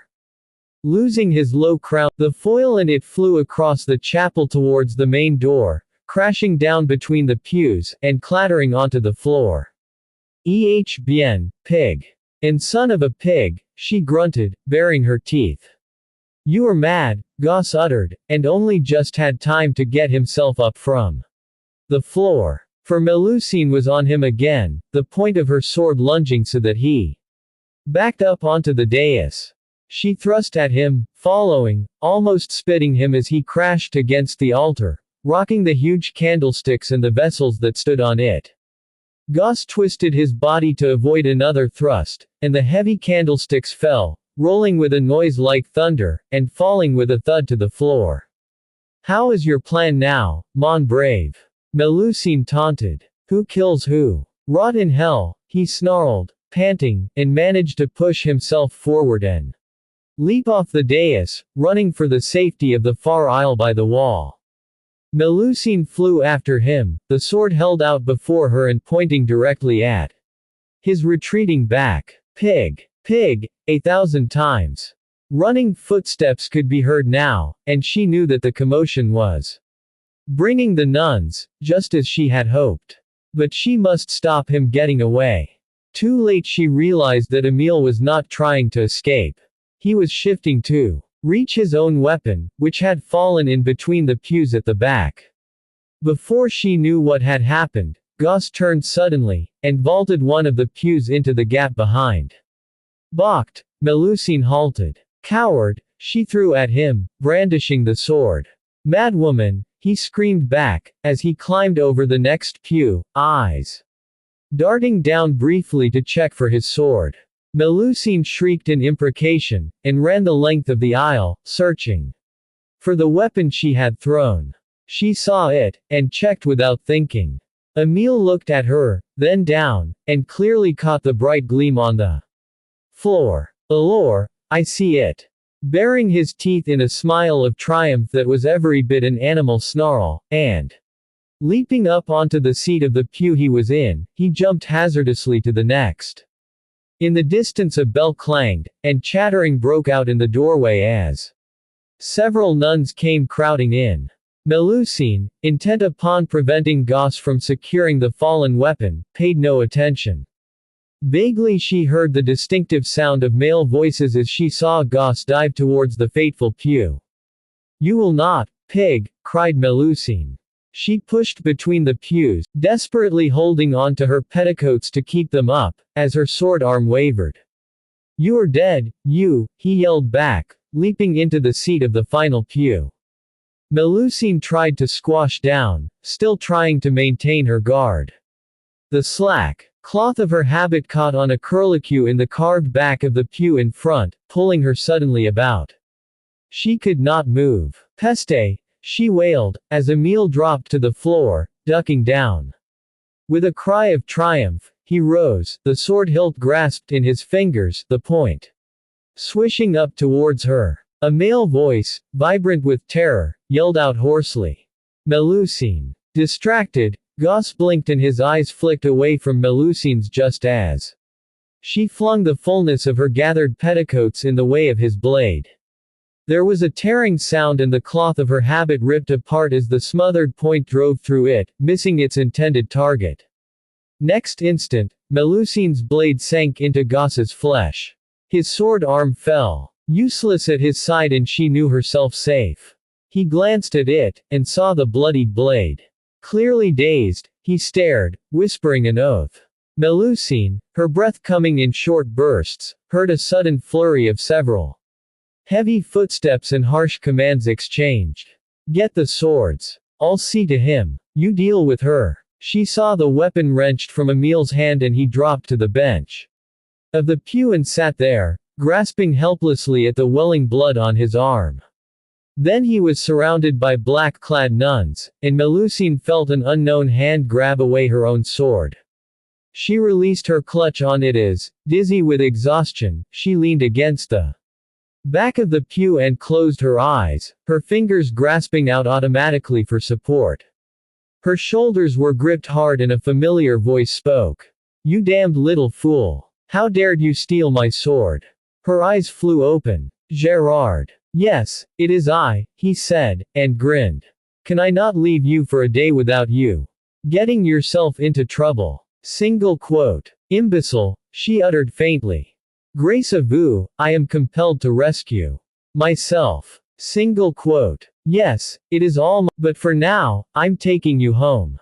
Melusine's arm crept up around his neck. "Home. To your family. Merci," she sighed and, surrendering at last to his oft-proffered aid, allowed her head to droop onto his chest. "I am done, Gerard. Me, you may have." Single quote. There was a chuckle in his voice. "May I, indeed." Chapter 12. In the elegantly appointed blue saloon, Melusine sat disconsolate, gazing out of the window at the dull sky. She was quite tired of the stream of visitors and heard with relief the words of her newfound great-aunt, addressed to her son's butler. "No more sailing, no more," said Mrs. Sindlesham in accents of exhaustion. "Not another caller will I receive this day. Deny me, if you please." Single quote. "Very good, ma'am. Unless it is Captain Roding," put in Lucilla Froxfield from the curved back sofa on the other side of the fireplace. "Except Captain Roding," agreed the old lady, nodding at the butler. "Is he meeting you here then, my dear?" Single quote. "He had better," said Lucilla. "I left a message at home that he should do so as soon as he returned from Kent." Sailing coughed. "Will that be all, ma'am?" "Yes, yes. Go away," came fretfully from Prudence Sindlesham, and Melusine heaved a sigh as she looked towards the butler, who was making his stately way to the door. To her consternation, the sound drew her great-aunt's attention and she threw out a hand. "Stay, sailing." Single quote. The butler halted, looking round enquiringly. Melusine glanced towards the elderly dame and found that sharp gaze directed upon her. But her words were not addressed to Melusine. If Major Alderley should happen to call, you may admit him also. A hand seemed to grip in Melusine's chest and she hit out. Pray do not trouble yourself, Sailing. The Major will not call. Single quote. She turned quickly away that her feelings might not be obvious to Lucy and her great-aunt. She had reason enough to be grateful to Prudence Sindlesham, and it was not fair that this horrible feeling of loneliness should be made known to her. Also Lucy, who had been so much her friend. Melusine could not wish either to know how their kindness served only to emphasize the lack in her life ensuing from Gerald's continued absence. The events that had initially followed in the wake of her triumph over Emile Gosse had quite confused and dazed her. That day Gerald had brought her to this excessively careful house, where she had felt very much alone and very unlike herself. The arrival of La Tante Prudence late next day had changed all this, it is true. For she and this old lady became at once friends. Gerald had himself told her that this Prudence will present her to society as Melusine Charvel had said, laughing in that way with his eyes which made a flutter in her chest, that Prudence will find an Englishman to marry her. It would be the culmination of her plan. But why this part of the plan now seemed to her quite unattractive was a question she did not care to examine too closely. She had the dowry she needed, for the lawyers were working to give her Remenham House. This was good. She was very satisfied about this. But about the unknown Englishman she was not so satisfied. She was no longer certain that she desired an Englishman, if she must judge of one in particular. Had he come to see her to find if she needed something? No. The son of Prudence instead was obliged to take her back to the convent on Sunday to see Martha and tell her the good news, and to fetch her meager belongings. And Gosse had been still there, so Martha said, and not in prison. To be no longer with Martha was strange. They had cried a little, both. But it was not adieu, so she promised her old nurse only au revoir. All her life Martha had been there. Without her, it was lonely. Melusine was loath to admit how much more lonely since Gerald chose not to visit her. He had brought her here to this place, where her freedom was curtailed even more than at the convent, so that a cavalier was very much needed, and only on Monday came again. And not on Melusine's account, but to see Prudence, who had no use for a cavalier. Although Melusine had taken care to trouble herself about the hand she had cut, and was glad to find it healing very well. But did Gerald trouble himself about her? No. He says only that he must tie up all the loose ends. But days had now passed. How many ends had he? Well, she must cease to trouble herself for this imbecile, whom it would give her very much pleasure to shoot. And she had not dressed herself in this habit of a blue so much like the sky just for his sake, no matter that Lucy had said how much this color suited with her eyes. It was a habit she had taken from Remenham House, but could not wear because of the color which must draw attention. She had thought to wear it now, since she must look more the demoiselle. But of what use to wear it when there was no one of importance to see and admire? For shame, Melusine, protested Lucy, as the butler bowed himself out of the room. Poor Gerald has been very busy about your affairs this last week. Single quote. This is not a new thing, Melusine snapped, goaded. Always he is busy about my affairs. But he does not come to see me since 3 days, even that these are my affairs, and one could think that he would tell it to me if there is news. Madam, soon I shall make my debut, that it will be known that I am the real Melusine Charvel, and then I shall not require the services any longer of this imbecile of a Gerard. Single quote. It's already known, said Mrs. Sindlesham, judging by the number of callers. We have had these 2 days. Single quote. Yes, indeed, agreed Lucilla enthusiastically. The whole town is talking. And I am happy to say, am in the delightful position of being in the know. I am sure I never enjoyed so much popularity in my life. Single quote. The dimple that so fascinated Melusine peeped in her great-aunt's cheek. So, yours is the rattling tongue, is it, young madam? Single quote. I should say so. I have held people spellbound, in confidence, so that we may be sure of its spreading like wildfire, with an account of all Melusine's activities, and single quote. Horror filled Melusine and she jumped up. Lucy, do not say that you have told everyone all that I have done. Single quote. Well, yes, but consternation filled Melusine's breast. But you are idiot. This is not the conduct of a jeune demoiselle. This I know, for the valets have taught me so, and the nuns also. How will I get an Englishman to wed me if they know that I behave not at all comme il faut? Single quote. Perhaps the Englishman in question will not care, suggested Prudence, with a twinkle in her eye for which Melusine was quite unable to account. Not care. For this he must be an Englishman tout à fait sympathique, and I know only. Melusine's voice petered out. Fearful that she had given herself away, she sank back down onto her stool. Despair engulfed her at the horrid remembrance that the one particular Englishman she knew to be sympathic did not at all wish to marry her. Lucy's bright tones pursued her. Never fear, my love. I've made no mention of guns and daggers or, indeed, any of the more exciting aspects of the business. Single quote. Melusine turned her head. But you have told them that I have been disguised. No. That I have broken into Remenham House, and single quote. No, no, child, don't be alarmed, said her great-aunt, her tone soothing. Why? You have heard yourself all that is being said. Have we not received Lady Bicknaker just this morning? Not to mention the Comtesse de Saint-Erme. Single quote. And was not she put out? Demanded Miss Froxfield with a tinkling laugh. How she pouted, and tried to make out that she had been imposed upon. As if it were she, and not Melusine, who had been hurt by the impostors. Single quote. In a way she had been, said Prudence. She has constituted herself leader of the émigrés here, and feels justifiably slighted by having taken the pretend valets under her wing.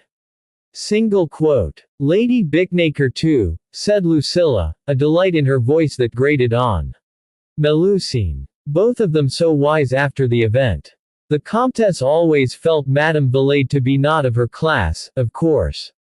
While Lady Bicknaker had never trusted Valade. What a treat to see all the old tabbies taken at fault for once.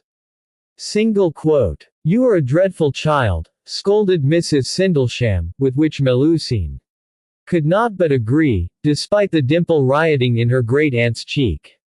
You see, Melusine, that none of our visitors were as informed as they would wish to be. They know only that the valets have practiced an imposture which affects all society, and some will think your adventures excessively romantic. Single quote. Pa! How can it be romantic?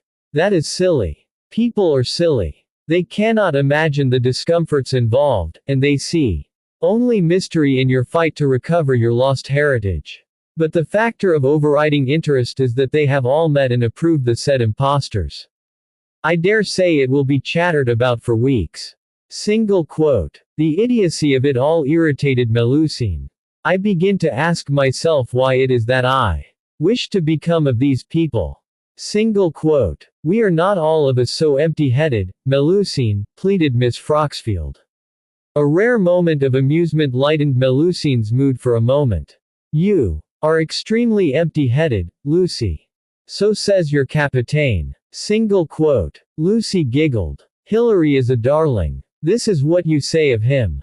Me, I find he is growling all the time like a dog. Single quote. As if to bear her out, the door opened at this precise moment to admit Sailing, who barely announced Captain Roding before the man himself strode into the room. His eyes swept the company, and fell upon Melusine with a glare. Ha! Just the person I want. Where the devil have you hidden all those weapons? Don't tell me you've got 'em with you. Single quote. Annoyance sent Melusine leaping to her feet. Certainly I have them with me. But what affair is this of yours? Single quote. But Captain Roding was not attending. Instead, he was bowing to her griotant. Beg your pardon, ma'am, but she's enough to try the patience of a saint. Single quote. Bien, you are not a saint, Melusine snapped. To her dancing attendance on you. Single quote. Don't be cross, begged Lucilla, much to Melusine's disgust.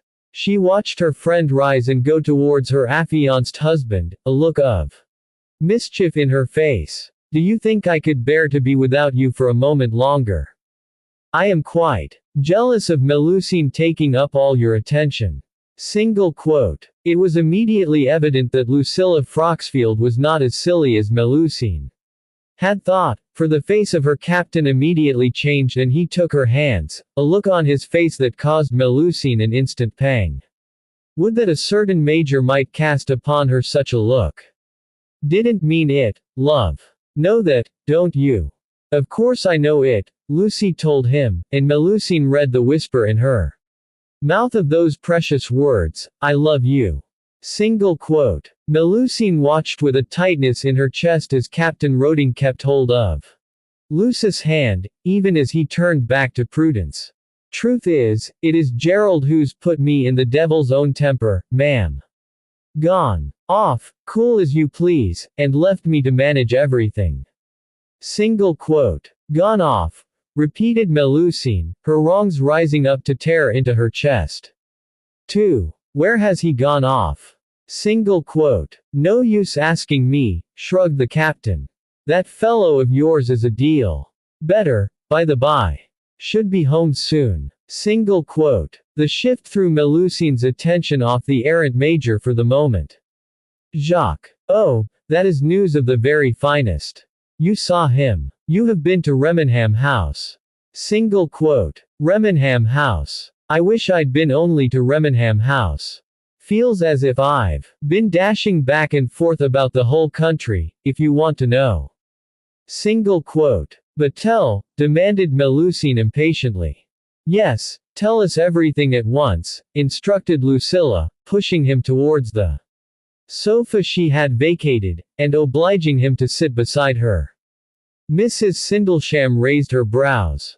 Dear me. If you two are examples of the modern miss, I don't know what the world is coming to. Noting the twinkle in her great-aunt's eye, Melusine forbore to comment. Grateful to Lucilla for Yolanda, supplied Melusine. She is a maid only, and I do not believe she has married Emile. Single quote. Had a certificate for it, argued Roding. Signed by a priest at Le Havre, so it must be true. But it was under false names, so I dare say it ain't valid. In any event, I brought her to the convent and we had her locked up separately, and told 'em both they'd be taken into custody as soon as Valade was fit to go. Gosse, corrected Lucilla. He isn't Valade, and the Comtesse de Saint-Erme is absolutely furious. Single quote. Never mind the Comtesse, adjured Prudence. Yes, don't interrupt me, said Captain Roding severely.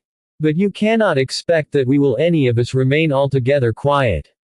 Objected Melusine. And me. Single quote. You, Mademoiselle, are more trouble than you're worth, and I'll thank you too.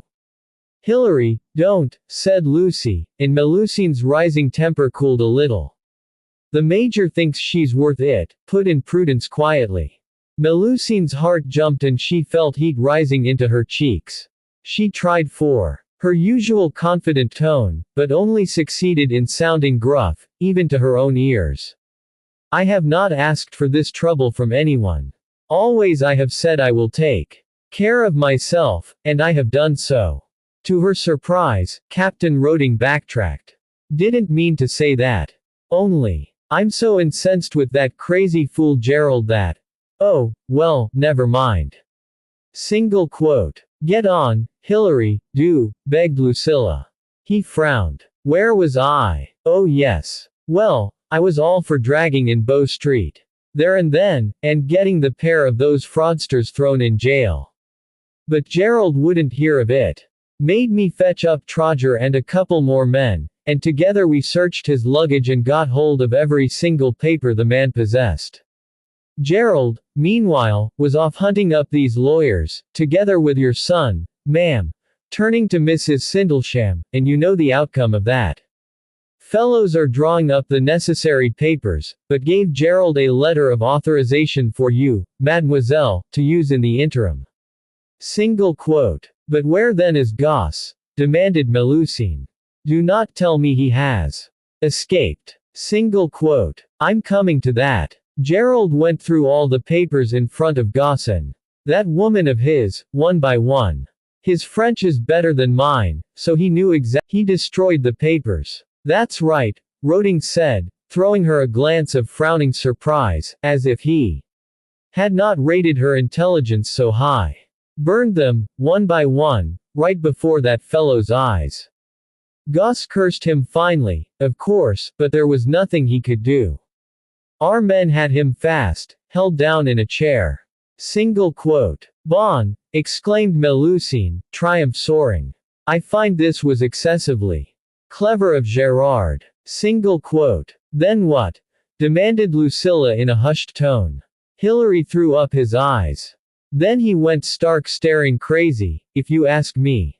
Gave me a purse, and told me to take both of 'em up to Harwich and put them on a packet for Holland. Single quote. He let them go? Asked Miss Froxfield incredulously. Melusine was silent, revolving this outcome in her mind as she stared at Roding, who was frowning at her in a puzzled way. But her great-aunt was nodding, as if this was what she had expected. Lucilla broke across Melusine's thoughts. Melusine, don't sit there. Say something. Ain't you in a rage? Asked the captain. Rather thought I'd have to disarm you when you heard of it. That's why I wanted your weapons. Looked all over that dratted convent of yours. Or at least Trodger and the men did so, but no sign of them. Single quote. I fetched them with my clothes when the son of Madame took me to see Marta, Melusine admitted. She drew a breath, and sighed it out. I am not in the least in a rage. On the contrary, I am altogether satisfied. Single quote. The couple on the sofa stared at her blankly. Prudence twinkled at them, and reached out to pat Melusine's hand. Well said, my dear. Now tell them why. Melusine shifted her shoulders. As to Gerard, I do not know why he does this. She closed her mind on the possibility of finding out, and went on, but me, I have been in a war, and I have won. Goss would have killed me, and perhaps in the fight I might kill him. But to make an arrest to be like a revenge. No, 1,000 times. Single quote. But what of justice? Asked Lucilla, evidently dazed. I have justice. I have Remenham House which is my. Would any so dishonor himself as to hand a fellow rogue over to the authorities? I rather suspect, added Prudence, that Major Alderley's motives were somewhat different. A trial always brings those involved into public notice, and I dare say he feels there will be scandal enough without adding to it. A 9 days' wonder is soon forgotten. But with Goss and the woman in prison here, there is always the chance that the whole affair may be raked up all over again. Single quote. There was sense in what she said, Melusine was obliged to concede. But next moment, Captain Roding put up her back. You've cause to be grateful to Gerald, then. Grateful. Certainly I am grateful, Melusine snapped, knowing full well she sounded anything but gratified. Still more would I be so if he had come himself to tell me this. Single quote. How could he when he didn't even handle it himself? Went off, I told you. And left it all to me. I'd to go to Remenham House as well, and show Pottiswick your letter of authorization. And, incidentally, check on that unfortunate young fellow Kimball. Single quote. But where? Where has he gone? Always he goes off, and he says no word to anyone. I shall know what to say to him when he comes. Single quote. The door opened and Sailing entered again. Major Alderley, ma'am, and General Lord Charvel. Melusine's heart leapt, and as swiftly clattered into dead stillness as the implication of the second name hit home. She flew up from her stool and faced the door. The figure she had longed to see came into her line of vision, but at this crucial moment of hideous realization, Melusine barely took it in, her eyes fixing blankly on the man behind. An old man with a bent back who limped in, slow and stiff, leaning heavily on a cane. A slow heavy thumping started up in Melusine's chest, and she scarcely took in the astonished silence in those present in the room. Gerald vaguely noted that his junior leapt to his feet at sight of his former commander, and that Lucilla sat with her mouth at half-cock, dread in her face. His attention was focused on Melusine's transfixed stare and he forgot to say any of the things he had planned to say. He had known she would be shocked, but he was equally certain Melusine would have refused to see her grandfather had she been forewarned. To his relief, "Don't need you to tell me that, Prudence Sindlesham," barked the old man. His glance snapping at her briefly, before resuming his study of Melusine, who, to Gerald's intense admiration, was standing before him, glaring and stiff with defiance. "I've eyes in my head, haven't I?" he grunted. "No mistaking you this time. Spit of your mother." Single quote. "Parbleu," burst from Melusine indignantly. "I do not need for you to tell me this. I also have eyes, and I have seen the picture." Single quote. Gerald drew his breath in sharply as Lord Charvel took a step towards his granddaughter, thrusting out his head. "What's this? Impertinence. French manners, is it?" "Grace à vous," Melusine threw at him fiercely. "She means thanks to you, General," Gerald translated automatically, forgetful of his old commander's fiery temper. Predictably, Charvel turned on him. "I know what it means, numbskull. Didn't spend years in the confounded country without picking up some of their infernal tongue." His head came thrusting out at Melusine like a belligerent tortoise from its shell. "What in Hades do ye mean, thanks to me? Want to blame anyone, blame that rapscallion who calls himself your father." Single quote. "He does not call himself my father, for he calls himself nothing at all," Melusine told him, her tone violent with fury. "Dead then, is he? If I could say that he is dead, it would give me very much satisfaction. But this I cannot do. I do not know anything of him since I have 14 years, and that he sent me to Blay to be a nun." Single quote. "Ha! You're Catholic, too, damn his eyes," growled the general. "Certainly I am Catholic. I say again, grace à vous." "How dare you?" roared the general. "And you?" shrieked Melusine. "You dare to come to me? What do you wish of me? Why have you come? I do not want you." She swept round on Gerald abruptly and he braced for the onslaught. "Now I see that you are mad indeed. You bring me this grandfather, whom you know well I do not in the least wish to see, for I have told you so." "I didn't bring him," Gerald returned swiftly. "He just came." He gestured towards the fulminating general. "Can't you features? I don't want him having an apoplexy in this house." Single quote. "Don't be a fool, woman," snapped Charvel, thrusting himself further into the room. At this point Lucy, in an effort perhaps foolhardy, in Gerald's opinion, to pour oil on troubled waters, rose swiftly to her feet and came towards the old man, her hand held out.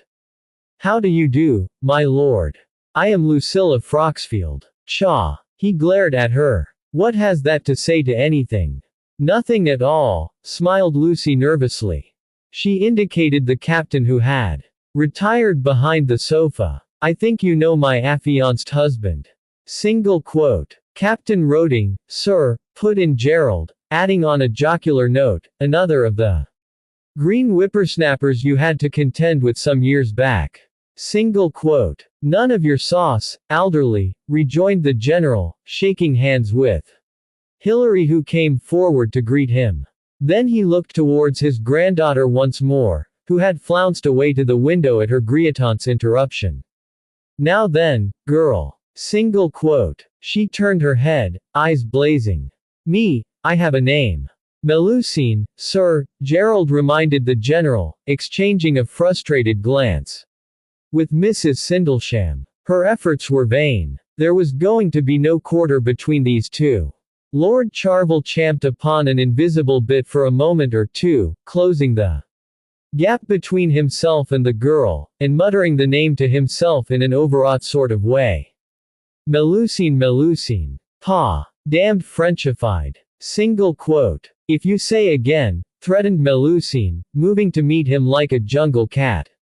Poised for the kill, this scorn of a thing French, Monsieur le Baron, I shall be compelled to give you this apoplexy of which she speaks, madam.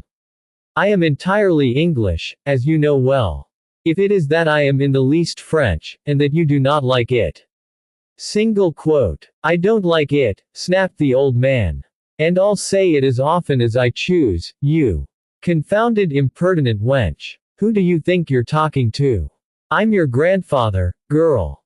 Single quote. Pa, rejoined Melusine, apparently unconscious of echoing him.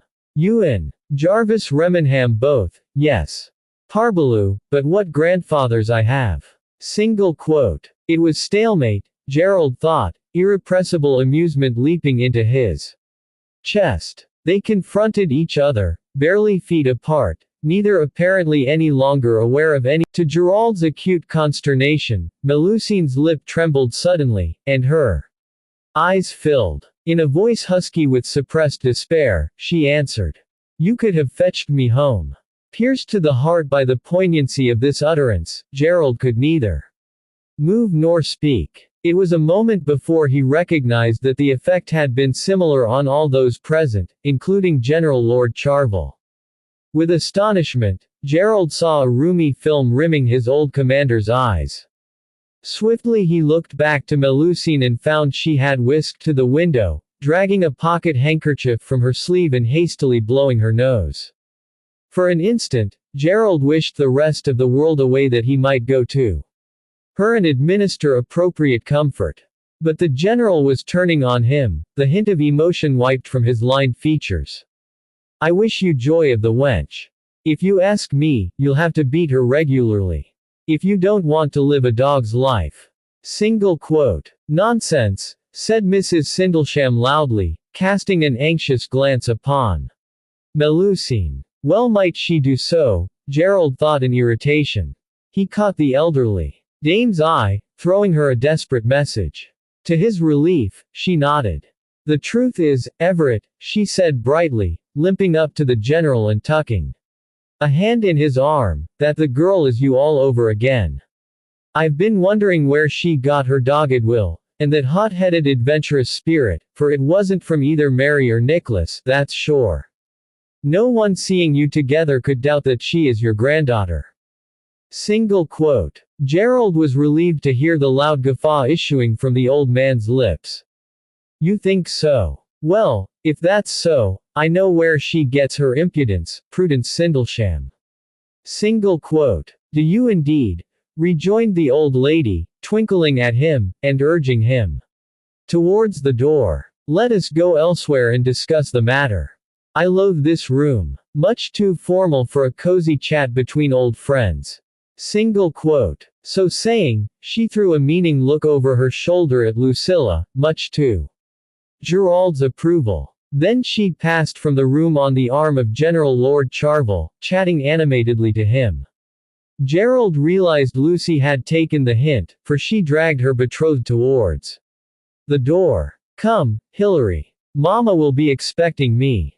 I will come later to see you, Melusine. Single quote. Yes, but, the door closed behind them both and Gerald was alone with Melusine.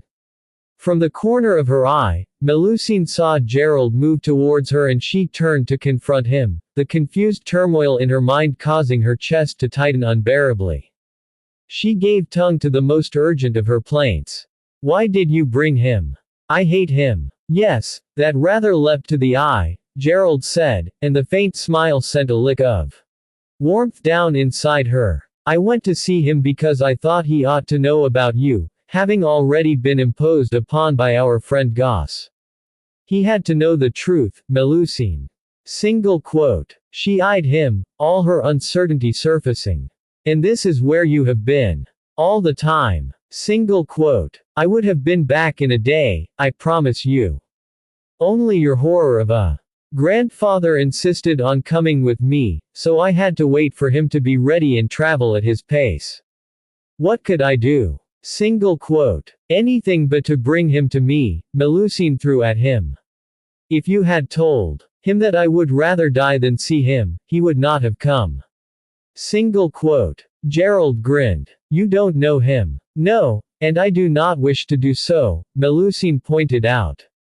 His face changed and she saw, with a stab at her heart, the dawning of irritation in his eyes. Hang it all, Mrs. Sindlesham is right. You are two of a kind. Melusine took refuge in defiance. But I find you excessively rude, Gerard. First, you do not come to see me since 3 days, and me, I know nothing of what happens with Goss until this capitaine of yours has come today. And now, when you come at last, you bring me this grandfather, and you dare to tell me I am like him. Single quote. He sighed elaborately. I know, Melusine. I am altogether a person of a disposition extremely interfering, as you have so often told me. Do not make a game with me, she interrupted, gripping her underlip firmly between her teeth to stop the threatening laughter. But I am perfectly serious, he returned in a voice of protest. Here were you, patiently waiting, without uttering one word of complaint the entire time, which of course you never do, about it. I see that I am a beast. I beg your pardon, Bet, and an imbecile, and an idiot. Single quote. Melusine stifled a giggle. Certainly this is true, she managed. Gerald shook his head. I can't think how I've tolerated myself all these years. And I suppose it is too much to expect that any entirely English young lady would be prepared to tolerate me for the remainder of my life. Single quote. You say. What? Gasped Melusine. Her amusement fled and she stared at him, as a slow thump began beating at her breast. There was question in Gerald's gaze as it met hers, and apology in his voice. You see, I had another reason for visiting your grandfather. Single quote. Melusine hardly dared believe she had heard him aright. He was apt to play so many games, she was afraid she might have misunderstood. Bien, why did he not repeat it? What was she to say? Prudence, she began hesitantly, pronouncing the name in the French way. Has said that she will help me to marry an Englishman. Single quote. Yes, that's what I'm talking about, Gerald said. I, on the other hand, want to help you to marry this Englishman. Single quote. Melusine's heart leapt, raced for a moment, and suddenly dropped again. Just this. Parbleu, did he think this was enough? She did not wish to marry him. At least, not just because he was an Englishman. You have said you do not wish to marry me, she accused. Oh, I don't wish to marry you. I'd need to be out of my senses. Quick anger flared, surpassing the fluttering hope. Dieu du ciel, is this a way to have me say yes? If it is that you do not wish to, why do you ask me? Single quote. Ah. Much to Melusine's chagrin, Gerald folded his arms and leaned back, as if wholly at his ease. I can answer that. Of all the entirely English women I know, you're the only one with a French accent. Single quote. She was too distressed to bear this. Imbecile. Is this a reason? Not good enough. Now I had every hope that it would appeal to you. I'll have to think of something else. Single quote. Do not hope it, returned Melusine, snapping uncontrollably. I do not wish to hear any more reasons so foolish, so do not trouble to think of them. I see now that you make a game with me indeed. You do not wish to marry me at all, that is seen. Single quote. Gerald unfolded his arms and threw his hands in the air. But I have been perfectly honest about that. I don't wish to marry you at all. Single quote. In this case, I do not at all wish to marry you, Melusine threw at him. But you must, Gerald said, quite as if he meant it. Not kill me, I mean. Marry me. I will not. But the general gave his permission.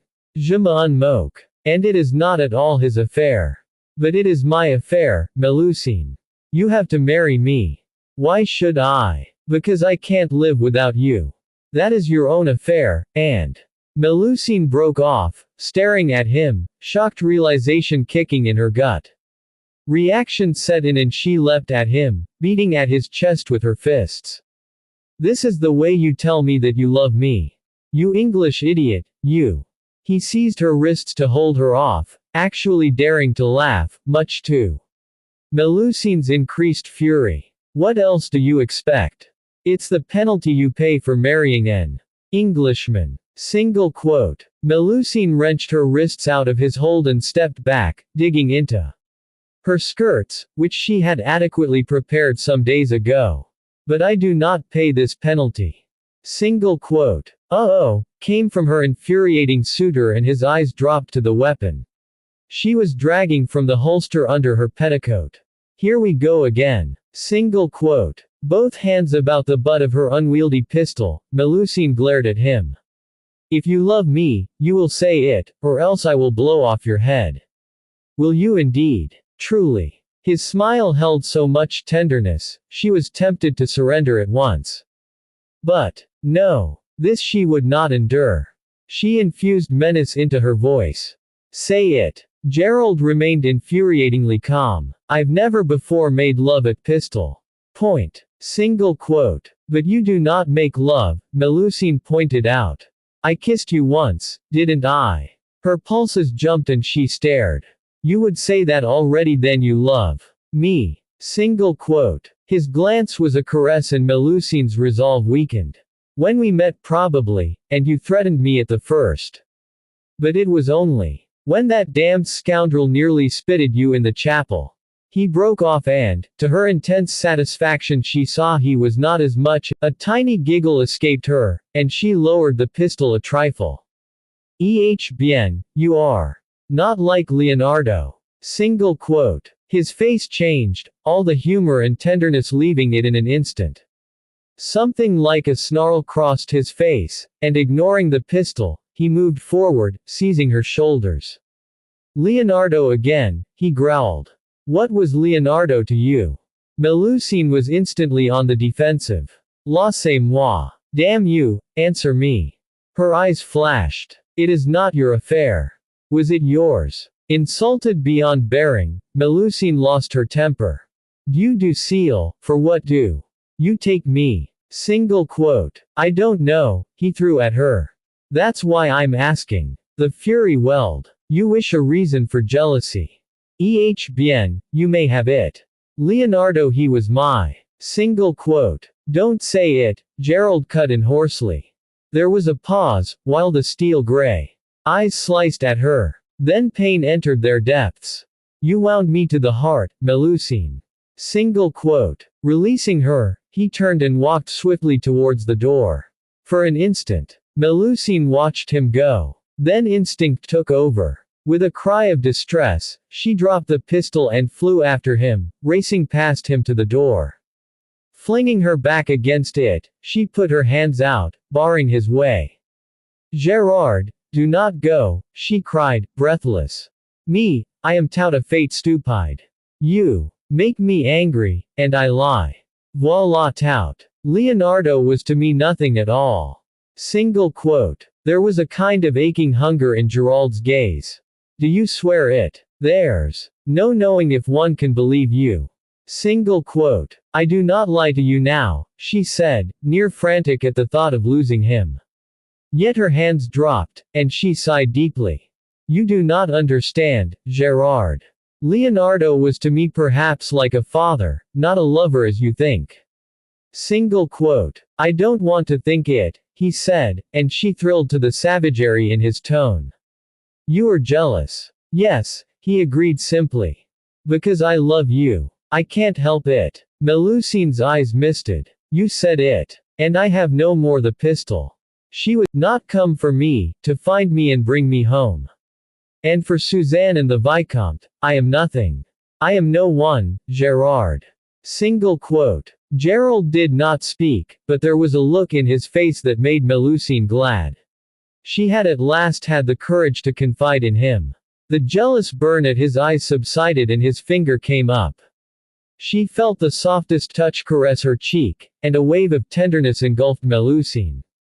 Her hand came up and she laced her fingers with his. That is why I have come to England, you understand. To find myself. Because Leonardo, he made me see that I can be someone. Single quote. You were always someone, Melusine. Even if you didn't know it. The gentleness in his voice nearly overset her. It did not seem to me that it was so. Until Leonardo. Then all at once remembrance made her smile. En tout cas, it is not reasonable that I could be at all in love with him. He is extremely old, 40 at least, and he has a belly excessively fat.